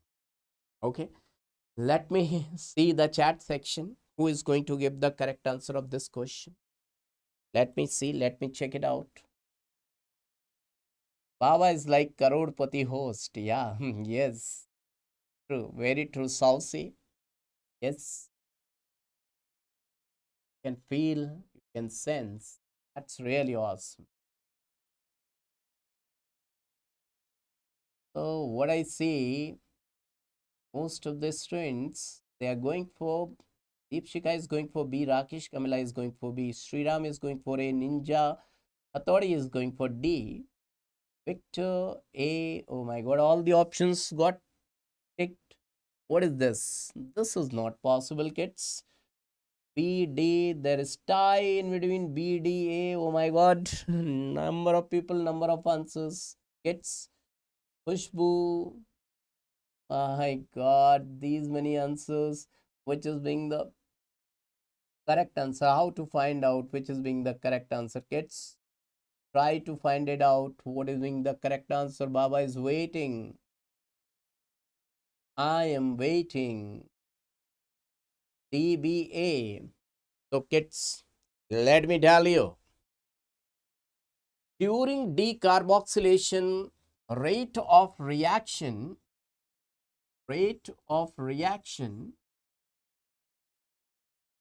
is directly proportional to stability of carbon ion intermediate. Stability of intermediate, that is carbon ion. Now, how the carbon ion will get formed? Just see. This is 1 degree carbon ion. This is carbon ion which is stabilized by resonance. SBR is stabilized by resonance. This one, 2 degree carbon ion, not stable. This is 3 degree carbon ion, not stable. 3 degree, least stable. So if I compare the rate, maximum easily B, after B, A, after A, C, after C, D. But they haven't asked the order. Just they have asked which will. So, answer will be B. B is the correct answer. Yay, kids! How many of you got the correct answer? That is the happiest moment if you got the correct answer. Now, let me deal with another question. Oh, this is a really lengthy one. Now, I have to sit with the chat section to check it out. Who is going to give the correct answer of this question? This is a really lengthy one.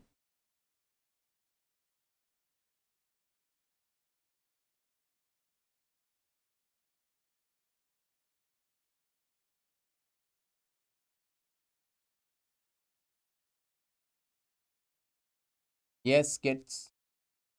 Let me check it out. Who is going to get the correct answer this time, because it is a really lengthy one. These are expected questions, kids. Examiner will ask these questions in your NEET JEE. Very, very good questions, kids. Do let me know. I'm waiting for your answer. I'm waiting for your answer, kids. Tausi is going for A. Pushpendra is going for B. Number of people, number of answers. Let me check it out. Who is going to give the correct answer? Tausi is going with A. Tausi is going with A. Tausi is saying, I'm damn sure. I'm very much confident. Okay. Let's see. Rakesh Kamila is going with C. Sriram is going with A. Okay, kids. Let me explain the answer. Hey, Sim, A. Congratulations, Saucy and all those who have given A as the answer. Now, let me tell you how will you get A as the answer. Really, it was a tough question. Now, let's see, kids. Calcium carbide water, you will get acetylene gas. Na, disodium acetylide, acidic hydrogen will get removed. Methyl chloride, you will get butane, CH3, C triple bond C, CH3, butane. Lindlar's catalyst will give you cis butane, right?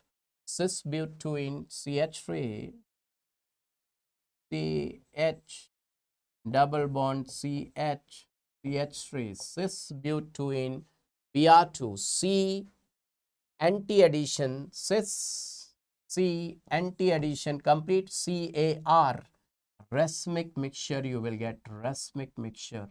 The trick was CAR, car was the trick. Then anti-elimination, this is already I have explained you yesterday. race, the trick was race. Cis butane will be the answer. C means cis, so cis butane will be the answer. And C, Bayer's reagent. Bayer's reagent is 1% cold dilute alkaline KMNO4, and it is going to do syn addition. I have told you yesterday syn. So cis, CSM, meso, and this is the meso compound with plane of symmetry and chiral carbons. So this is meso, and meso is the answer. Such a great question solved by people, those who have really done it.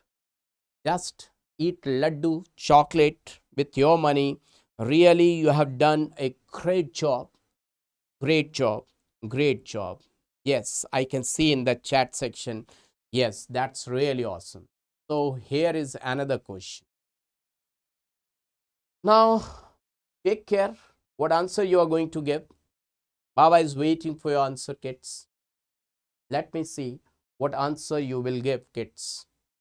What's your answer? Let me see the chat section. How many students are really giving the correct answer? Baba is waiting for your answer. Zero money in the pocket. Oh, Saucy. Antariksh, no problem. But quiz is really going on. Really awesome quiz is going on. And don't worry, Antariksh, I will make some questions, ready-made questions on the spot I will make. So don't worry. Baba will make some questions on the spot. You know Baba very well.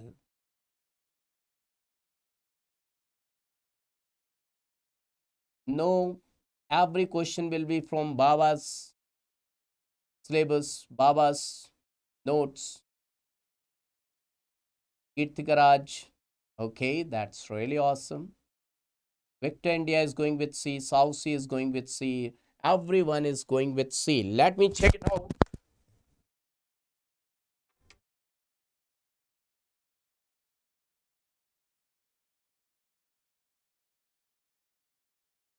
Wait, kids, wait.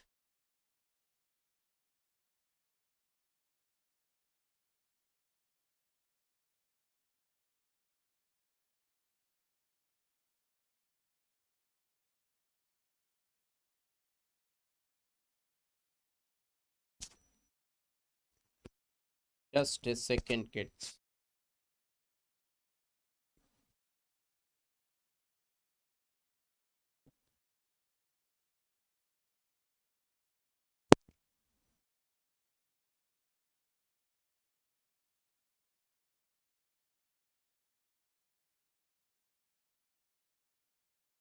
Just a second, kids. Let me check it out. What should be the answer? I have seen that C. Oh, yes.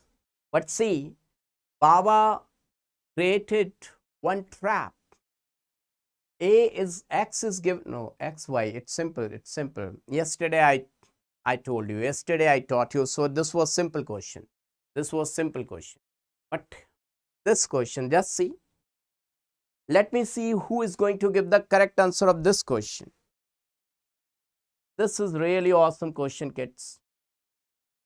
And I am waiting for your answer, kids. Baba is waiting for your answer for this question.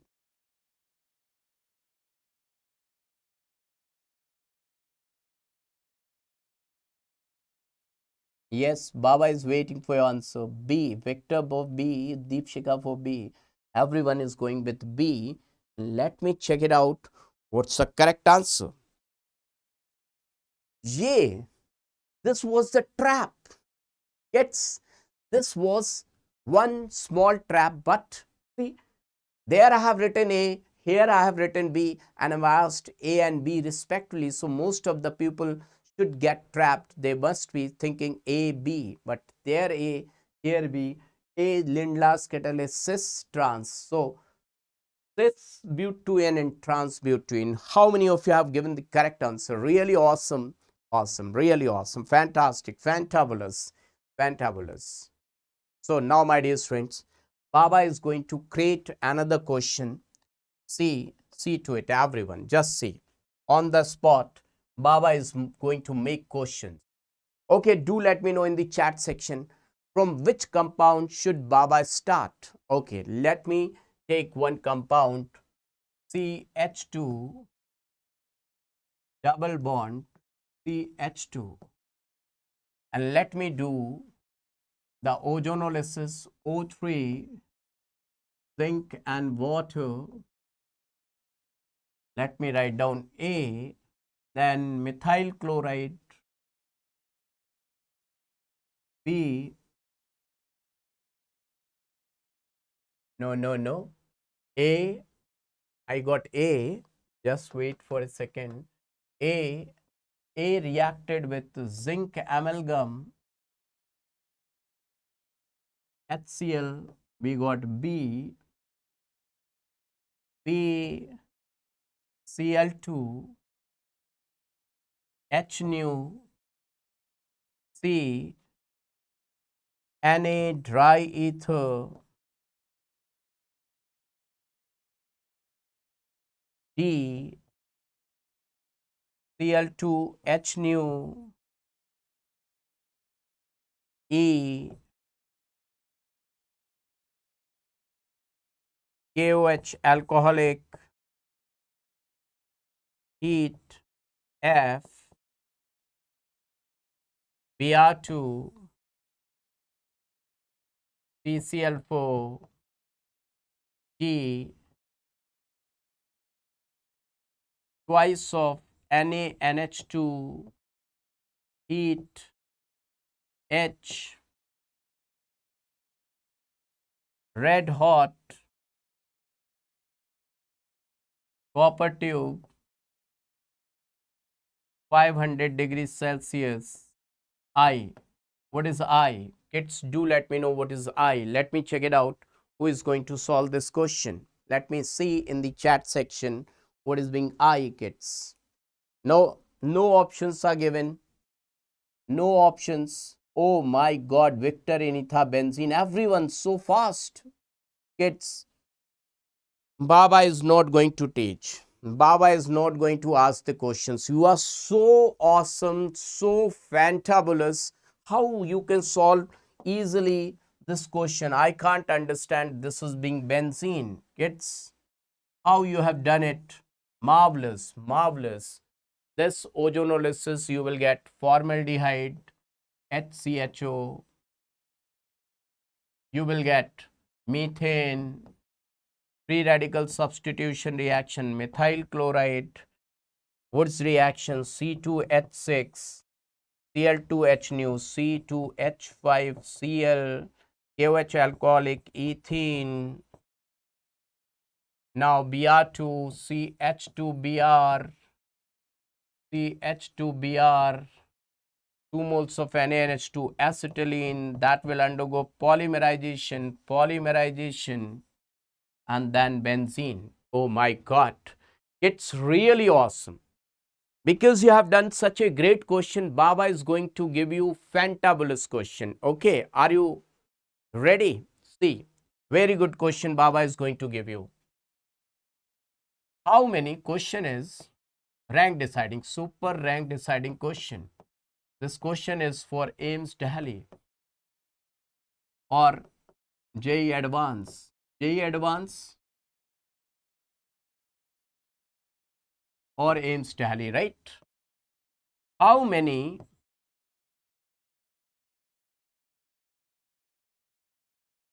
carboxylic acids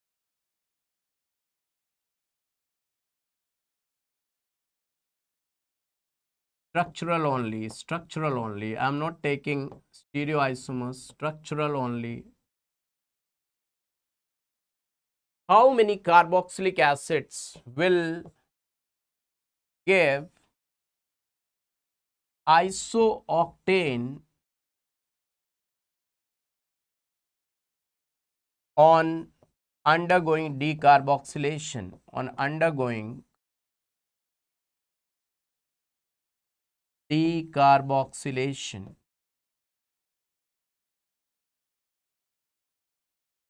Now, my dear friends, to solve this question, you should know what is isooctane. You should have knowledge of isooctane. If you don't know what is isooctane, you won't be able to solve this question. You should have knowledge of isooctane. If you don't know what is isooctane, then you can ask me. I will let you know what is isooctane, kid. Or if you know, then do let me know. And I want to see answer in the chat section. So let me see the chat section. Who is going to give the correct answer? You have to tell me the number. You have just to tell me the number, kids. Baba is waiting for your answer, kids.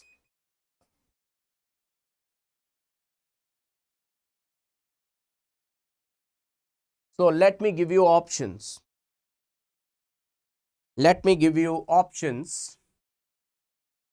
A is 6, B is 4, C is 2, D is 9.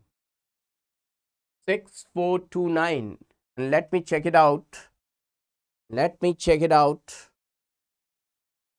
How many of you are going to give the correct answer? Baba is waiting for your answer, kids.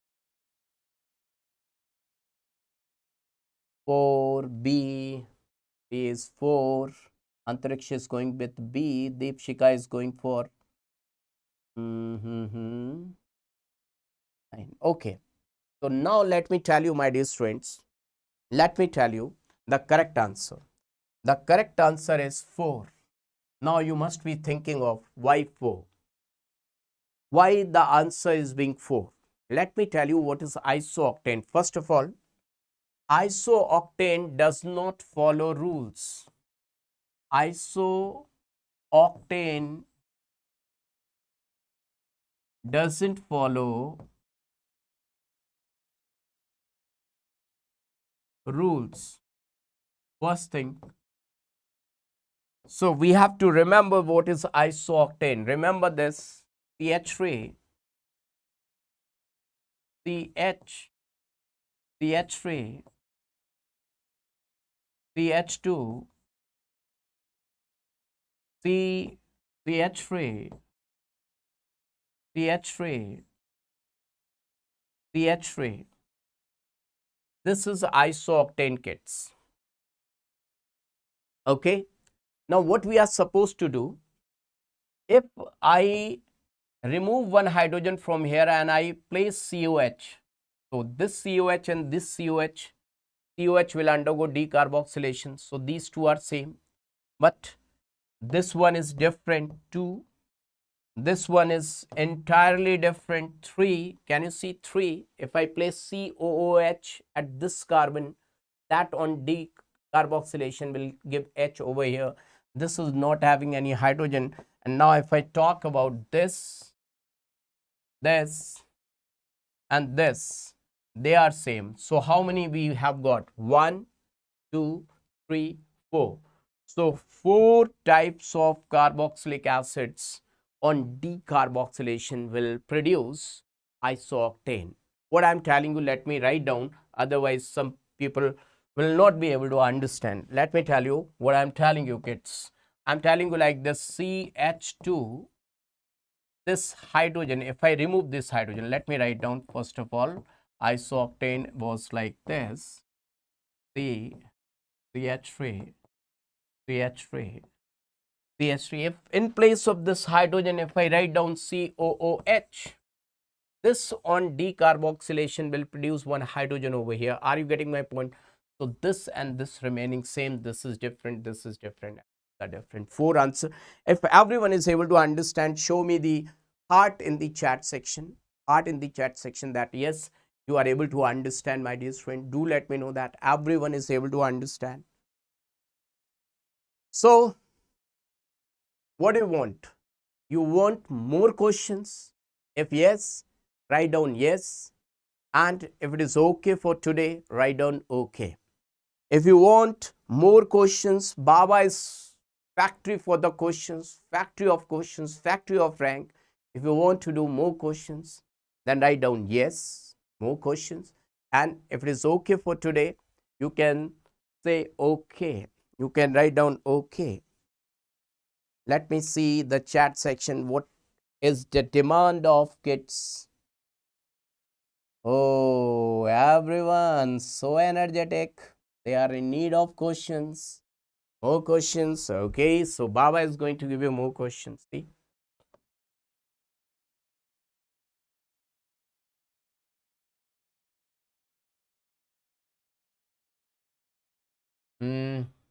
Let me start with acetylene. Acetylene.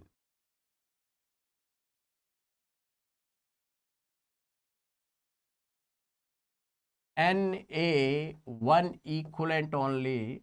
One equivalent means only one.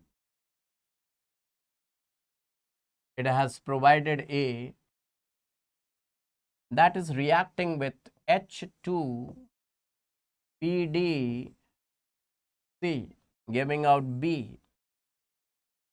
B is reacting with HCl, giving out C as major product. Now C is reacting with Na dry ether. giving out D. Now the question is, what is D? IUPAC name of D. What is the IUPAC name of D? No option. Only the question.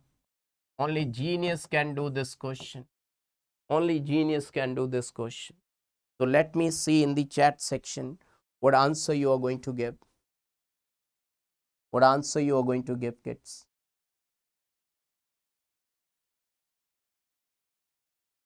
Rakesh Kamala is going with butane.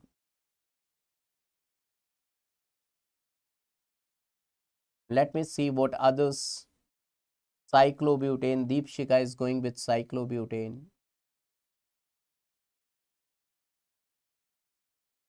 Let me see. Ninja is going with butane.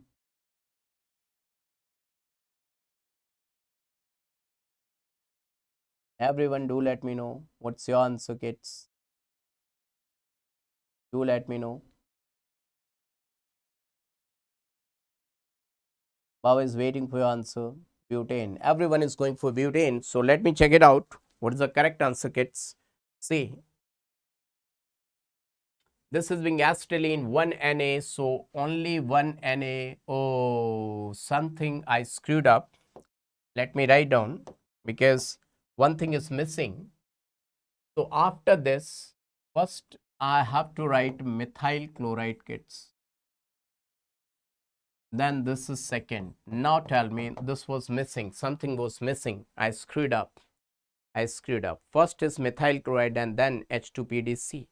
Now tell me what's the answer, kids. Now tell me what's the answer. Yes. Now tell me what's the answer, kids.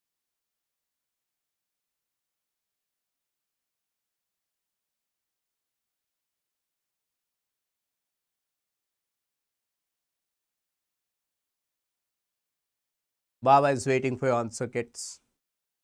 Do let me know what's your answer. Yes, kids.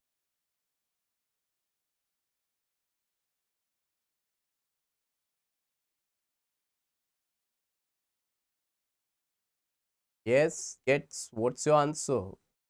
Do let me know.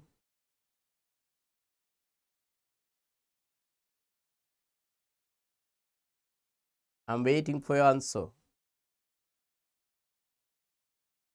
No one? 2,2-dimethylbutane, Rakesh Kamla, 2,3-dimethylbutane, Omar. Okay, so let me see, kids. This is Na C triple bond C H. So this will react with methyl chloride to give CH3,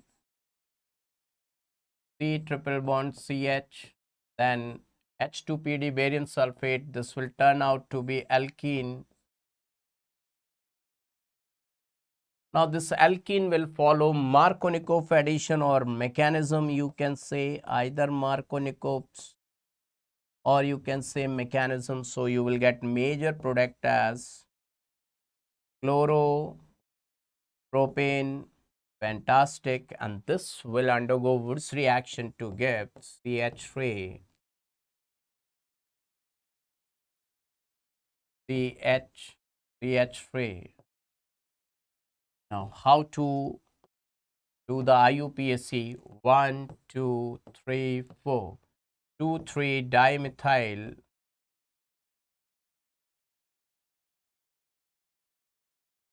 and butane. Fantastic, kid. Fantastic. Okay. Okay. So this is really fantastic. And this is the fantastic, awesome efforts done by you. Now another question. Let's see. If I give you compound like C2H5Cl and then I will give you KOH aqueous A and then I will give you concentrated H2SO4 heat and giving B. And if I ask number of covalent bonds in B, number of covalent bonds in B, my dear students, in B. So let me check it out. How many of you are going to give the correct answer? 5, 4, 8, 5, 4, 8, 6. What's the correct answer? Do let me know. Number of covalent bonds in B. Yes, everyone, do let me know. How many covalent bonds in B? Bow is waiting for your answer. Kids, do let me know. What's the answer? Number of covalent bonds. 6, 5, D. Oh my God. Let me check it out, kids. This is ethyl chloride aqueous KOH, ethyl alcohol, and concentrate H2. So for ethene, I will get ethene. How many covalent bonds in ethene, kids? Do let me know. How many covalent bonds? How many covalent bonds? 1, 2, 3, 4, 5, 6. So 6 is the correct answer, kids. See, 6 is the correct answer. How many of you got it? Do let me know. How many of you got the correct answer? Now, my dear students, see another question. Just see.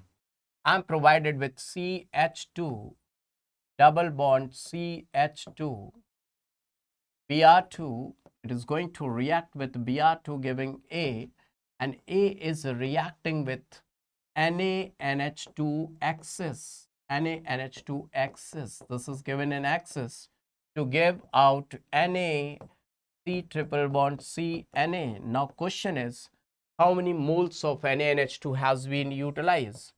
How many moles of NaNH2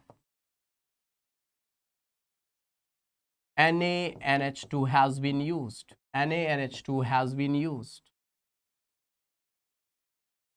Do let me know, kids. This is the question. How many moles of NaNH2 has been used? 4, 6, 5, 2. Yes, everyone. Let me see in the options what answer you are going to give. My dear friends, Baba is waiting for your answer. Oh, Kirti Raj is going for 4. Kirti Raj is going for 4.